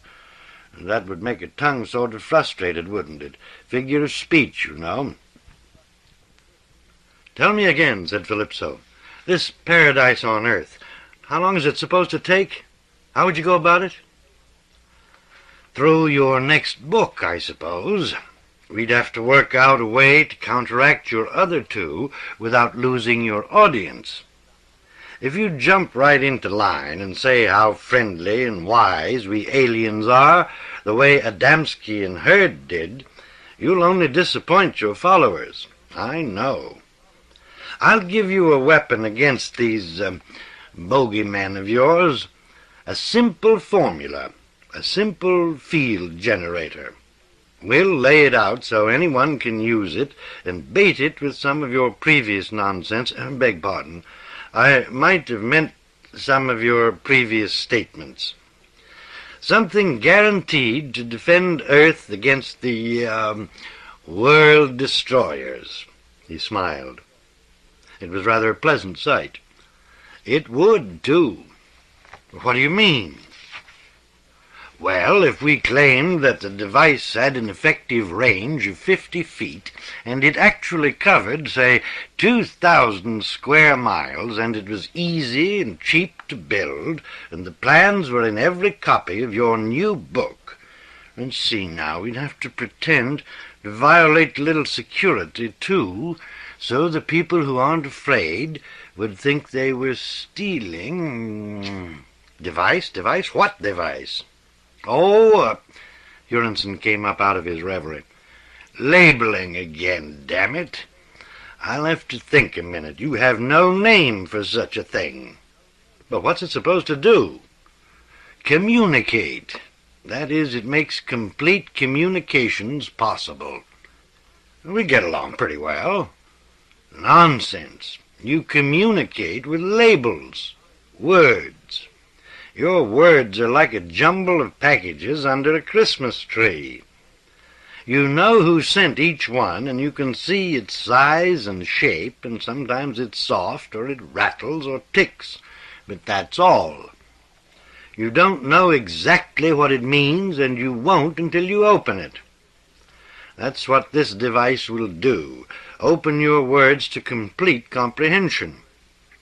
If every human being, regardless of language, age, or background, understood exactly what every other human being wanted, and knew at the same time that he himself was understood, it would change the face of the earth, overnight. Philipso sat and thought that one out. You couldn't bargain, he said at length. You couldn't explain a mistake, even. You could explain it, said Huronson. It's just that you couldn't excuse it. You mean every husband who flirted, every child who played hooky, every manufacturer who... all that. Chaos, whispered Philipso. The very structure of... Huronson laughed pleasantly. You know what you're saying, Philipso. You're saying that the basic structure of your whole civilization is lies and partial truths, and that without them it would fall apart. And you're quite right. He chuckled again. Your Temple of Space, just for example. What do you think would happen to it if all your sheep knew what their shepherd was and what was in the shepherd's mind? What are you trying to do? Tempt me with all this? Most gravely, Huronson answered him, and it shocked Philipso to the marrow when he used his first name to do it. I am, Joe, with all my heart I am. You're right about the chaos, but such a chaos should happen to mankind or any species like it. I will admit that it would strike civilization like a mighty wind, and that a great many structures would fall. But there would be no looters in the wreckage, Joe. No man would take advantage of the ones who fell. I know something about human beings, Calypso said in a flat, hurt voice. And I don't want 'em on the prowl when I'm down, especially when they don't have anything. God! Huronson shook his head sadly. You don't know enough, then. You've never seen the core of a human being, a part which is not afraid, and which understands and is understood. Huronson searched his face with earnest eyes. Have you? I have. I see it now. I see it in you all. But then I see more than you do. You could see as much, or you all could. Let me do it, Joe. Help me. Help me, please. But lose everything I've worked so hard to lose. Think of the gain. Think of what you do for the whole world. Or if it means any more to you, turn the coin over. Think of what you'll carry with you if you don't help us. Every war casualty, every death from preventable disease, every minute of pain in every cancer patient, every stumbling step of a multiple sclerosis victim will be on your conscience from the moment you refuse me. Ah, think, Joe. Think. Calypso slowly raised his eyes from his clenched hands to Huronson's plain, intense face. Higher, then, to the dome and through it. He raised his hand and pointed. "Pardon me," he said shakily, "but your ship is showing." "Pshaw," said Huronson surprisingly. "Damn it, Calypso, you've gone and made me concentrate, and I've let go the warp matrix and fused my Omicron. Take a minute or two to fix. I'll be back." And he disappeared. He didn't go anywhere, he just abruptly wasn't. Josephus McCardle Calypso moved like a sleepwalker across the round room and stood against the plexiglass, staring up and out at the shining ship. It was balanced and beautiful, dusty textured and untouchable like a moth's wing. It was lightly phosphorescent, flaring in the orange glow of the slashing searchlight, dimming rapidly almost to blackness just as the light cut at it again. He looked past the ship to the stars, and in his mind's eye past them to stars again and whole systems of stars, which in their remoteness looked like stars again and stars again. He looked down then to the ground under the temple, and down again to its steep slope, its one narrow terrace of a highway, and down again to the lamp-speckled black of the valley bottom. And if I fell from here to there, he thought, it would be like falling from crest to trough in the whorls of a baby's fingerprint. And he thought, even with help from heaven, I couldn't tell this truth and be believed. I couldn't suggest this work and be trusted. I'm unfit, and I have unfit myself. He thought bitterly, it's only the truth. The truth and I have a like polarity, and it springs away from me when I approach by a law of nature. I prosper without the truth, and it has cost me nothing but the ability to tell the truth. But I might try, he thought. What was it he said? The core of a human being, a part which is not afraid, and which understands and is understood. Who was he talking about? Anybody I know? Anyone I ever heard of? How are you, you say, when you don't care how they are? I'm sorry, you say, when you're not. Goodbye, you say, and it means God be with you. And how often is your goodbye a blessing? Hypocrisy and lies, thousands a day, so easily done we forget to feel guilty for them. I see it now, he said, though. Did he mean me? Could he see the core of me and say that? If he can see such a marrow, he can see a strand of spider silk at 60 yards. He said, Calypso recalled, that if I wouldn't help, they'd do nothing. They'd go away, that's all. Go away forever and leave us at the mercy of, what was that sardonic phrase? The world destroyers. But I never lied, he wailed suddenly and frighteningly loud. I never meant to. They'd ask, don't you see, and I'd only say yes or no, whatever they wanted to hear. The only other things I ever did was to explain the yes or the no. They didn't start out to be lies. No one answered him. He felt very alone. He thought again, I could try, and then wistfully, could I try? The phone rang. He looked blindly at it until it rang again. Tiredly, he crossed to it and picked it up. Philipso, the phone said. Okay, Swami, you win. How did you do it? Who's that? Penfield? Penfield, whose original Philipso spread had started his rise from Sunday feature writer.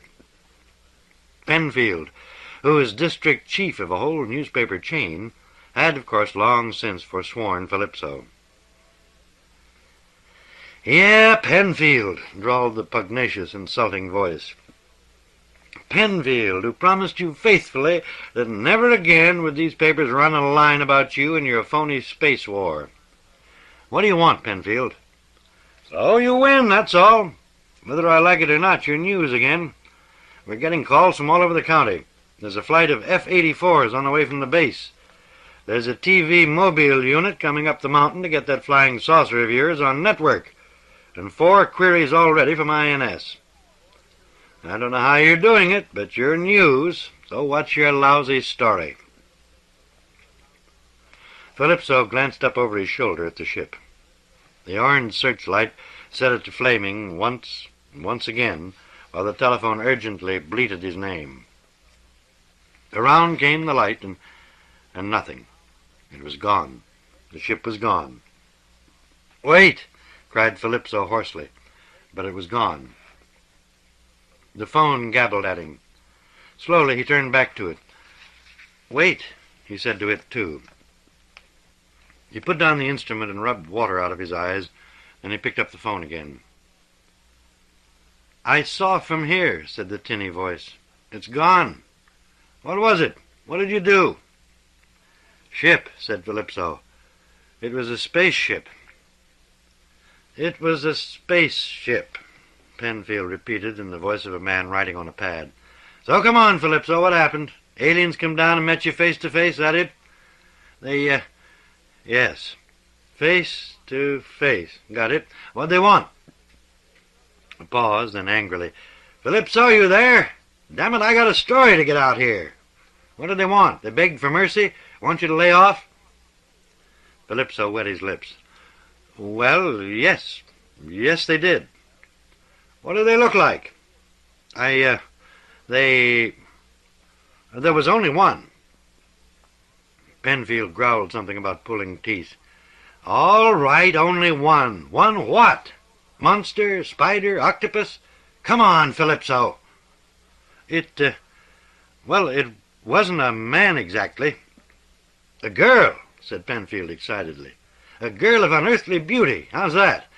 They've threatened you before. Now they come to beguile you with... and so on. How's that? I'll quote you. Unearthly. And refused... temptation. Penfield, listen, Swami. That's all you get. I haven't time to listen to any more of your crap. I'll give you this in exchange, though. Just a friendly warning. And besides... I want this story to hold up through tomorrow anyhow. ATIC and the FBI are going to be all over that temple of yours like flies on a warm marshmallow. You better hide the pieces of that balloon or whatever else the trick was. When it reaches the point of sending out a flight of jets, they don't think publicity is funny. Penfield, But the phone was dead. Philipso hung up and whirled to the empty room. You see, he wept. You see what they make me do. He sat down heavily. The phone rang again. New York, the operator said. It was Jonathan, his publisher. Joe, your line's been busy. Great work, fella. I heard the bulletin on TV. How'd you do it? Never mind. Give me the main facts. I'll have a release out first thing in the morning. Hey, how soon can you get the new book done? 2 weeks? Well, 3. You can do it in 3, fella. You have to do it in 3. I'll cancel the new Never mind, I'll get press time for it. Now, let's have it. I'll put you on the recorder. Calypso looked out at the stars. From the telephone he heard the first sharp, high beep of the recording machine. He bent close to it, breathed deeply, and said, "Tonight I was visited by aliens. This was no accidental contact like my first one. They planned this one. They came to stop me, not with violence, not by persuasion, but with the ultimate weapon.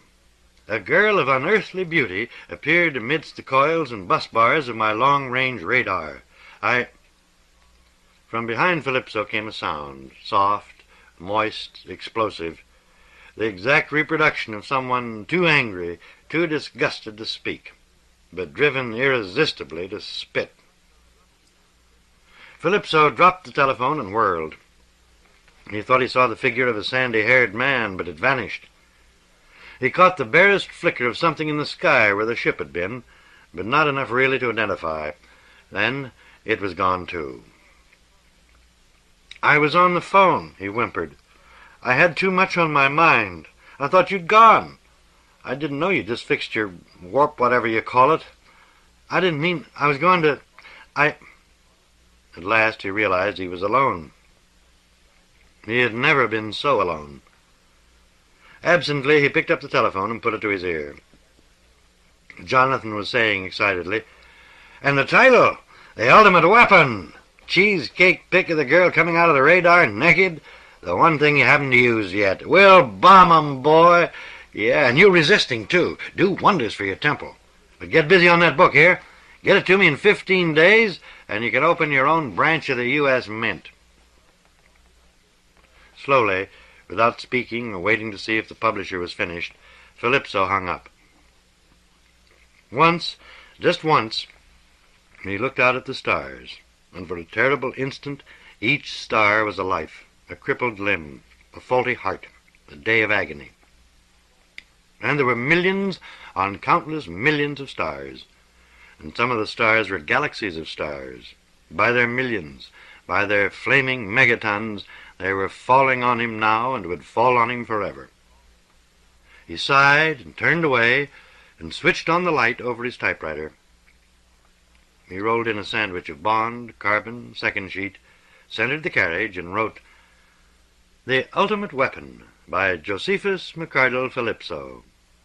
Facile, swift, deft, and dedicated, he began to write. Meeting of Relations, by John Collier. Editor's note. The only reasonably economical way of accurately describing a John Collier story is to report, "This is a John Collier story." End of note. Fold after fold of hills, already tawny with summer, encircled the valley where the Oxus flowed between wide meadows of knee-high grass and nodding flowers. The afternoon was as golden as an afternoon can be. It had that timeless, still, and classic quality which insists the world has been thus and will be thus forever. The herdsmen whose cattle grazed the lower slopes were gathered under the dark levels of a cedar tree, from whose reddish trunk a little bronze oozed into the black-green shade. The deep silence of cedar shade was invaded by no sound except for the sweet and brittle note of the cicada, which seemed to enter the silence without destroying it. The herdsmen were not talking. They were looking across the valley at the long track that led into the hills to the west. Along this track the figure of a single man was advancing, and had already grown from the size of a fly to the size of a heron, and now he was approaching the ford.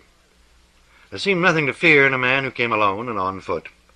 Nevertheless, they continued to watch him. Soon he had waded through the shallows and had started upon the uphill track that led past the tree under which they were sitting.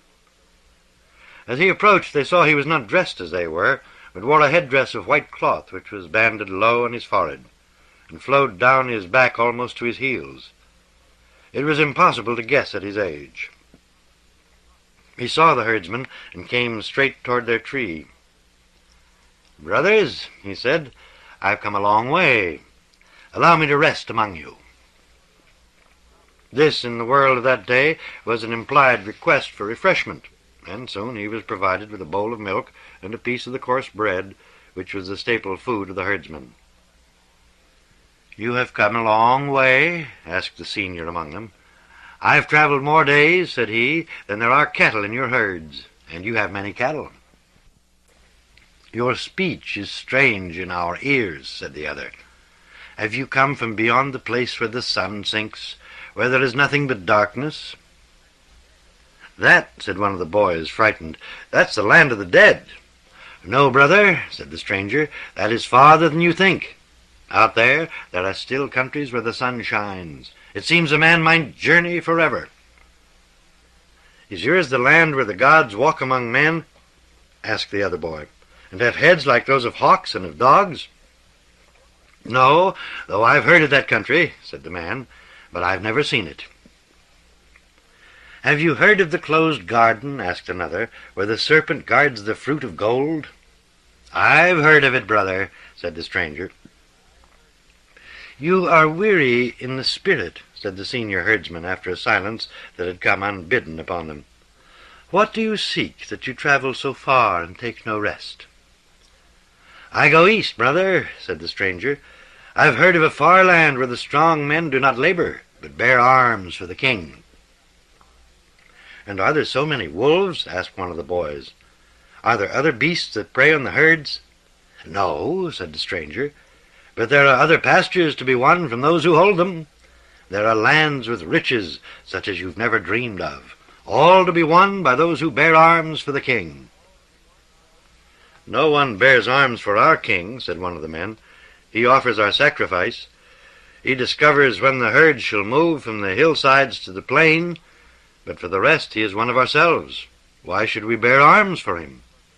"To live well," said the stranger. "What is better than when strong men, like a band of brothers, set out to make themselves great upon the earth, and win wide spaces for their fields, and their flocks, and their herds?" "To do that," said the oldest man, "they must leave untended the cattle they have already." "What of it, brother?" said the stranger. "What of it? So long as they have weapons in their hands, there are always more lands to be won." "It is true," said one boy to the other. "But if a people is small," said one of the men, "there is perhaps here a small people, and yonder a people that is great. It seems it must go ill with the small peoples." "Then they must yield to the greater," said the stranger, "and lean upon them, and join with them, and do their will." "The will of strangers?" said the senior. "Why not, brother?" said the stranger. "It's no dishonor for a small people to lean upon a stronger brother." "Brother is a word you use often," said the old man. "You are not of our people, yet you call us by that name." "Why not?" said the stranger. "All men are brothers." "Yet," said the old man, "since we are not accustomed to speak that way, tell us the name you bear in the country of your birth." "Cain," said the stranger.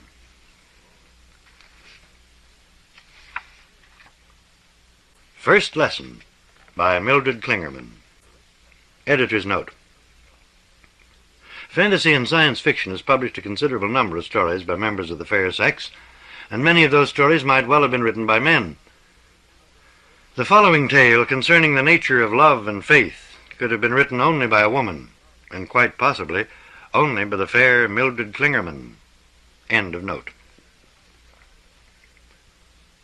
The house was very ugly, one of those narrow three-story Queen Anne houses with scalloped siding and a turret. Back in the 90s, some other woman perhaps had occupied the turret bedroom and considered it romantic. Sometimes in the late afternoons I'd lean my arms on the windowsill and stare down through the green leaves of the tulip tree, watching for Hugh to turn into this quiet street. And I'd remember that tower rooms were the traditional vantage points for wives of soldiering husbands. There were half a dozen other wives waiting in that house for their men, but I knew that none of them waited with my peculiar fear. As a matter of fact, Hugh and I felt ourselves very fortunate to be in that house. Hugh was neither an officer nor an officer candidate, and the landladies in that town upheld army tradition by almost never mixing enlisted men with the officer caste. But our landlady had a streak of romance and rebellion. She also had a soft spot for the enlisted paratroopers, who seemed to represent for her the essence of the crazy wildness Southern women find so attractive in men. Moreover, I was able to fall into Southern speech at will. I had only to remember the tones of my grandmother's voice, and my tongue obligingly produced the sounds that made my landlady happy. My voice grew higher and draggingly sweet, and the rhythm of the words changed subtly. One used almost any weapon to acquire a room in those days in that town. Mrs. Allen, our landlady, had grown very fond of me almost immediately. The officers' wives were not in the least fond of me. We smiled coolly at each other when we passed on the stairway. They were punctilious about allowing me my turn in the bathroom, but the only conversation I'd ever had with any of them was once when the tall, dark one ran out of cigarettes and borrowed a pack from me. She was in a great hurry to get back to her room, and only paused long enough to tell me that the turret room was charming, really charming. Her enthusiasm alarmed me. I was afraid she wanted it for friends and might influence Mrs. Allen to make us move. But then I recalled tall Dark's New Jersey accent, and knew how unlikely it was that Mrs. Allen would ever be swayed by crisp consonants. I ought to have been very lonely, I suppose. I was homesick from mountains and desert and distance, and I was often sickened by that hate and fear so palpable in the South it oppressed one's breathing at times. But I wasn't lonely. Unless there was a night jump scheduled, Hugh came swinging down the street every afternoon, having been deposited at the corner by the bus labeled Jordan, which one must always remember to pronounce Jordan. Later, the two of us would sally forth for the evening meal, since the turret room had no cooking facilities. So, except for the recurring dream that tortured me most nights, the evenings were good. I never told Hugh about the dream, and when I cried out in my sleep, he woke me with sleepy little kisses, murmuring all our familiar love words until I slept again. I roused briefly when his alarm clock rang at 4 a.m. and lay blinking at the brightness of the overhead light while Hugh dressed, listening to the heavy sighing with which Hugh greeted another day of soldiering. Watching his meticulous lacing of the paratrooper's boots had such a hypnotic effect on me that generally I fell asleep again and never even heard his departure. Mrs. Allen gave me coffee in the late mornings. She kept her coffee pot full all day, and I was free to help myself. Several times a day she stood at the foot of the stairway and summoned me with her fluty, penetrating voice to come have a dope with her. Bottled cola drinks in the South were so strong they made me feel as if my scalp were floating, and I rarely managed to down more than one a day, while Mrs. Allen easily disposed of 6 or 8. When Mrs. Allen wasn't drinking coffee or cola, which she drank always standing up, staring exhaustedly at the kitchen sink, she was following the colored maid around, exhorting and pleading in a sweetly despairing voice audible all over the house. Iris was a sullen-faced young woman who never swept the corners of rooms, but plied her broom in aimless circles while she gazed inscrutably at the cobwebs hanging from the high ceilings. One often met Iris carrying a mop bucket full of cold, greasy black water and dragging a string mop that resembled a tumbled heap of dark worms, some of which detached themselves to lie coiled in waiting all along the hall. Sometimes there was an ominous silence between the two women that kept me confined to my room despite my longing for coffee. There were days, I knew, when the widowed Mrs. Allen woke up suffering and dosed herself liberally with bourbon. The kitchen wasn't a pleasant spot on such mornings. But after a few hours I'd hear Iris and Mrs. Allen laughing together, shrieking, rather, their laughter so much alike I couldn't distinguish one voice from the other. I'd go down then and have my coffee before I dressed to leave the house for a late luncheon. I was one of an army of wives that invaded the streets at that hour. Most of them walked in pairs like schoolgirls, eating together, shopping together, sharing little private jokes, and occasionally quarreling with the bitter intensity of bored women. I came to recognize many of these couples, and we all smiled and nodded. But I had no desire to join them or to link myself with any of the other unattached women who made tentative efforts to form an alliance. My reluctance was, I suppose, a kind of snobbery, but it was also an effort to maintain some semblance of my normal civilian life, which had never depended on just that type of feminine companionship. I explored the town on foot and by bus. I spent hours in the library, and once I rented a light airplane and flew myself high over the town for an hour and a half of blissful solitude, till the mist from the river cut down on the visibility.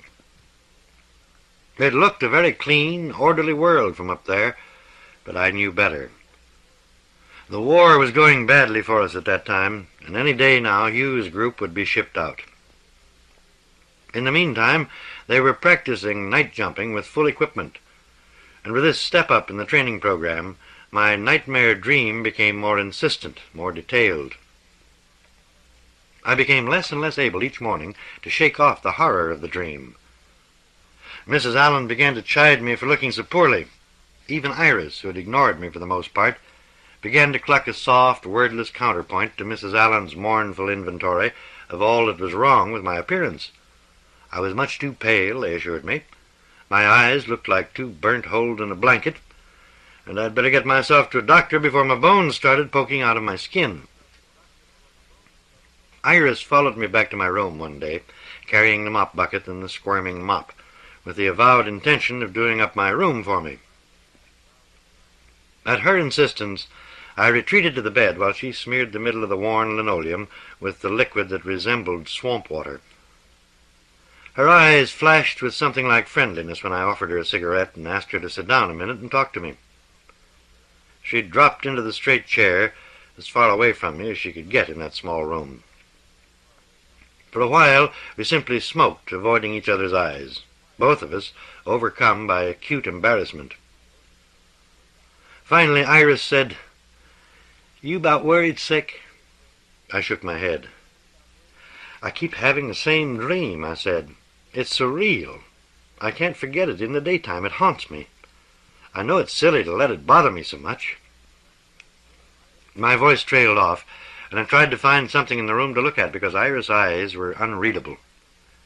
"Is it a real bad dream?" "Horrible," I said. We stared earnestly at each other then for a long moment, and something stirred between the black woman and me, a tenuous thread of communication that seemed to dispel all the barriers we'd each put up. I forgot that I was not superstitious, and I realized I was asking for help. I can't be sure, but I think Iris forgot for an instant that I was white, and too know-it-all to be deserving of help. In any case, her response came almost automatically, as if she were unable to stop herself. "Tell Iris." I drew a deep breath and told her. I told her about the inky night sky and the droning airplane and the tense men lined up in the aisle of the plane, waiting for the signal light that would tell them they were over their drop area. I told her about Hugh standing in the open door, just behind the lieutenant who was to lead off the jump. I saw the first man whisked out the door with Hugh right behind him. I saw their grimacing faces when the opening shock hit them, somewhat comparable, I told Iris, to hitting a padded brick wall at 85 miles an hour. But this was all right. This was normal. It always happened when they hit the end of the static line and the chutes opened. I told her about the expanse of white silk that billowed over Hugh's head for a moment before it partially collapsed, of how he shook the lines, his head strained back, his voice cursing in the sudden silence, of how finally the chute blossomed out again, but with 2 panels blown. Beside him and above him men called to each other, some laughing with the relief from tension. One man, far off in the windy darkness, was talking coaxingly to his parachute. "Come on, baby! Baby! Sweet baby!" Suddenly a voice warned, strident and angry. "Slip to the right! Hot damn, they've dropped us over the trees!" Hugh reacted instantly, tugging at his lines. He began to oscillate. He seemed to be dropping faster, swinging in a great arc. Never mind. Get set for the landing fall, knees slightly bent and together, shoulders hunched for the rolling tumble, head down, chin in. Was that the ground? Don't tense. He never saw the jagged, heavy fence post. His back was turned to it, and he could not know that it was slanted toward him, waiting like a giant fork. Only the watcher in the dream saw the fork spear the man through the back and emerge glistening and sticky through his torn chest. There wasn't any outcry from the man at all. It was the dreamer who cried out in horror and grief.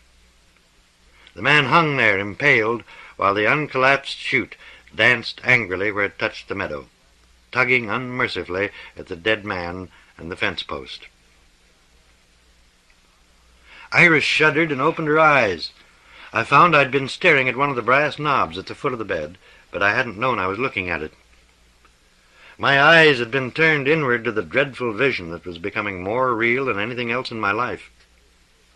It was queer how the dream gathered details to itself as time went by. At first, I'd seen only the body on the fence post. I hadn't known it was you. Little by little, the dream had developed backward from that moment, till now it was as if I were accompanying Hugh in the airplane, jumping beside him, watching and listening, hovering near him in helplessness. There was something else about the dream that frightened me. Hugh rarely spoke of his job to me. Was it possible for me to have gathered so much knowledge about his jumps from the little he'd said? Perhaps. After all, I'd done a little night flying. I'd even worn a parachute when I practiced spins. But I'd never been inside a plane of the type the troopers rode in. I'd never jumped out of an airplane in my life, and I hoped I never should. Still, it was just barely possible that I might imagine how it was. I think it was this daytime reasoning that had kept me free for a long while of the suffocating panic I now experienced. Iris brought me a cigarette and lighted it with shaky hands. What do you think, Iris?" I asked. "It sounds bad to me," Iris said. "You tried praying?" I shook my head. The truth is, Iris, I don't know how."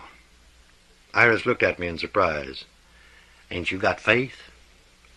"I guess not." I turned away from Iris' eyes. They had this scatty look that said I was a strange breed of cat. "Don't you believe in nothing?" I could tell by her voice that Iris was not so much censuring me as indulging her curiosity. "A few things, maybe. Bad things mostly, I guess. Obviously, I'm beginning to believe in this rotten dream." "Yeah," Iris said, and it was comment enough. "You got any ideas?" Iris asked after a long silence. "None," I said. "I can't very well go to Hugh's commanding officer and ask him please not to make Hugh jump any more because I've had a bad dream." "No," Iris acknowledged. "You reckon your man could play sick?" "He wouldn't do it. Anyway, I've never told him. I won't tell him about the dream." "You did right there," Iris said. "It would only fret him. When he going to jump again?"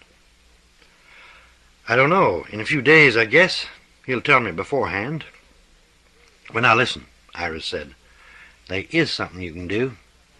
She looked at me measuringly. "You got $20? That's what it costs. $20. And you got to do just like I say. You just give me the money, yeah? I'll fix it all up so you don't need to worry. Now listen."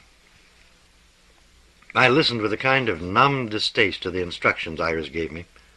When she finished, I protested that I could never, never believe in such foolishness, or magic, whatever she wanted to call it. "You don't have to believe," Iris said. "There's others who'll do the believing. You just pays the money. And anybody could do the rest of it. Them two little bitty things I told you. Lordy! Ain't you willing to spend any amount to save your man?" I got up and found my purse and gave Iris a $20 bill. I didn't believe for a minute that she could help me, any more than she'd helped me already, simply by listening to me. "I gotta go," Iris said. "Remember, tomorrow you listen for the strawberry man." She stood in the open doorway with a mop and pail. Just before she closed the door, she spoke again, her voice sly and amused. "Don't be surprised none if you start believing in it yourself. Most folks does believe in the power of a $20 bill." The next morning I got up and dressed much earlier than usual. When I went down to the kitchen it was empty, but I heard Iris and Mrs. Allen in the front part of the house. I didn't want to see Iris that day, so I drank my coffee hurriedly and sped back to my room to wait for the Negro peddlers whose distinctive calls would soon sound in the quiet street. The first one to appear pushed a barrow filled with fresh black-eyed peas. "Back a piece!" the man called with a poignant, sorrowful cry. He got a good response from the housewives or their maids. I leaned on my windowsill to watch. After 10 minutes or so of silence, the street was filled with the cry of the strawberry man. "Starbees! Ripe starbees!" It was a charming, plaintive question and answer. Often when I'd been lying half awake listening to it, I'd tried to imagine just what a starbee looked like, tempted to empty my purse for a swarm of them. This morning, though, the call meant something else to me, something dark and alien and faintly disgusting. Whatever it was, I was buying from the man. I was certain it wasn't anything so nice as starbees. He had rested his barrow directly beneath my window and stood there as if waiting for my appearance. I called down to him and gestured stiffly when he looked up at me. On my way down to him, I was glad not to meet anyone on the stairs. The house seemed suddenly deserted. The strawberry man I saw was very old. He pulled a long, wrinkled earlobe by way of greeting me. From an inside pocket of his torn old coat, he produced a small gray envelope and handed it to me. "Iris sent me," I said unnecessarily, since I already held the envelope. He nodded and seemed to look far beyond me. "You from Arizona?" "Yes," I said. "Have you been there?" "Cowboys," the old man murmured, "and Indians." He nodded positively at me as if to assure me that the world held endless riches. Then the old yellowed eyes filled with tears, and his pendulous lower lip trembled. "Some say—" He looked 1,000 questions at me, as if doubt tormented him. "Oh, it's true," I answered, and his face lighted with delight. I turned away then, because I didn't want the strawberry man to see in my eyes that the cowboys and Indians I knew were not in the least like the godlike creatures he dreamed of, that the mythical men he revered were exactly as numerous as starbees, and truth more elusive than either. Back in my room, I opened the small envelope and examined its contents. 3 pieces of white rice paper, scrawled all over with red ink. I recognized the paper as leaves from a book of cigarette papers. I couldn't make anything of the scrawled writing. If there were words written on the papers, they were in no language I had ever seen. Some of the words seemed to flow into minute, scratched pictures, one of which may have been a rooster, another a goat.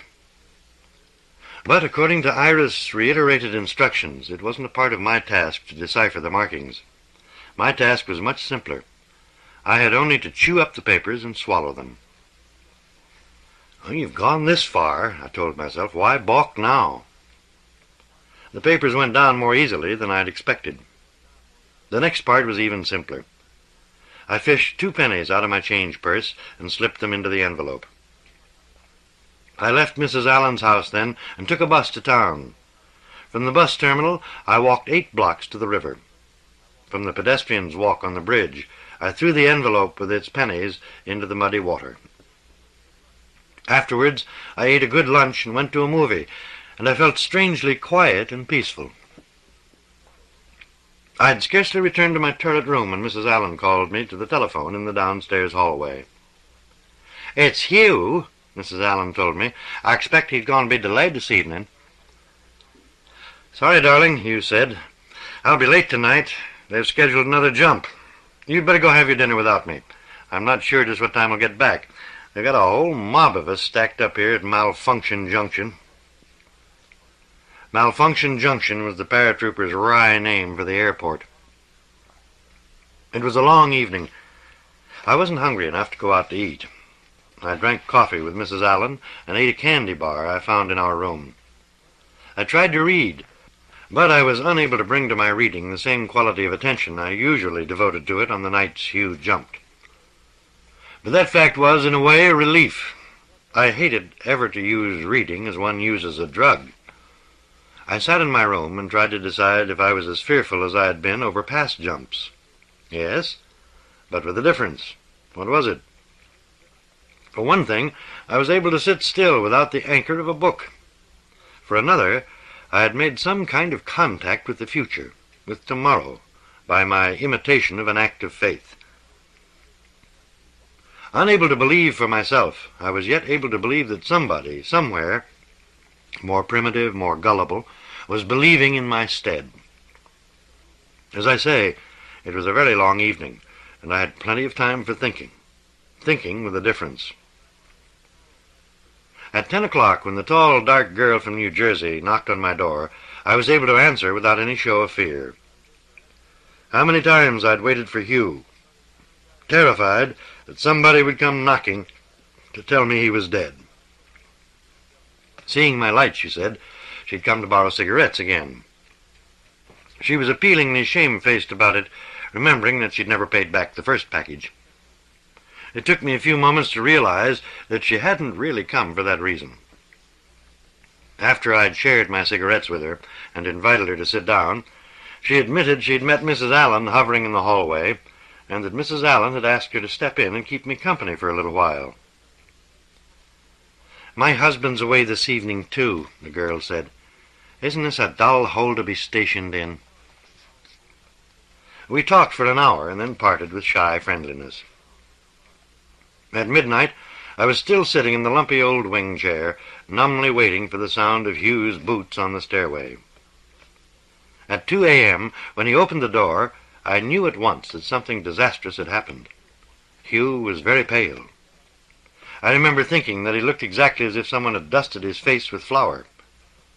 He came to me at once and put his head against mine. His hands gripped my shoulders so hard I wanted to protest, but I didn't. I began to cry very quietly, and for long minutes neither of us said a word.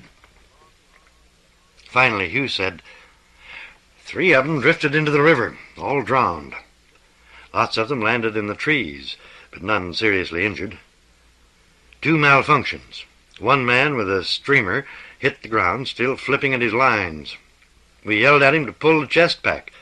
It was as if he couldn't hear us. Was it windy here? Very windy over there across the river. I came down by a fence. You know those barbed wire fences they have out there in the country?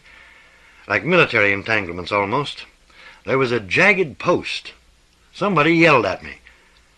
My God, baby, it was close.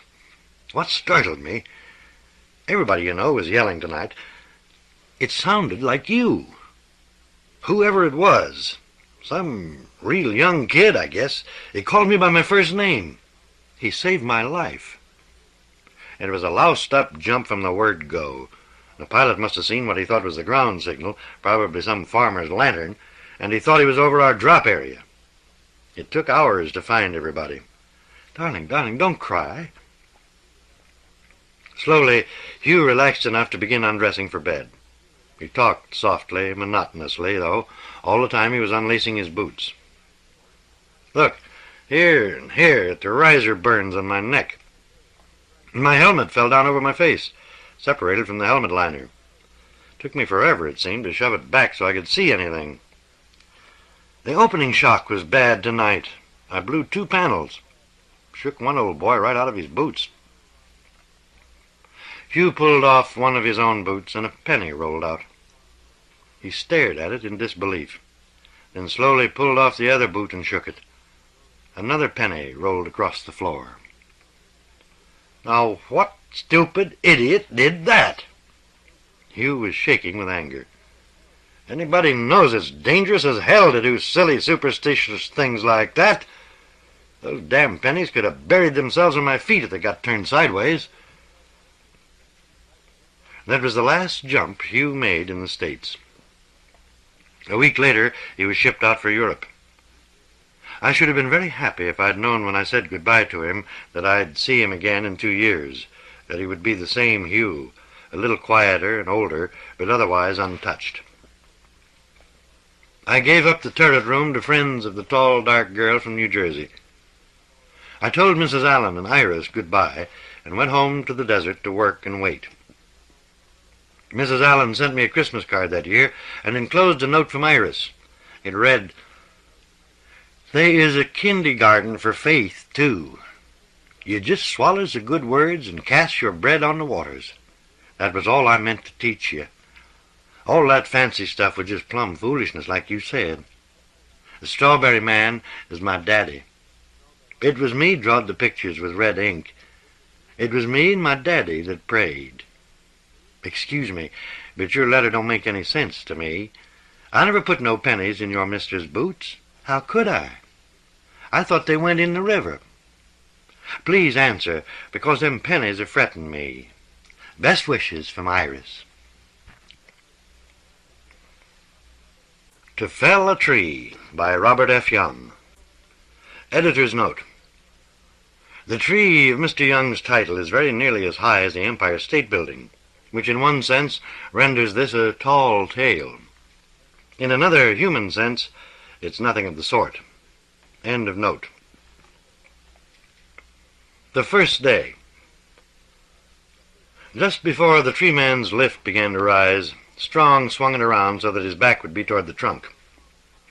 The less he saw of the tree during the initial phase of his ascent, the better. But the lift was little more than a triangular steel frame suspended vertically from a thread-thin winch cable, and before it had risen 100 feet, it swung back to its original position. Whether he liked it or not, the tree was going to be with him right from the start. The trunk was about 15 feet away. What it made Strong think of most was a cliff, a convex, living cliff, with bark prominences 8 to 10 feet long, and fissures 3 to 4 feet deep, an arboreal precipice rising into a green and majestic cloud of foliage. He hadn't intended to look up, but his eyes had followed the sweep of the trunk of their own volition. Abruptly, he lowered them. To reassure himself, he looked down into the shrinking village square at the familiar figures of his three companions. Surrey and Blue Skies were standing on one of the ancient burial mounds, smoking morning cigarettes. Strong was too high to see the expressions on their faces, but he knew that Surrey's stolid features were probably set in stubborn resentment, and that Blue Skies was probably wearing his buffalo look. Wright was about 100 feet out from the base of the tree operating the winch.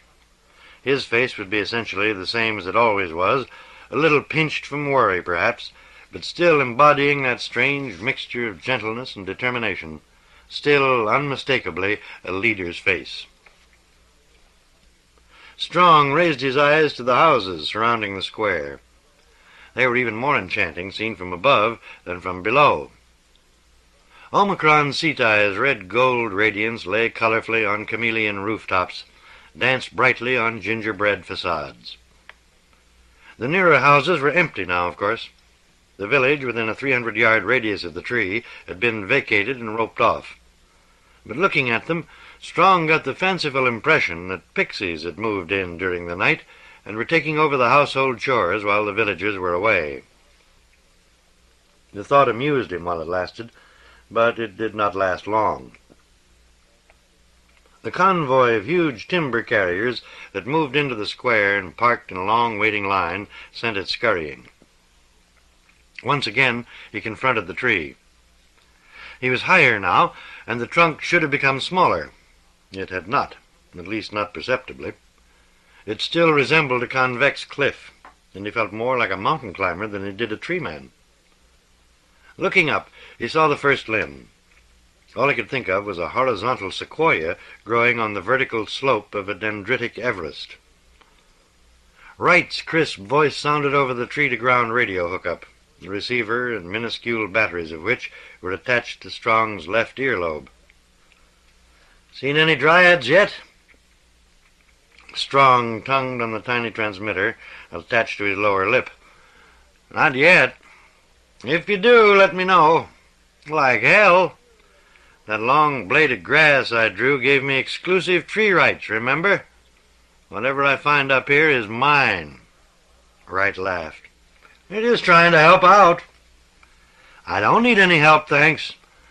What's my height?" There was a pause. Strong watched the cigarette-sized figure of Wright bend over the winch control panel. Presently, 167 feet.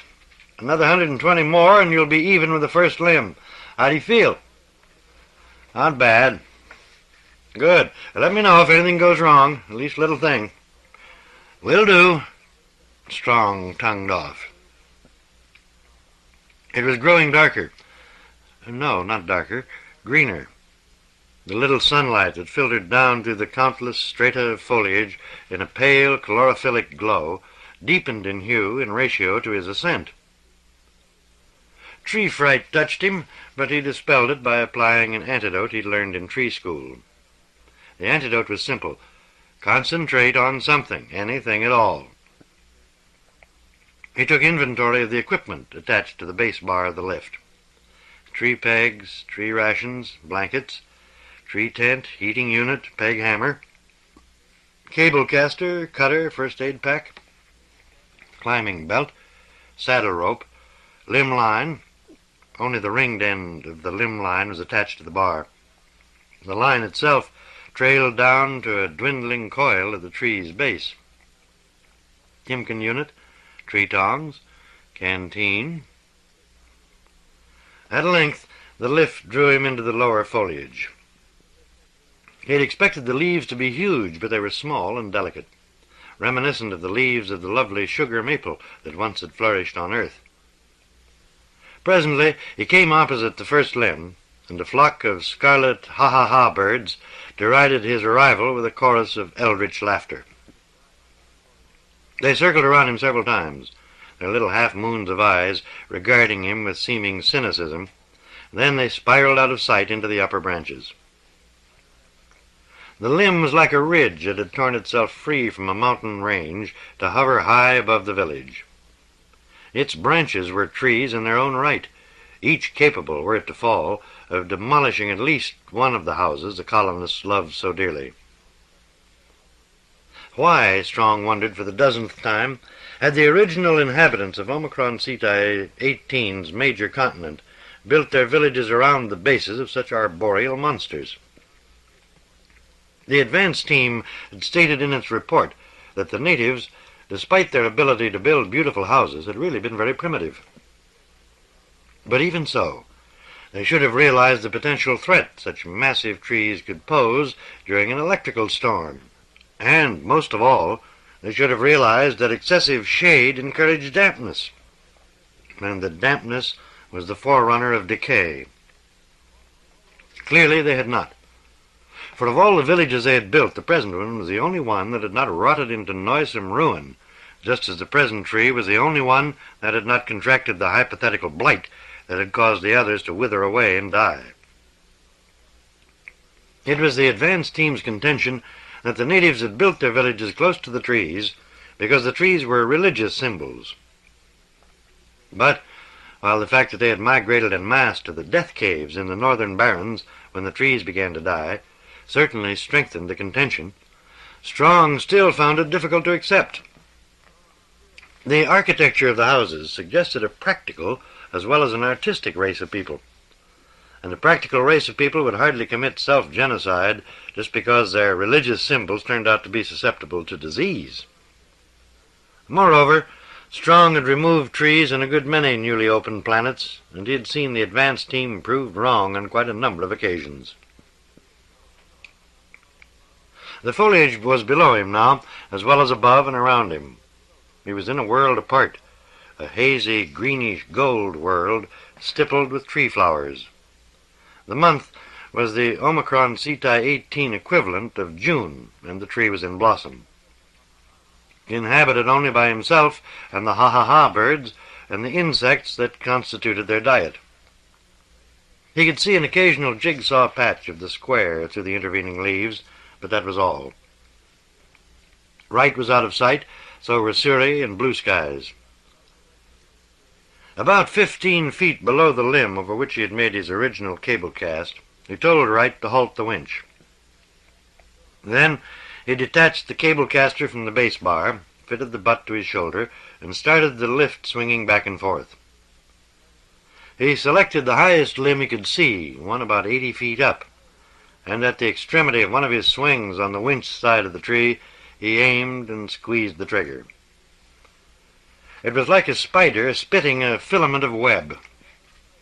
The gossamer cable drifted up and over the chosen limb, and its weighted end plummeted down through leaf and flower to dangle inches from his outstretched fingers. He caught it on the next swing back, and still swinging, pressed it against the apex of the lift triangle till its microscopic fibers rooted themselves in the steel. Then he snipped the new cable free from the caster with his pocket snips and returned the caster to the base bar. Finally, he increased the arc of his swing till he could grasp the original cable, which slanted down through the foliage to the winch. He held on to it long enough to squeeze together the two cables, the old and the new, till they automatically interspliced, and to sever the bypassed section.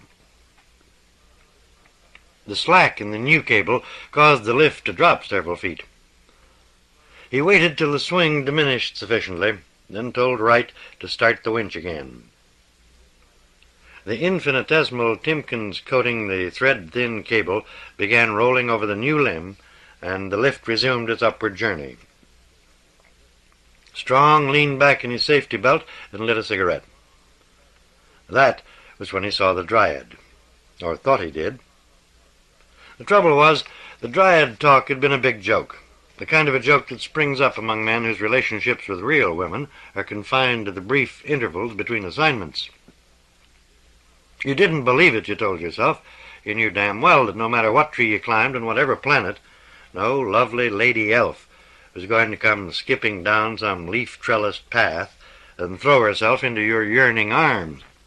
And yet, all the while you were telling yourself that such a thing was never going to happen.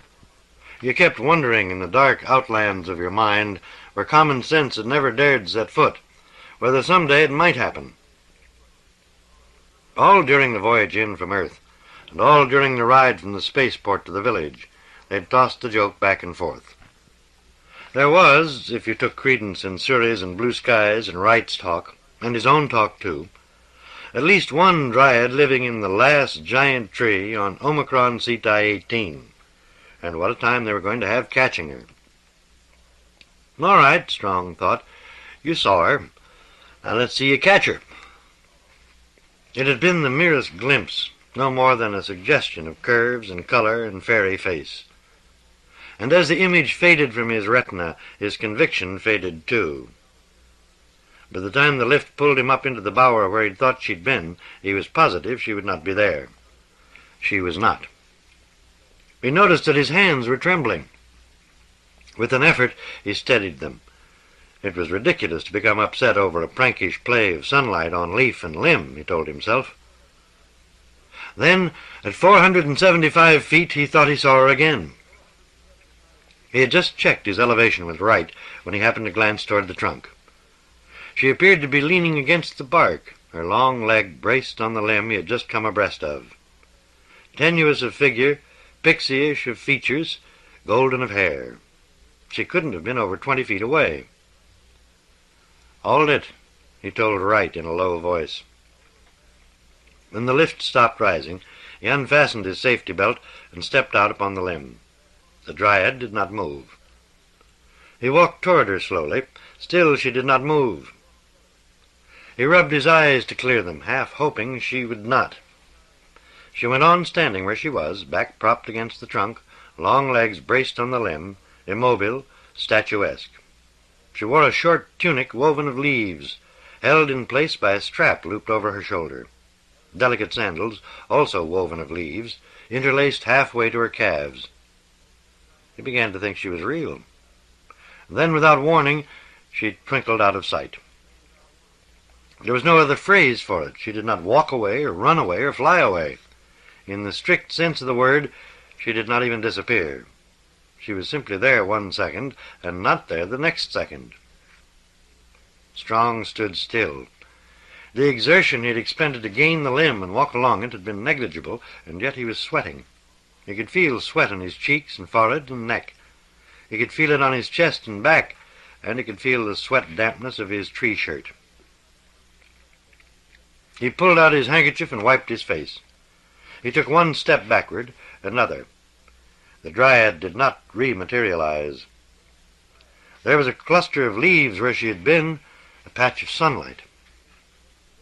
Wright's voice sounded in his ear receiver. "Everything all right?" Strong hesitated a moment.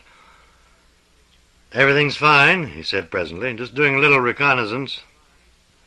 "How's she look?" "She—" He realized just in time that Wright was referring to the tree. He wiped his face again, wadded up the handkerchief, and replaced it in his pocket. "She's big," he said, when he could trust his voice. "Real big. We'll take her all right. We've had big ones before. And not this big, we haven't. We'll take her anyway." "I'll take her," Strong said. Wright laughed. "Sure you will, but we'll be here to help you just in case. Ready to climb again?" "In a minute." Strong hurried back to the lift. "Let her go," he said. He had the cable cast again at around 500 feet and again at around 590. At about 650, the foliage thinned out temporarily, and he was able to make a cast of better than 150 feet. He sat back to enjoy the ride. In the neighborhood of 700 feet, he dropped off his tree tent, blankets, and heating unit on a wide limb and tied them down. The sleeping was always better in the big branches. As his height increased, he caught occasional glimpses of the village. Foliage below, but he could see the outermost ones, and beyond them the chemically enriched fields that stretched away to the horizon. The fields were at low ebb now, gold-stubbled with the tiny shoots of recently sown wheat, an endemic variety unequaled elsewhere in the galaxy. But by midsummer the tide would be full, and the colonists would reap another of the fabulous harvests that were turning them into first-generation millionaires. He could see the specks of housewives puttering in backyards and gyro cars crawling like beetles through the streets.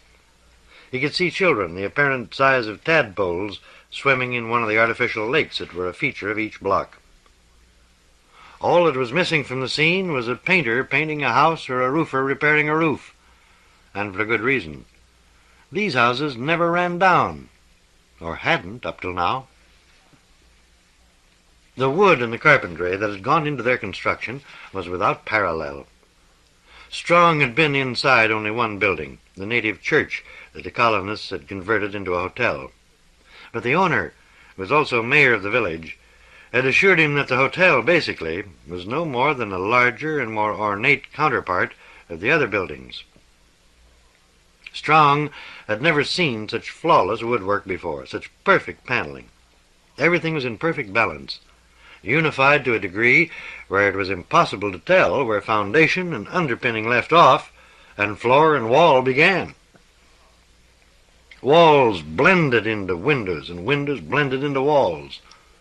Stairways didn't simply descend, they rippled down like wood-grained rapids.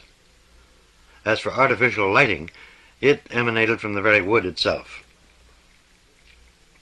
The advance team, in classifying the natives as primitive, had based its conclusion largely, and perhaps stupidly, Strong thought, on the fact that they had not learned how to use metals till late in their ethnological tenure. But the eagerness of the colonies to preserve the one remaining village, which the Department of Galactic Lands had permitted, indicated that the miracles the natives had been able to perform with wood more than compensated for the miracles they had been unable to perform with iron and bronze. He made 3 more cable casts before abandoning the lift, and then, standing on the limb beneath the one over which he had made the final cast, he buckled on his climber's belt and attached the articles he would need to its snap locks. Finally, he transferred the end of the limb line from the base bar to the snap block nearest his right hip. His approximate height now was 970 feet, and the tree had tapered to the proportions of the long-extinct American elm. He moved in on the limb to the trunk, fashioned a safety belt out of his saddle rope, and snubbed himself into walking position. Then, leaning back at a 45-degree angle, he walked around the trunk till he could obtain a clear view of the overhead branches. He chose a centrally located crotch about 17 feet up for the limb line, and then coiled the first 9 or 10 feet of the line into a lineman's loop and pulled up about 30 feet of slack. He had to turn sideways on the trunk to make the throw, but he got it off perfectly, and the coil, which comprised the nucleus of the loop, soared through the crotch and unwound down to where he could easily reach the ringed end. He returned to the limb, untied his safety belt, and climbed the double line to the crotch. Omicron Ceti 18's lighter gravity had reduced his 180 pounds earth weight to a feathery 157.5. He did not even draw a deep breath. After notifying Wright, he settled himself comfortably, detached the V-shaped Timken unit from his belt, and clamped it into place in the crotch. He opened the unit and laid the limb line over the near frictionless bearings, then closed the unit and locked it. Although he could not see what was taking place on the ground, he knew that Wright was directing the relocating of the winch, the sinking of new winch anchors, and the substitution of the limb line for the winch cable. The winch cable, unneeded for the moment, would be secured to the base of the tree by means of a tree peg. After testing the Timken unit by pulling the limb line back and forth several times, Strong attached the tree tongs to the line's ringed end. Then he looked around for a good saddle crutch. He found one presently. It was about 15 feet above him, and its location promised him excellent access to the area he was concerned with. The section 90 feet down from the top of the tree, where the limbs began exceeding the 100-foot limit Wright had set as maximum crest length. After making the throw, he snaked the rope down till he could reach it and tied his saddle. The instruction manual they gave you at tree school had a lot to say about saddles, about the double bowline tied on the shorter length that provided you with a seat, and the taut-line hitch tied around the longer length with the slack from the bowline that gave you maneuverability. The manual had a lot to say about saddle technique, too. Told you how to descend by putting your weight in the seat and exerting pressure on the top of the hitch. Warned you always to feed the slack through the hitch after you climbed to a higher level, or when you were walking in from a tonging. If you used it right, the manual said your saddle was your best friend. Strong didn't slip into the seat right away. He declared a 10-minute break instead. Leaning back in the limb-line crotch, he tried to close his eyes, but the sun got in them. The sun and the leaves and the tree flowers and the bright blue patches of sky. The saddle rope hung down like a silvery liana from the lofty crotch of his choosing, swayed gently in the morning breeze. The crotch was about 20 feet below the highest point of the tree, or over 1,000 feet above the ground. The figure was hard to assimilate. He'd climbed a good many tall trees. Some of them had even run as high as 500 feet. But this one made them seem insignificant. This one was over 1,000 feet high. 1,000 feet! The swaying saddle rope took on a new meaning. He reached over and touched its knurled surface. He glanced up along its double length. Almost before he knew it, he was climbing, hand over hand at first, then intertwining his feet in the rope and letting it glide between them as he raised his body, standing in it while he obtained new handholds. Enthusiasm joined his exertion. His blood coursed warmly through his body. His senses sang. He climbed leisurely, confidently. When he reached the crotch, he pulled himself into it and looked upward. The trunk rose in a final bifurcation some 10 feet above. He pressed the tiny studs that released the steel spurs contained in the insteps of his tree boots and stood up. He placed his hands on the dark gray bark. At this height, the trunk was less than a foot in diameter and was as smooth as a woman's throat. He raised his left foot and brought it down on an angle, hard. The spur sank deep into the wood. He put his weight on his left foot and raised his right. He sank the second spur. He began to climb. Even if you closed your eyes, you could tell when you were nearing the top of a tree. any tree. The crest swayed more and more as your height increased. The trunk grew smaller beneath your hands. The warmth of the sun intensified as the foliage thinned out around you. Your heart beat in ever faster cadence.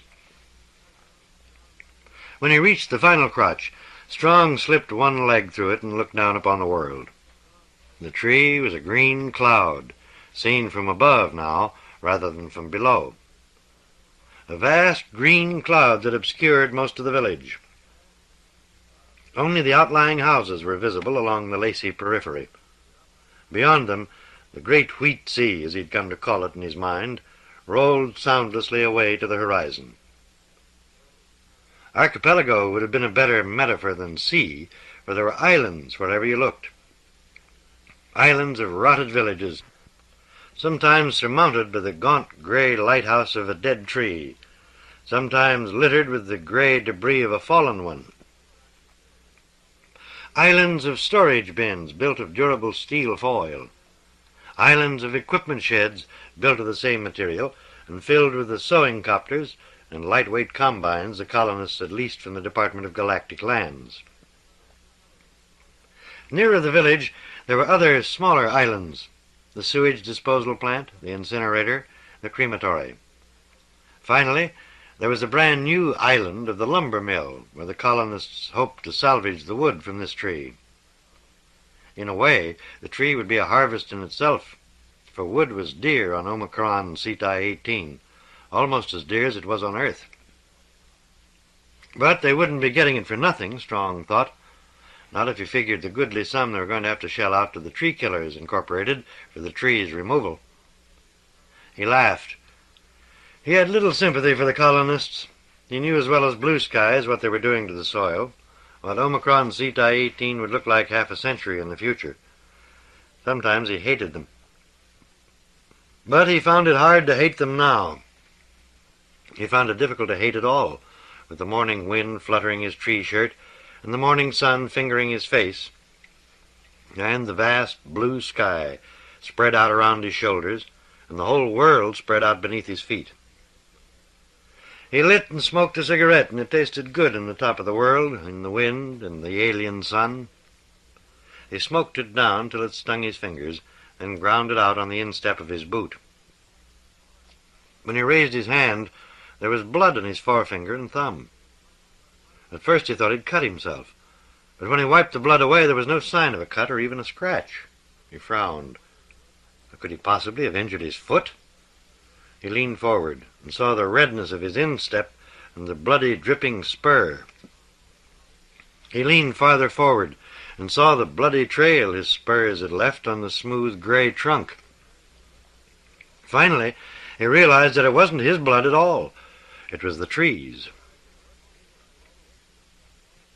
The foliage twinkled in the sun and the wind, and the trunk swayed lazily back and forth, and back and forth, and back and forth. Sap!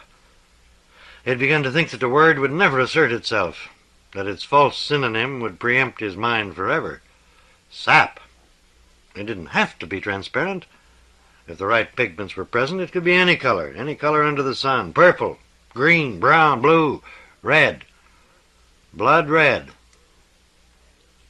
There was no reason to assume that simply because a certain characteristic was present in ordinary trees, it necessarily had to be present in this one. There was no arboreal law that said a tree's juice had to be colorless. He began to feel better. Red sap, he thought. Wait till I tell Wright.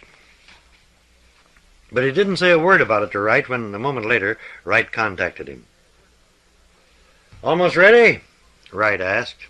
Not quite. Doing a little reconnaissance. Quite a favorite occupation of yours this morning." "In a way." "Well, since you're going to keep the dryads all to yourself, I won't try to muscle in. Too high for a middle-aged tree man like myself to be climbing anyway. The reason I called was to tell you we're knocking off for chow. I suggest you do the same." "Will do," Strong said. But he didn't. He had tree rations in his pocket, but he had no appetite to go with them. Instead, he sat quietly in the crotch and smoked another cigarette. Then he descended the trunk to the saddle rope crotch. Quite a bit of the sap got on his hands, and he had to wipe it off with his handkerchief. He retracted his spurs, intertwined his feet in the middle rope, and skinned down to the limb-line crotch. He paused there long enough to slip into his saddle, then he burned down to the end of the limb line and attached the tongs to his belt. The first 100-footer was about 20 feet below him. He burned the rest of the way down to it, the limb line trailing behind him, and started walking out. The limb was quite large at its juncture with the trunk, but it tapered rapidly. When he judged he had covered 2/3 of its length, he affixed the pointed tongs into the wood, adjusting them so that when the limb line tightened, they would get a firm bite on the limb. The action had a calming effect, and when he tongued on his transmitter, he was his usual tree self, and automatically lapsed into the mock formal mode of address he and Wright sometimes used in their tree-to-ground exchanges. "Ready when you are, Mr. Wright." There was a pause, then, "You don't believe in long noonings, do you, Mr. Strong?" "Not when there's a tree the size of this one staring me in the face." "I'll turn on the winch. Sound off when the slack is out." "Will do, Mr. Wright." In its present position, the limb line straggled back along the limb to the trunk, then up the trunk to the limb line crotch. When the winch went into action, it rose into a sagging arc, a less pronounced arc, a straight line. The limb quivered, creaked. "Hold it, Mr. Wright." He walked back to the trunk, feeding his saddle slack through the taut-line hitch. At the trunk he put his weight into the seat and burned down till he was even with the underside of the limb. Then he leaned back in the saddle and drew his pistol-shaped cutter. He set the beam for 10 feet and directed the muzzle at the bottom of the limb. He was about to squeeze the trigger when he caught a hint of curves and coloring on the periphery of his vision. He glanced out to where the limb's leaf-laden branches brushed the noonday sky and saw the dryad. "We're waiting for the word, Mr. Strong." Strong swallowed. Sweat had run down from his forehead into his eyes. He wiped them on his shirt sleeve. He still saw the dryad. She was half sitting, half reclining, on a bough too small to support her weight, and her wispy garment blended so flawlessly with her leafy surroundings that if it had not been for her pixie face and golden limbs and her gentle shock of yellow hair, he would have sworn he was not really seeing her at all. And even as it was, he almost would have sworn, because her face could have been a newly opened flower, her limbs graceful patterns of golden wheat showing through the foliage, and her hair a handful of sunlight. He wiped his eyes again, but she refused to disappear. He waved to her, feeling like a fool. She made no movement. He waved to her again, feeling even more like a fool. He tongued off his transmitter. "Get out of there!" he shouted. She paid no attention. "What's the hold-up, Strong?" Wright's impatience was evident, both in his tone of voice and his dropping of the mock-formal Mr. "Listen," Strong said to himself. "You've climbed hundreds of trees, and there wasn't a single dryad in any of them. Not one. There's no such thing as a dryad. There never was such a thing. There never will be, in this tree or any other tree. And there's no more dryad out there on that limb than there's champagne in your canteen." He forced his eyes back to the underside of the limb, towards which his cutter still pointed. He forced himself to squeeze the trigger. A slit appeared in the wood. He could almost feel pain. He tongued on his transmitter. "Up," he said. The limb line twanged as it tightened. The limb sighed. He deepened the undercut. "Up," he said again. This time the limb rose perceptibly. "I'll keep a steady strain, Mr. Wright," he said, and brought the invisible beam of the cutter slowly up through the wood tissue, freezing the molecular structure inch by inch. The limb rose up and back, separating from the stud. By the time he finished the cut, it was hanging parallel to the trunk and was ready to be lowered. "Take her down, Mr. Wright." "Will do, Mr. Strong." He remained where he was while the limb passed, severing the larger subsidiary branches so that there would be less chance of its hanging up. When the final section came opposite him, he scrutinized it closely, but he saw no sign of a dryad. He noticed that his hands were trembling again, and looking past them he saw something that made them tremble more. The cutter beam had temporarily frozen the stub, but the sun was shining full upon it now, and blood was already beginning to ooze from the wound. No, not blood, sap, red sap. My God, what was the matter with him? All the while he kept his eyes on the limb line so that he could notify Wright in case the limb became hung up. But the limb proved to be cooperative. It slipped smoothly through the lower branches, and after a while he heard Wright say, "She's down, Mr. Strong. I'm raising the line again." And then in a shocked voice, "Did you cut yourself, Tom?" "No," Strong said. "That's sap you're looking at." "Sap? I'll be damned." Then, "Sure, he says it looks pink to him. Blue Skies, though, says it's a deep crimson. What does it look like to you, Strong?" "It looks like blood," Strong said. He swung around to the other side of the trunk, out of sight of the stub, and waited for the end of the line to come within reach. While he waited, he gave the next limb down a good reconnaissance, but he saw no dryad lurking in any of its bowers. By the time he was set up for the next cut, some of his confidence had returned, and he'd half forgotten about the blood. And then the second limb began its downward journey, and he saw the new blood oozing from the new wound, and he was sick all over again. But not quite so sick this time. He was becoming inured. He severed and sent 4 more limbs down in quick succession. He was lucky in all of them. Not a single one became hung up. You needed luck when you delimbed a tree from the top down rather than from the bottom up. And for that reason, the top-to-bottom method was never used except in rare cases, such as the present one, where the nearest houses were so close that the utmost care had to be taken in removing the lower, longer limbs. As the utmost care could not be taken if overhead growth interfered with their being drawn straight back against the trunk, the easier bottom-to-top method was out for Strong. He was able to remove 8 limbs before it became necessary to move the winch to the opposite side of the tree. After the winch shift, he removed 8 more. An excellent afternoon's work in any treeman's book. At quitting time, Wright made the traditional offer. "Want to come down for the night?" Strong made the traditional refusal. "Like hell." "The custom of staying in a tree till it's finished shouldn't apply to a tree the size of this one," Wright said. "And just the same, it does," Strong said. "What's for chow?" "The mayor's sending you over a special plate. I'll send it up in the lift. In the meantime, climb in, and as soon as we change cables you can ride down as far as your tree tent."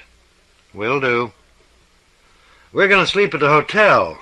I'll keep my ear receiver on in case you need anything." The mayor didn't arrive for half an hour, but the plate he brought proved to be worth waiting for. Strong had spent the time setting up his tree tent, and he ate now, sitting cross-legged before it. The sun had set, and the ha-ha-ha birds were wearing scarlet patterns in the foliage, and screaming a raucous farewell to the day.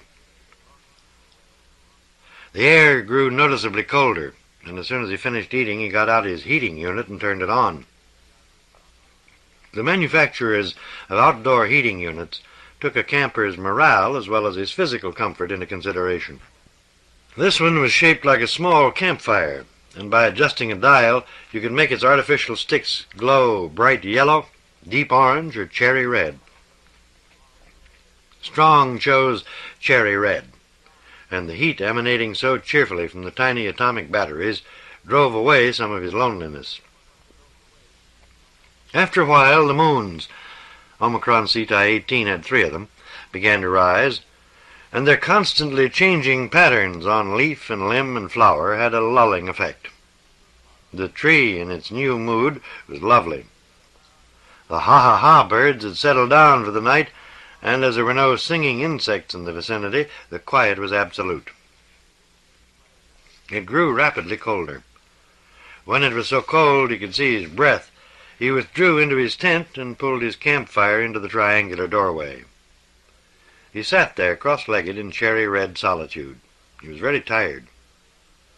Beyond the fire, the limbs stretched out in silver-patterned splendor, and silver-etched leaves hung immobile in the windless night. He saw her only in fragments at first, an argent length of leg, a shimmering softness of arm, the darkness where her tunic covered her body, the silvery blur of her face. Finally, the fragments drew together, and she was there in all her thin, pale loveliness. She walked out of the shadows and sat down on the opposite side of the fire. Her face was much clearer now than it had been in those other times, enchanting in its very smallness of features and bluebird brightness of eyes. For a long while she did not speak, nor did he, and they sat there silently on either side of the fire, the night all around them, silver and silent and black. And then he said, "You were out there on the limb, weren't you? And you were in the bower, too, and leaning against the trunk." "In a way," she said. "In a way I was." "And you live here in the tree?" "In a way," she said again. "In a way I do." And then, "Why do earthmen kill trees?" He thought a moment. "For a variety of reasons," he said. "If you're blue skies, you kill them because killing them permits you to display one of the few heritages your race bequeathed you that the white man was unable to take away, your disdain for height. And yet, all the while you're killing them, your amaranth soul writhes in self-hatred, because what you're doing to other lands is essentially the same as what the white man did to yours.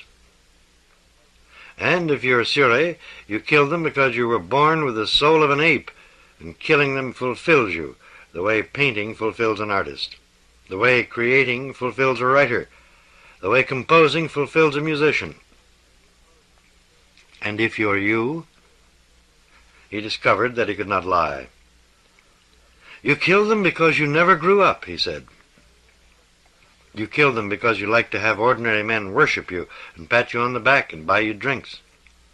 Because you like to have pretty girls turn around and look at you on the street.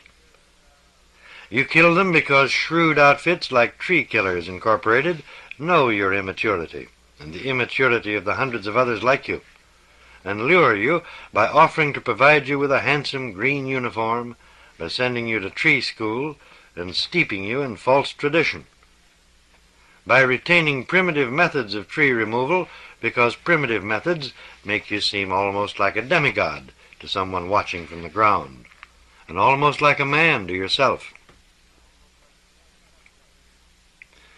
Take us, the earthmen," she said, "the little earthmen that spoil the vineyard, for our vineyards are in blossom." "You stole that from my mind," he said, "but you said it wrong. It's foxes, not earthmen." "Foxes have no frustrations. I said it right." "Yes," he said, "you said it right. Now I must go. I must prepare for tomorrow. I'll be on every limb you cut. Every falling leaf will be my hand. Every dying flower my face." "I'm sorry," he said.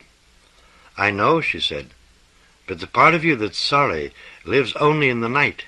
It dies with every dawn." "I'm tired," he said. "I'm terribly tired. I've got to sleep." "Sleep then, little earthman, by your little toy fire in your little toy tent. Lie back, little earthman, and cuddle up in your warm, snug bed. Sleep." The second day. The singing of ha-ha-ha birds awakened him, and when he crawled out of his tent he saw them winging through arboreal archways and green corridors, through leaf-laced skylights and foliaged windows pink with dawn. He stood up on the limb, stretched his arms, and filled his chest with the chill morning air. He tongued on his transmitter. "What's for breakfast, Mr. Wright?" Wright's voice came back promptly. "Flapjacks, Mr. Strong. We're at table now, stashing them away like mad. But don't worry. The mayor's wife's whipping up a whole batch just for you. Sleep good?" "Not bad. I'm glad to hear it. You got your work cut out for you today. Today you'll be getting some of the big ones. Line up any good dryads yet?" "No. Forget the dryads and bring around the flapjacks, Mr. Wright." "Will do, Mr. Strong." After breakfast he broke camp and returned tent, blankets, and heating unit to the lift. Then he rode the lift up to where he'd left off the preceding day. He had to lower both the saddle rope and the limb line. The saddle rope because of its limited length, the limb line because its present crotch was too high to permit maximum leverage. When he finished, he started out on the first limb of the day. He paced off 90 feet and knelt and affixed the tongs. Then he told Wright to take up the limb line slack.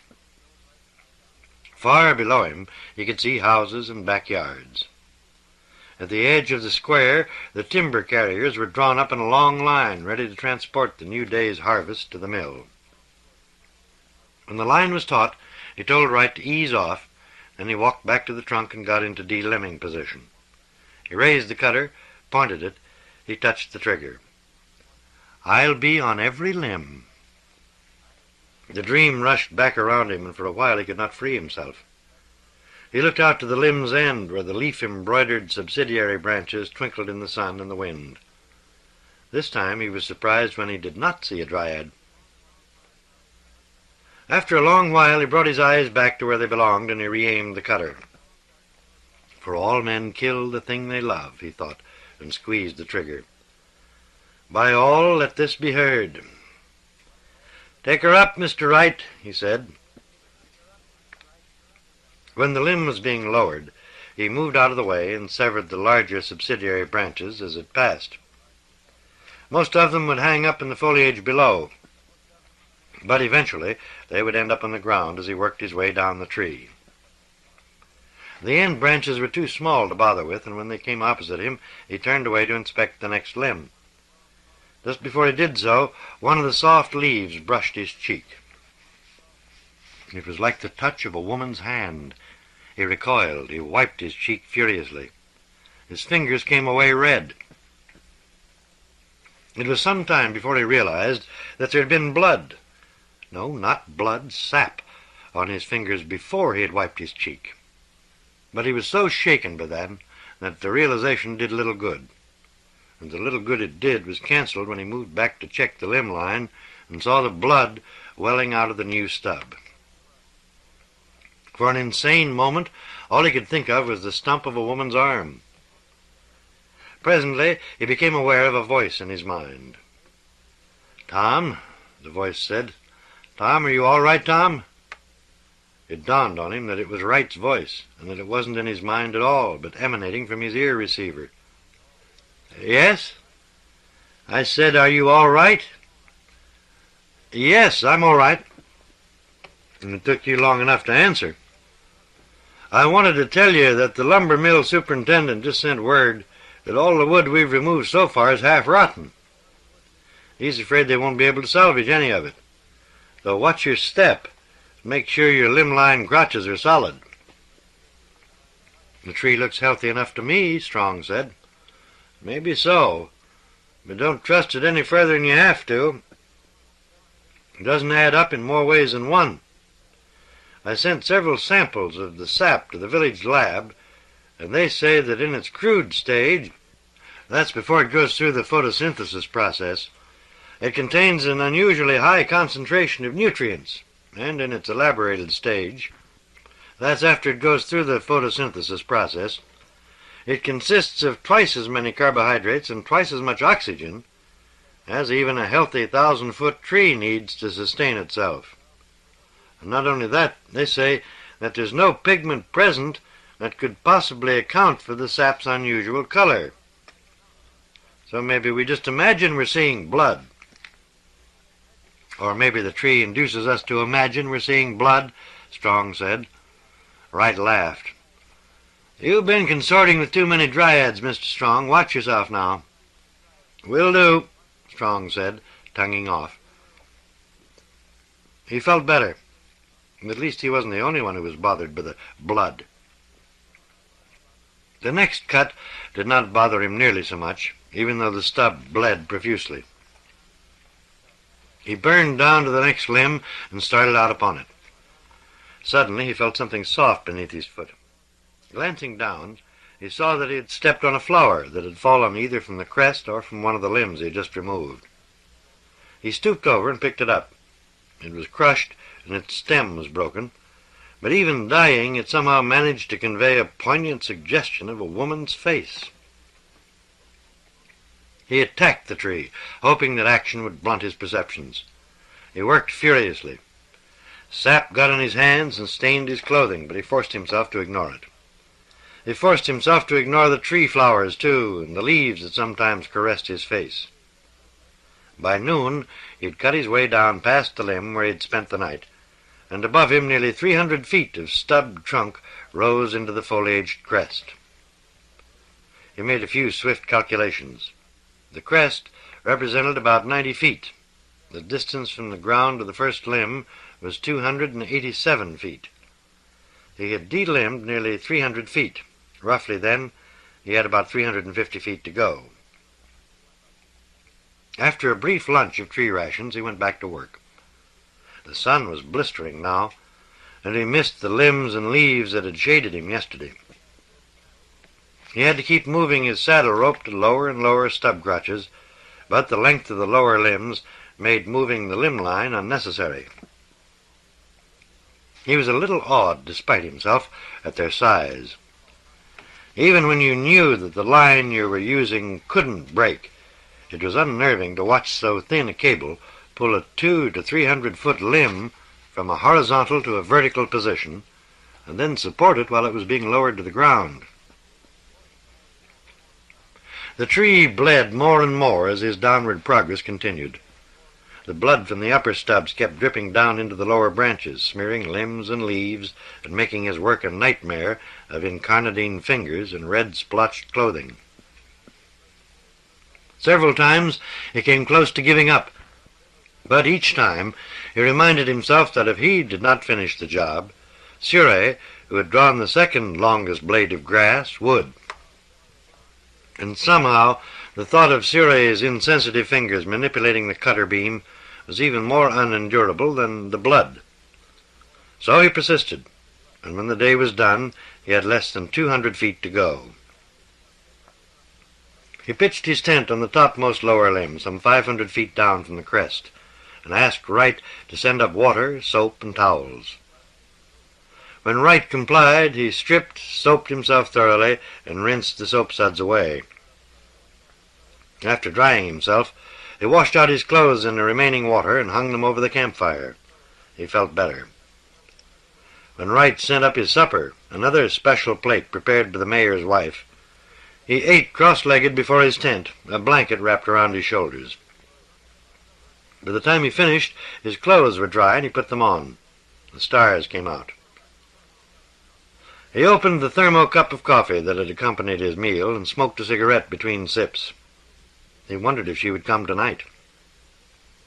The night grew chill. At length the first moon rose, and before long her two silvery sisters came too. Their argent radiance transformed the tree. The limb on which he sat seemed part of a huge configuration of limbs that formed the petals of a massive flower. And then he saw the stubbed and ugly trunk rising out of the flower's center, and the metaphorical illusion collapsed. But he did not turn his eyes away.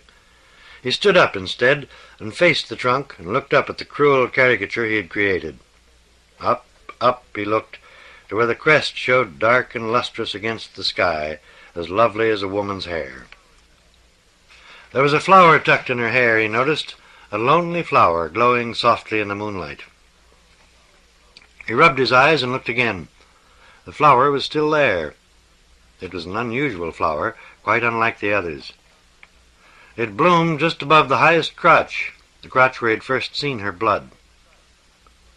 The moonlight grew brighter. He located the limb-line crotch up there and followed the limb line down with his eyes to where he had secured it after the day's operations. He reached out and touched it, and it felt good to his fingers. And presently he began climbing in the moonlight. Up, up he went, his biceps knotting, his laterals swelling against his shirt. Up into moonlight, into magic. The lower branches dwindled into a silvery mass beneath him.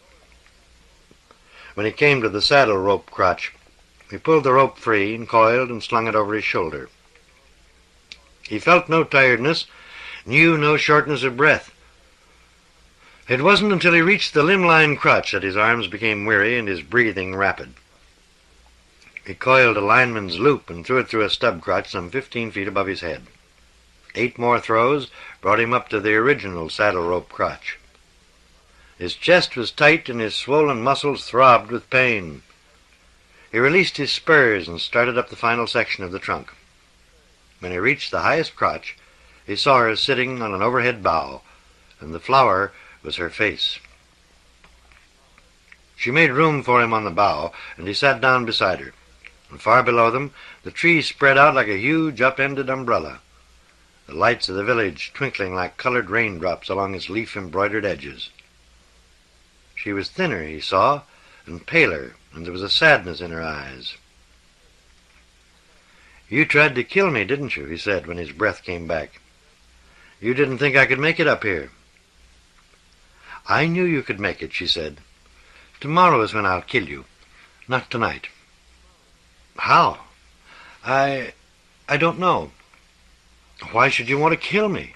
There are other trees, if not here, then in some other land." "For me there is only one," she said. "We always make jokes about dryads," he said, "myself and the others. It's funny, though.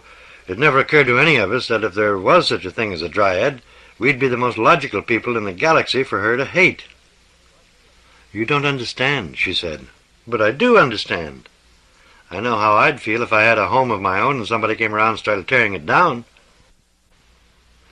"It isn't really like that at all," she said. "Why isn't it like that? The tree's your home, isn't it? Do you live in it all alone?" "Yes," she said, "I'm all alone." "I'm all alone, too," he said. "Not now," she said. "You're not alone now." "No, not now." Moonlight washed down through the foliage, spattering their shoulders with silver drops. The great wheat sea was silver now instead of gold, and a dead tree in the distance showed like the silver mast of a sunken ship, its dead branches empty booms where foliage sails had fluttered in the summer sunlight and warm winds, on spring mornings when the first breeze came up, on autumn afternoons before the frosts. What did a dryad do, he wondered, when her tree died? "She dies too," she answered before he had a chance to ask. "But why?" "You wouldn't understand." He was silent. Then, "Last night I thought I dreamed you. After I woke this morning, I was sure I dreamed you." "You had to think you dreamed me," she said. "Tomorrow you'll think you dreamed me again." "No," he said. "Yes," she said. "You'll think so because you have to think so. If you think otherwise, you won't be able to kill the tree. You won't be able to stand the sight of the blood. You won't be able to accept yourself as sane." "Perhaps you're right." "I know I'm right," she said, "horribly right. Tomorrow you'll ask yourself how there can possibly be such a thing as a dryad, especially one that speaks English, especially one that quotes poetry out of my mind, especially one that has the power to entice me into climbing over 500 feet at the risk of my life, just so I can sit on a moonlit limb talking to her." "Come to think of it, how can there be?" he said. "There, you see. It isn't even morning yet, and already you're beginning not to believe. You're beginning to think again that I'm nothing more than a play of light on leaves and limbs, that I'm nothing more than a romantic image out of your loneliness." "There's a way to tell," he said. and reached out to touch her. But she eluded his hand and moved farther out on the bough. He followed and felt the bough sag beneath them. "Please don't," she said. "Please don't." She moved farther away, so pale and thin now that he could hardly see her against the starred darkness of the sky. "I knew you weren't real," he said. "You couldn't have been real." She did not answer. He strained his eyes and saw leaf and shadow and moonlight and nothing more. He started moving back toward the trunk, and suddenly he felt the bough bend beneath him and heard the sound of fibers parting. The bough did not break all at once. Instead, it bent in toward the tree, and he was able, just before it snapped free, to throw both his arms around the trunk and to cling there long enough to sink his spurs. For a long time he did not move. He listened to the diminishing swish of the bough's passage, heard the prolonged whisper of its journey through the foliage far below, the faint thud as it hit the ground. At last he started down. The descent was unreal, seemed endless. He crawled into the tent and pulled the campfire in after him. His tiredness buzzed in his brain like a sleepy swarm of bees. He wanted desperately to have done with the tree. To hell with the tradition, he thought. He'd finish the delimbing, and Celia could take over. But he knew he was lying in his teeth, that he'd never let Celia touch a cutter beams to so much as a single branch. Felling this tree was no job for an ape. Felling this tree was a job for a man. Presently he fell asleep, thinking of the last limb. The third day. It was the last limb that nearly got him. Noon had arrived by the time he had severed the others, and he stopped to eat. He had hardly any appetite.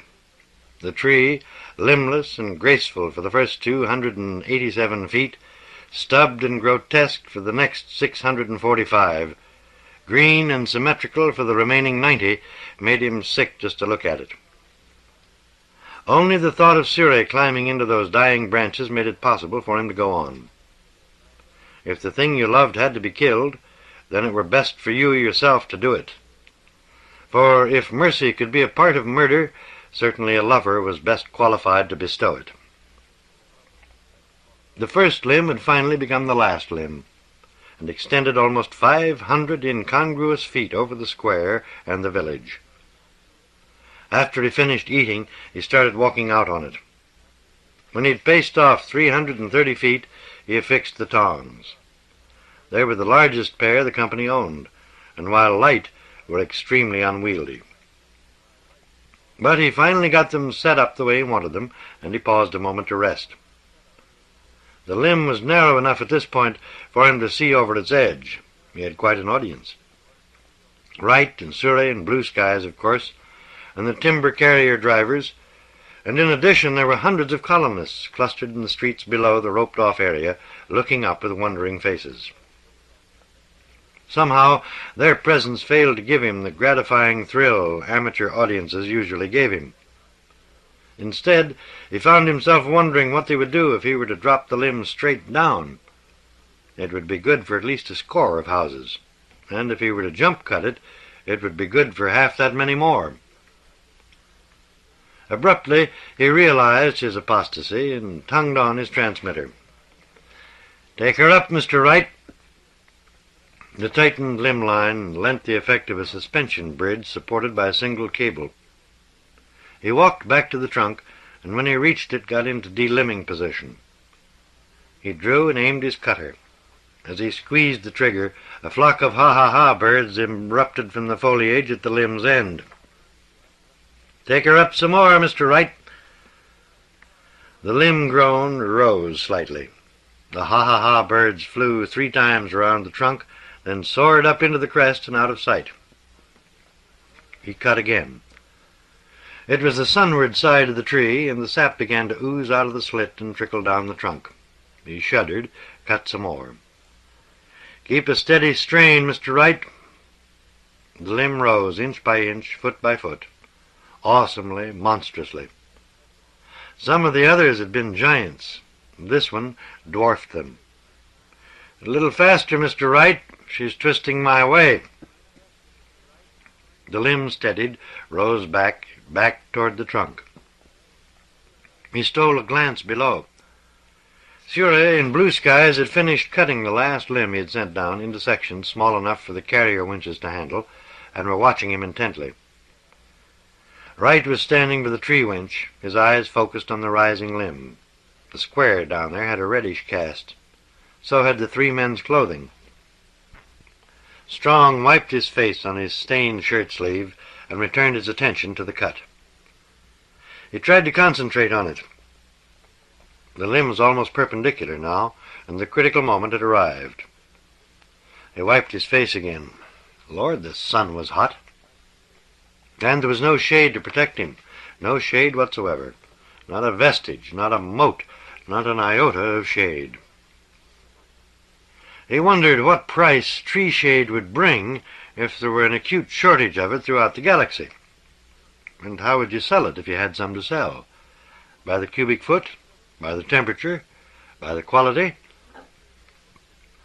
"Good morning, madam. I'm in the tree shade business. I deal in rare tree shades of all kinds. In willow shade, oak shade, apple tree shade, maple shade, to name just a few. Today, I'm running a special on a most unusual kind of tree shade, newly imported from Omicron Ceti 18. It's deep, dark, cool, and refreshing. Just the thing to relax you after a day in the sun. And it's positively the last of its kind on the market. You may think you know your tree shades, madam, but you have never known a tree shade like this one. Cool winds have blown through it, birds have sung in it, dryads have frolicked in it the day long. Strong!" He came out of it like a swimmer coming out of the depths of the sea. The limb was swinging darkly toward him, twisting free from the stub along the uneven line of his undercut. He could hear the loud ripping of wood tissue and the grinding sound of bark against bark. He saw the blood. He tried to leap out of the way, but his legs had turned to lead, and all he could do was watch the relentless approach and wait till those tons and tons of solid fiber broke completely free and descended upon him and blended his blood with their own. He closed his eyes.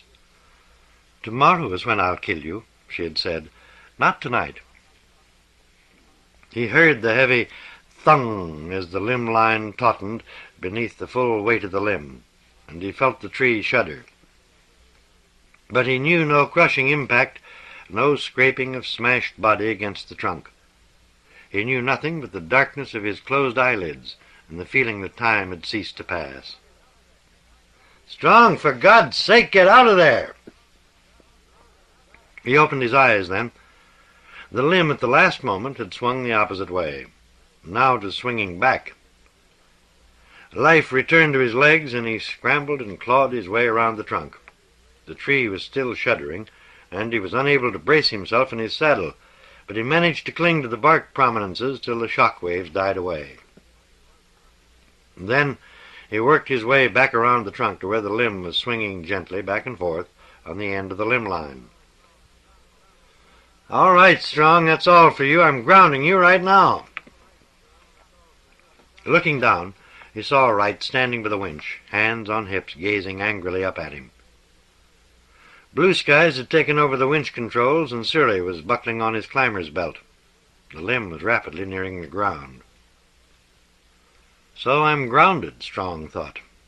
He wondered why he didn't feel relieved. He'd wanted to be grounded, hadn't he? He lay back in his saddle and looked up at his handiwork, at the macabre stubs and the disembodied crest. There was something beautiful about the crest, something unbearably beautiful. It was more gold than green, more like a woman's hair than limbs and leaves. "Did you hear me, Strong? I said you were grounded."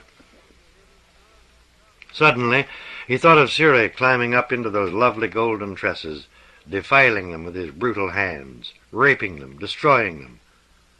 If it had been Blue Skies, he wouldn't have cared. But Surrey... He lowered his eyes to the limb line crotch. The last limb had reached the ground by now, and the limb line was no longer in motion.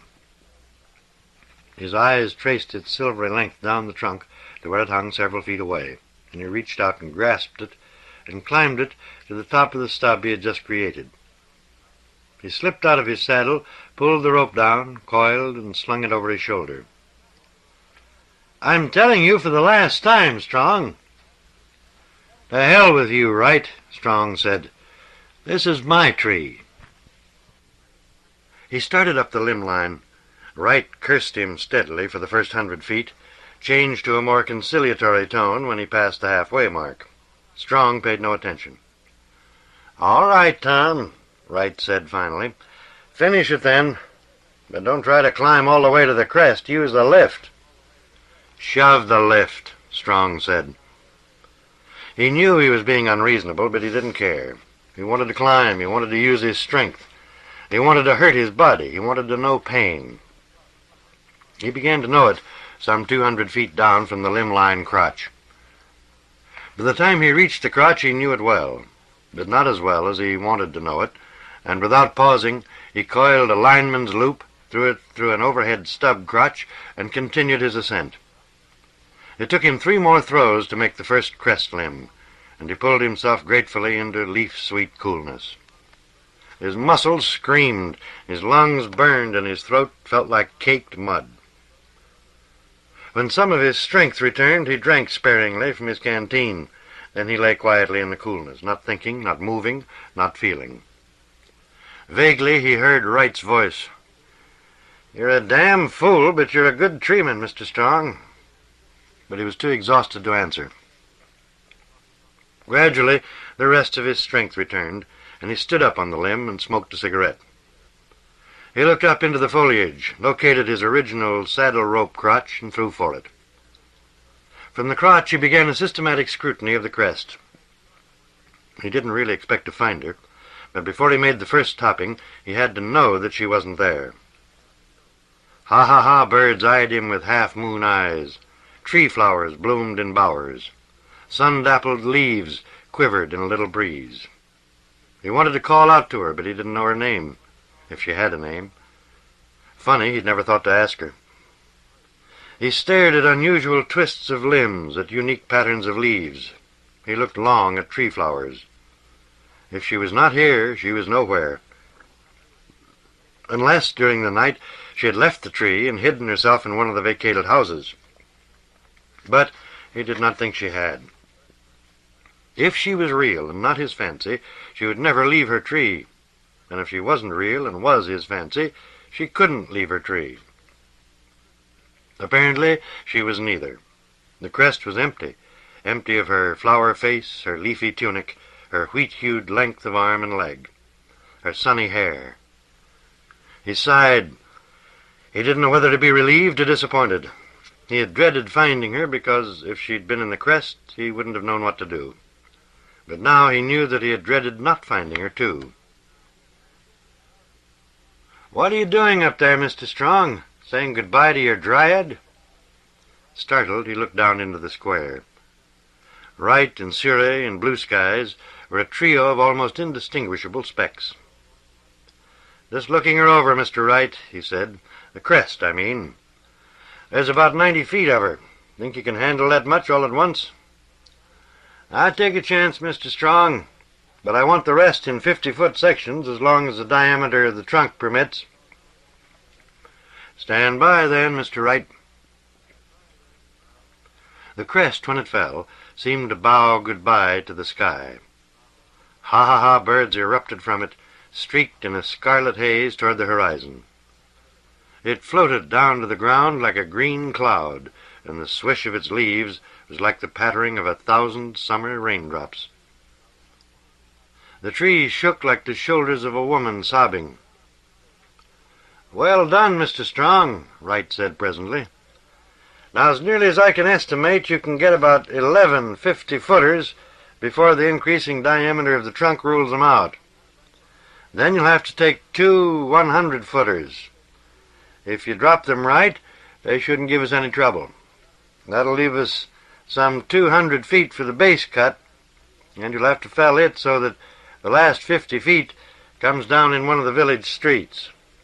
We'll figure that out when you get down here. So in all, then, you've got 14 more cuts to make. Think you can finish up today?" Strong looked at his watch. "I doubt it, Mr. Wright. If you can, fine. If you can't, we've got all day tomorrow. Just don't take any chances, Mr. Strong." The first 50-footer nosed into the black soil of the square, paused a moment, then toppled on its side. The second followed in its wake, and the third and the fourth. It was funny, Strong thought, the way physical activity kept everything sane and in place. He found it hard to believe now that less than half an hour ago he'd been looking for a dryad, that less than 24 hours ago he'd been talking to one. And the fifth and the sixth. On the seventh, his pace began to slow. He was nearing the halfway mark, and the diameter of the trunk had increased to nearly 30 feet. Snubbing himself to it was no longer possible. To get into topping position, he had to drive tree pegs and run his improvised safety belts through the slot in their end. But the slower pace gave Surrey and Blue Skies a chance to cut the increasingly larger sections into suitable dimensions for the carriers. They'd fallen behind. Now they were beginning to catch up. The colonists, according to Wright, had given up hope of salvaging the wood and were piling it in a cleared area well away from the mill, preparatory to burning it. Earlier in the afternoon, a wind had sprung up. Now it began to die. The sun grew hotter. The tree bled more and more. Strong kept glancing down into the square. With its red-tinted grass and stub-gored sod, it had some of the aspects of a charnel house. But he was hungry for the feel of earth beneath his feet, and even blood-stained ground looked good to him. He squinted repeatedly at the sun.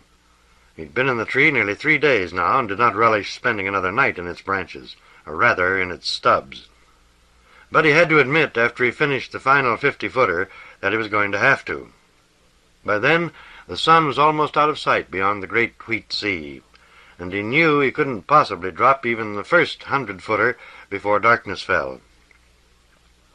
The lowest stub, upon which he now stood, was roomy enough for 20 tree tents.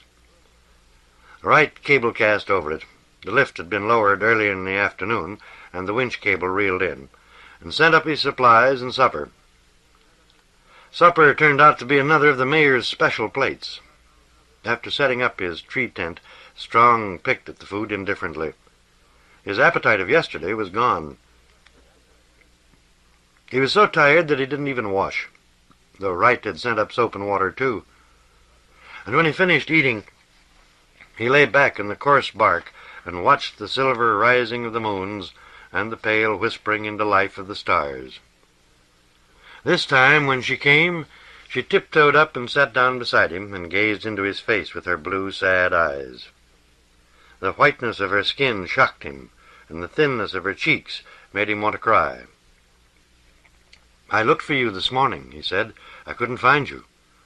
Where do you go when you disappear?" "Nowhere," she said. "But you must go somewhere." "You don't understand," she said. "No," he said, "I guess I don't. I guess I never will." "Yes, you will," she said. "Tomorrow you'll understand." "Tomorrow will be too late." "Tonight is too late. Yesterday was too late. It was too late before you even climbed into the tree." "Tell me," he said, "are you a member of the race that built the village?" "In a way," she said. "How old are you?" "I don't know," she said. "Did you help to build the village?" "I built the village alone." "And now you're lying," he said. "I never lie," she said. "What happened to the original race?" "They grew up. They ceased to be simple. They became complex and sophisticated, civilized. And as they became civilized, they began ridiculing the customs of the ancestors as being all ignorance and superstition, and they set up new customs. They made things of iron and bronze, and it took them less than 100 years to destroy an ecological balance that not only had helped to keep them alive, but had supplied them with a reason to live, a reason so strong that it was almost a life force. When they discovered what they had done, they were horrified, but they made the discovery too late. And so they died? You've seen their villages? Yes, I've seen their villages, he said. And I've read in the advance team's report about the death caves in the northern barrens into which they crawled with their children to die. But what about this village? They could have saved this one in the same way we are, by removing the tree. She shook her head. You still don't understand, she said. In order to receive, one must also give. That was the law they broke.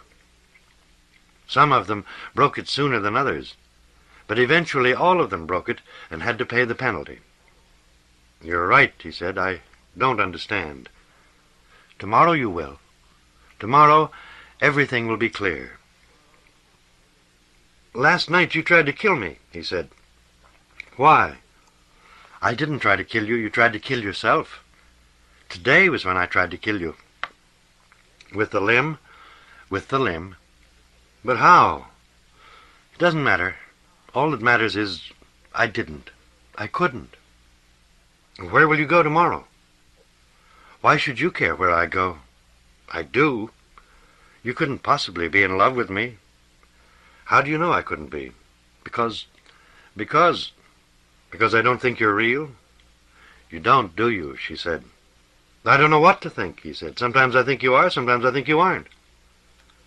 I'm as real as you are, she said, though in a different way. He reached up abruptly and touched her face. Her skin was soft and cold as moonlight, as soft as a flower.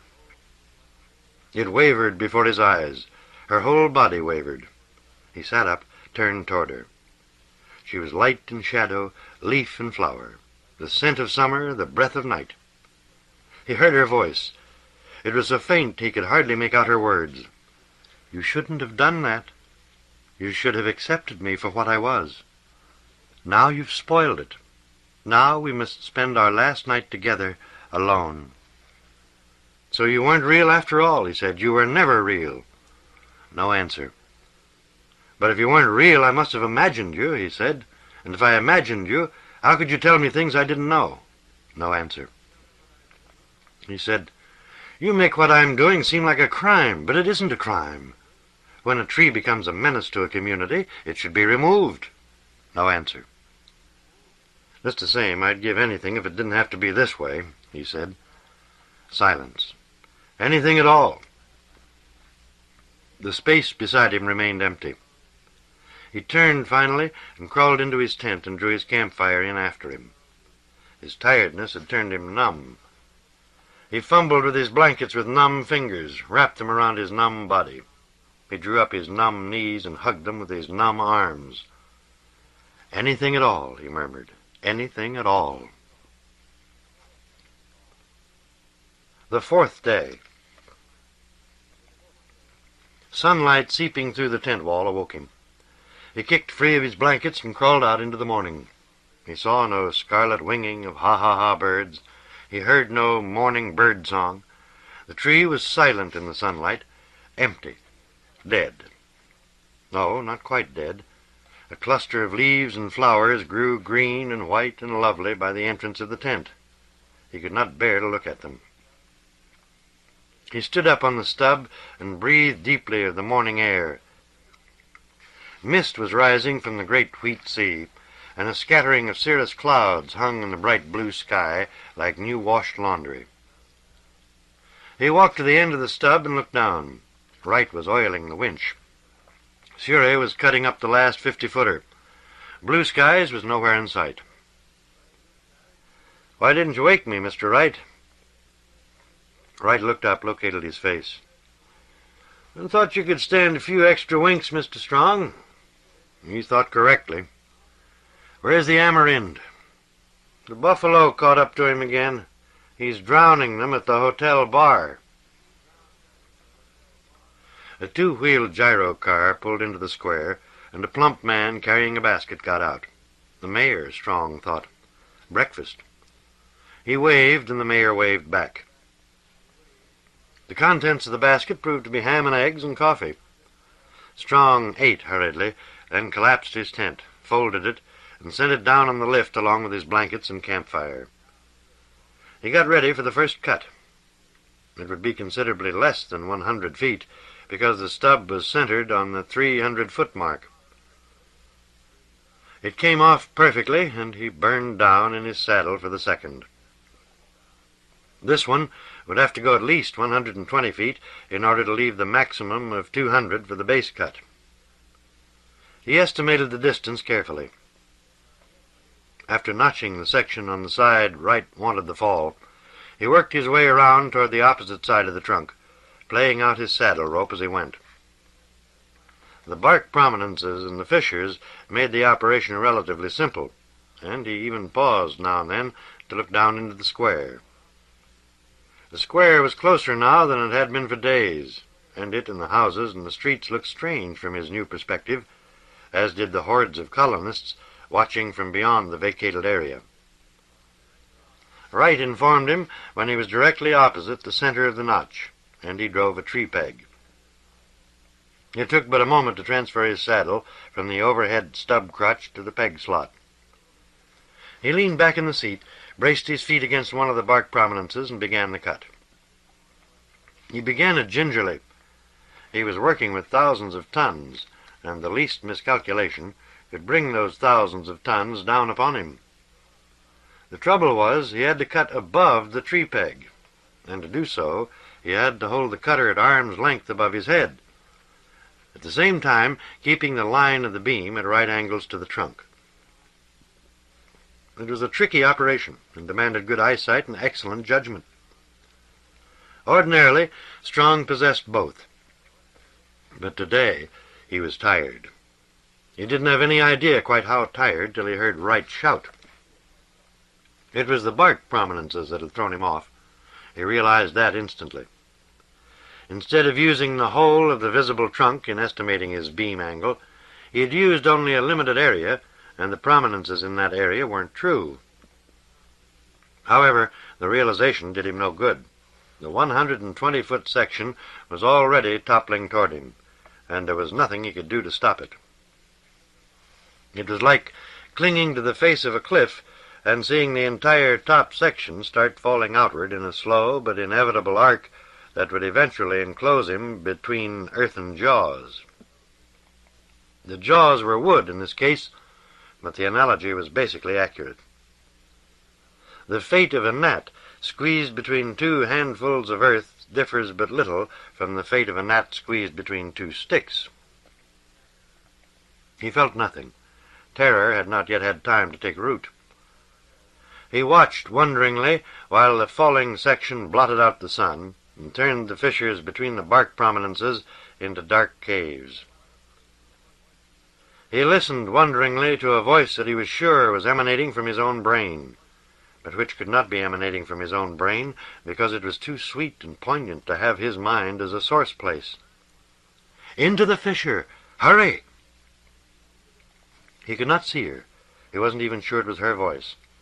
But his body responded, squeezing itself into the nearest fissure, squirming back as far as it could go. Another second, and the effort would have been wasted. For the moment his shoulder touched the back wall of the fissure, the upended butt of the section came thundering down, tearing his tree peg out with the steel roots, roaring, crashing, splintering, finally passing from sight. The fissure filled with sunlight. Except for himself, it was empty. Presently he heard the heavy thud as the section struck the ground. Another more prolonged thud followed, and he knew that it had landed head-on and then fallen lengthwise into the square. He waited almost hopefully for the sounds of splintering wood and breaking glass, and the other sundry sounds houses make when a heavy object drops upon them, but he heard nothing. The fissure had no floor. He was holding himself in position by pressing his knees against one wall while pressing his back against the other. Now he inched his way to the mouth and peered down into the square. The section had landed on an angle, plowing a huge furrow in the earth, gouging out ancient burial artifacts and bits of human bones. Afterwards, it had toppled back away from the nearer houses. Wright and Surrey were running up and down its length, looking for his mangled body. He heard himself laughing. He knew it was himself, not because he recognized his voice, but because there was no one else in the fissure. He laughed till his chest hurt and he could barely breathe, till there was no more hysteria left in him. Then, when his breath came back, he tongued on his transmitter and said, "Are you looking for me, Mr. Wright?" Wright went rigid. He turned, looked up. Surrey followed suit. For a moment no one said a word. At last, Wright raised his arm and wiped his face on his shirt sleeve. "All I got to say, Mr. Strong," he said, "is that you got a good dryad watching over you."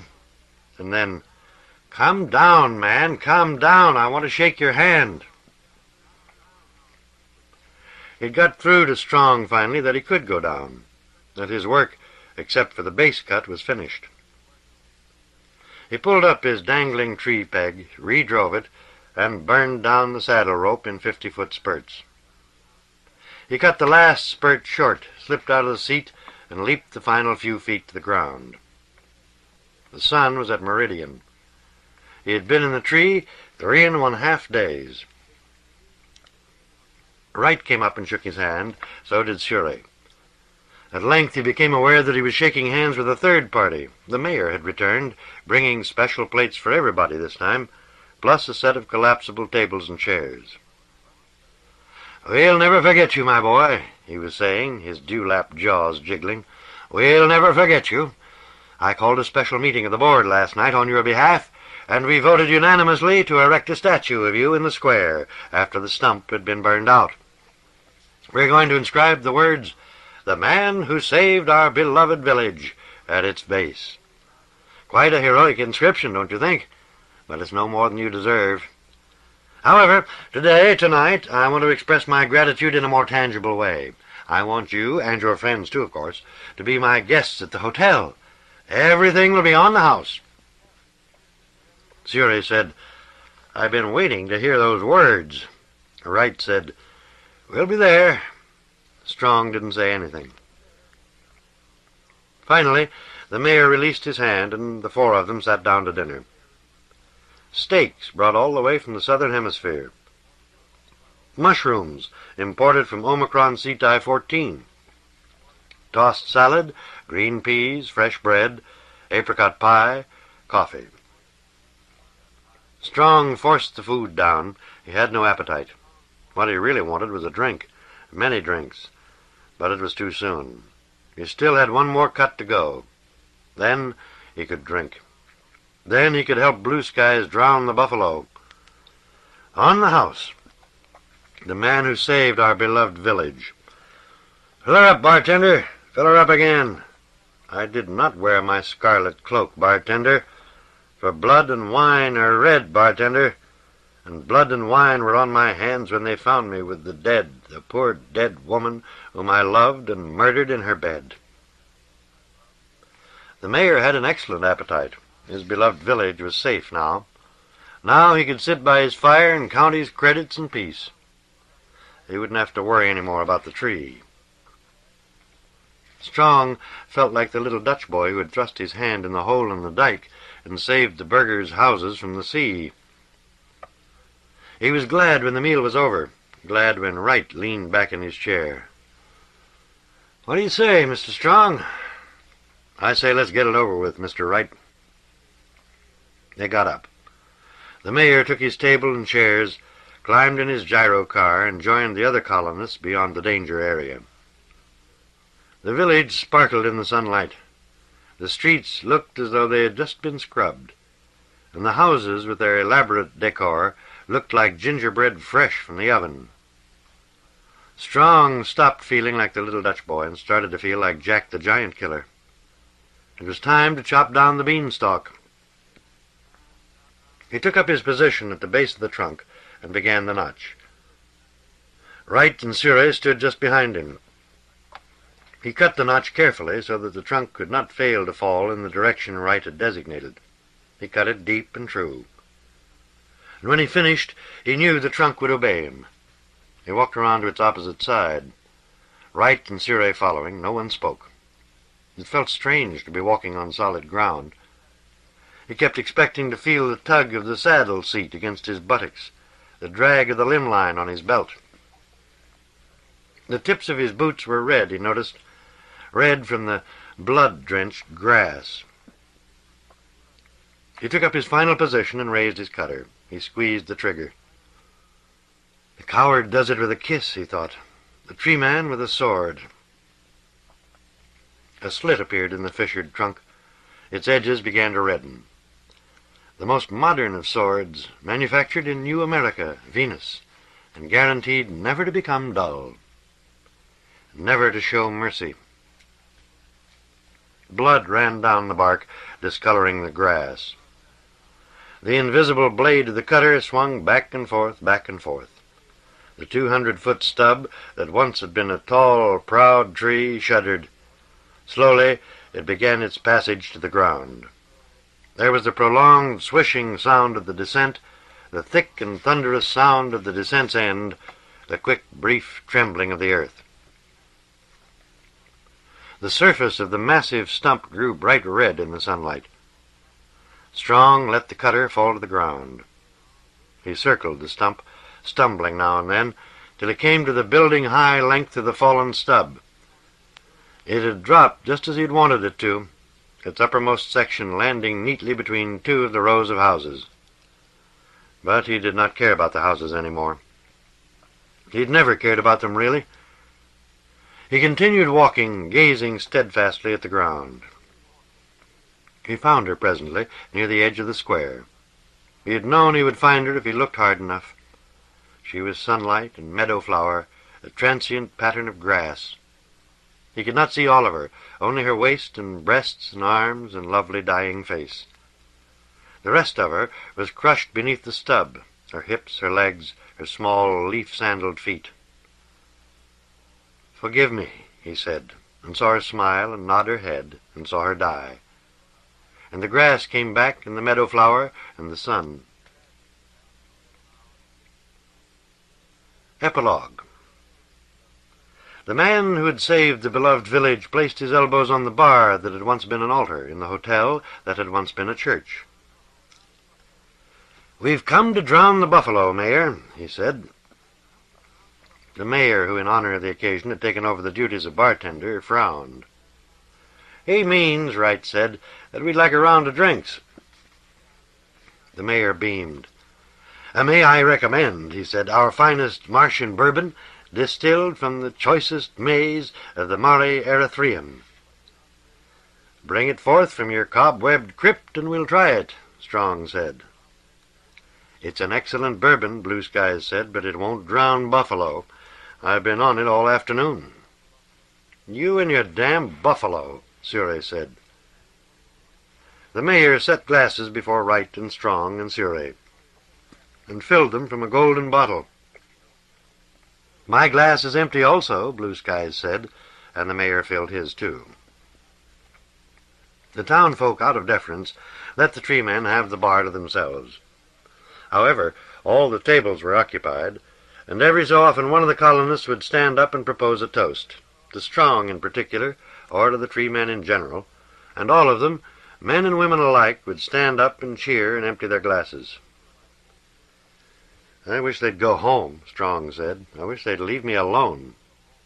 "They can't leave you alone," Wright said. "You're their new culture god." "Another bourbon, Mr. Strong?" the mayor asked. "Many more," Strong said, to drug the memory of this insolence. "What insolence, Mr. Strong?" "Yours, for one, you little earthman, you fat, contemptible little earthman." "You could see them coming out of the horizon beneath the cloud of the dust their hooves threw up," Blue Skies said. "And they were beautiful in their shaggy majesty, and as dark and magnificent as death." "Take us the earthmen," Strong said, "the fat little earthmen that spoil the vineyard, for our vineyards are in blossom." "Tom," Wright said. "May I take this opportunity to tender my resignation, Mr. Wright? I shall never murder another tree. I am finished with your putrescent profession." "Why, Tom?" Strong did not answer. He looked down at his hands. Some of his bourbon had spilled on the bar, and his fingers were wet and sticky. He raised his eyes to the back bar. The back bar was the rear wall of the reconverted native church, and contained a number of exquisitely carved niches formerly used to display religious articles. The niches contained bottles of wine and whiskey now, all save one. That one contained a little doll. Strong felt a throbbing in his temples. He pointed to the niche. What kind of a doll is that, Mayor?" The mayor faced the back bar. "Oh, that. It's one of the carved figurines which the early natives used to keep over their hearth to protect their houses." He took the figurine out of the niche, carried it over to where Strong was standing, and set it on the bar. "Remarkable workmanship, don't you think, Mr. Strong? Mr. Strong?" Strong was staring at the figurine, at its graceful arms and long, slim legs, at its small breasts and slender throat, at its pixie face and yellow hair, at the green garment of delicately carved leaves adorning it. "The correct term is a fetish, I believe," the mayor went on. "It was made in the image of their principal goddess. From the little we know of them, it appears that the early natives believed in her so fanatically that some of them even claimed to have seen her."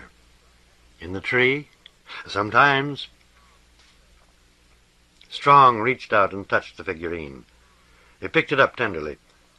Its base was wet from the liquor he had spilled on the bar. Then she must have been the goddess of the tree." "Oh, no, Mr. Strong. She was the goddess of the hearth, the home, and the advance team was wrong in assuming that the trees were religious symbols. We've lived here long enough to understand how the natives really felt. It was their houses that they worshipped, not the trees." "Goddess of the hearth," Strong said. "The home? Then what was she doing in the tree?" "I beg your pardon, Mr. Strong?" "In the tree. I saw her in the tree." "You're joking, Mr. Strong." "The hell I'm joking. She was the tree."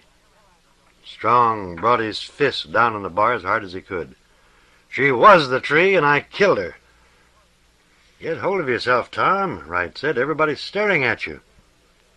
"I killed her inch by inch, foot by foot. I cut her down arm by arm, leg by leg. I murdered her." Strong paused. Something was wrong. Something that should have happened had failed to happen. Then he saw the mayor staring at his fist, and he realized what the wrongness was. When his fist had struck the bar, he should have felt pain. He had not. He saw why. His fist had not rebounded from the wood. It had sunk into the wood. It was as though the wood were rotten. He raised his fist slowly. A decayed smell arose from the ragged dent it had made. The wood was rotten. The goddess of the hearth, the home, the village. He swung away from the bar and made his way across the table-crowded floor to the street wall. He threw his fist as hard as he could at the polished, exquisitely grained wood. His fist went through the wall. He gripped the lower edge of the hole he had made and pulled. A whole section of the wall broke free, fell to the floor. The stench of decay filled the room. The colonists were watching with horrified eyes. Strong faced them. "Your whole hotel is rotting away," he said. "Your whole goddamn village." He began to laugh. Wright came over and slapped his face. "Snap out of it, Tom." His laughter died. He took a deep breath, expelled it. "But don't you see it, Wright? The tree, the village. What does a species of tree capable of growing to that size need to perpetuate its growth and to maintain itself after it has attained its growth? Nourishment. Tons and tons of nourishment. And what kind of soil? Soil enriched by the wastes and the dead bodies and irrigated by the artificial lakes and reservoirs that only a large community of human beings can provide. So what does such a species of tree do? Over a period of centuries, maybe even millennia, it learns how to lure human beings to its side. How? By growing houses. That's right. By growing houses right out of its roots. Lovely houses that human beings can't resist living in. You see it now, don't you, Wright? You see now, don't you, why the crude sap carried more nutrients than the tree needed? Why the elaborate sap was so rich in oxygen and carbohydrates? The tree was trying to sustain more than just itself. It was trying to sustain the village, too. But it couldn't any longer, thanks to the eternal selfishness and the eternal stupidity of man. Wright looked stunned. Strong took his arm, and they walked back to the bar together. The faces of the colonists were like gray clay. The mayor was still staring at the ragged dent in the bar. "Aren't you going to buy the man who saved your beloved village another drink?" Strong asked. The mayor did not move. Wright said, "The ancients must have known about the ecological balance and converted their knowledge to superstition. And it was the superstition, not the knowledge, that got handed down from generation to generation. When the race matured, they did the same thing all races do when they grow up too fast. They completely disregarded superstition. And when they eventually learned how to use metals, they built sewage disposal systems and incinerators and crematories. They spurned whatever systems the trees had provided, and they turned the ancient burial grounds at the trees' bases into community squares. They upset the ecological balance." Strong said, "Without knowing it. When they finally found out, it was too late to restore it. The trees had already begun to die. And when the first tree did die, and the first village started to rot away, they were appalled. Probably the love of their houses had been inbred in them so strongly that without their houses they were lost. And apparently they couldn't even bear to see their houses die. That's why they migrated to the northern barrens. That's why they either starved or froze to death in the death caves, or committed mass suicide." Blue Skies said, 50 million of them there were, the great, shaggy, magnificent beasts, dwelling on the fertile plains where now the great North American desert lies. And the grass that sustained them was green, and they returned the grass to the earth in their dung, and the grass grew green again. 50 million. And when the white man finished the slaughter, 500 remained. Wright said, "This must have been one of the last villages to go modern. Even so, the tree must have been dying for years before the colonists came. That's why the village is rotting away so fast now." Strong said, "The tree's death accelerated the deterioration process. There probably won't be a house standing in another month. But the tree might have lived another 100 years if they hadn't been so anxious to preserve their damn real estate. It takes a long time for a tree the size of that one to die. And the color of the sap, I think I understand that now, too. Our consciences provided the pigment. In a way, though, I think it wanted to die." Wright said, "The colonists will still exploit the land, but they'll have to live in mud huts while they're doing it." Strong said, "Perhaps I performed an act of mercy." Celia said, "What are you two talking about?" Blue Skies said, 50 million of them. 50 million. End of a decade of fantasy and science fiction. Selected by Robert P. Mills. Narrated by Robert Donley in the studios of American Foundation for the Blind, Incorporated, for the Library of Congress, August 1964. For special distribution as authorized by Act of Congress under Public Law 89-522, with the permission of the copyright holder and by arrangement with Fantasy and Science Fiction. Published by Doubleday and Company, Incorporated. End of book.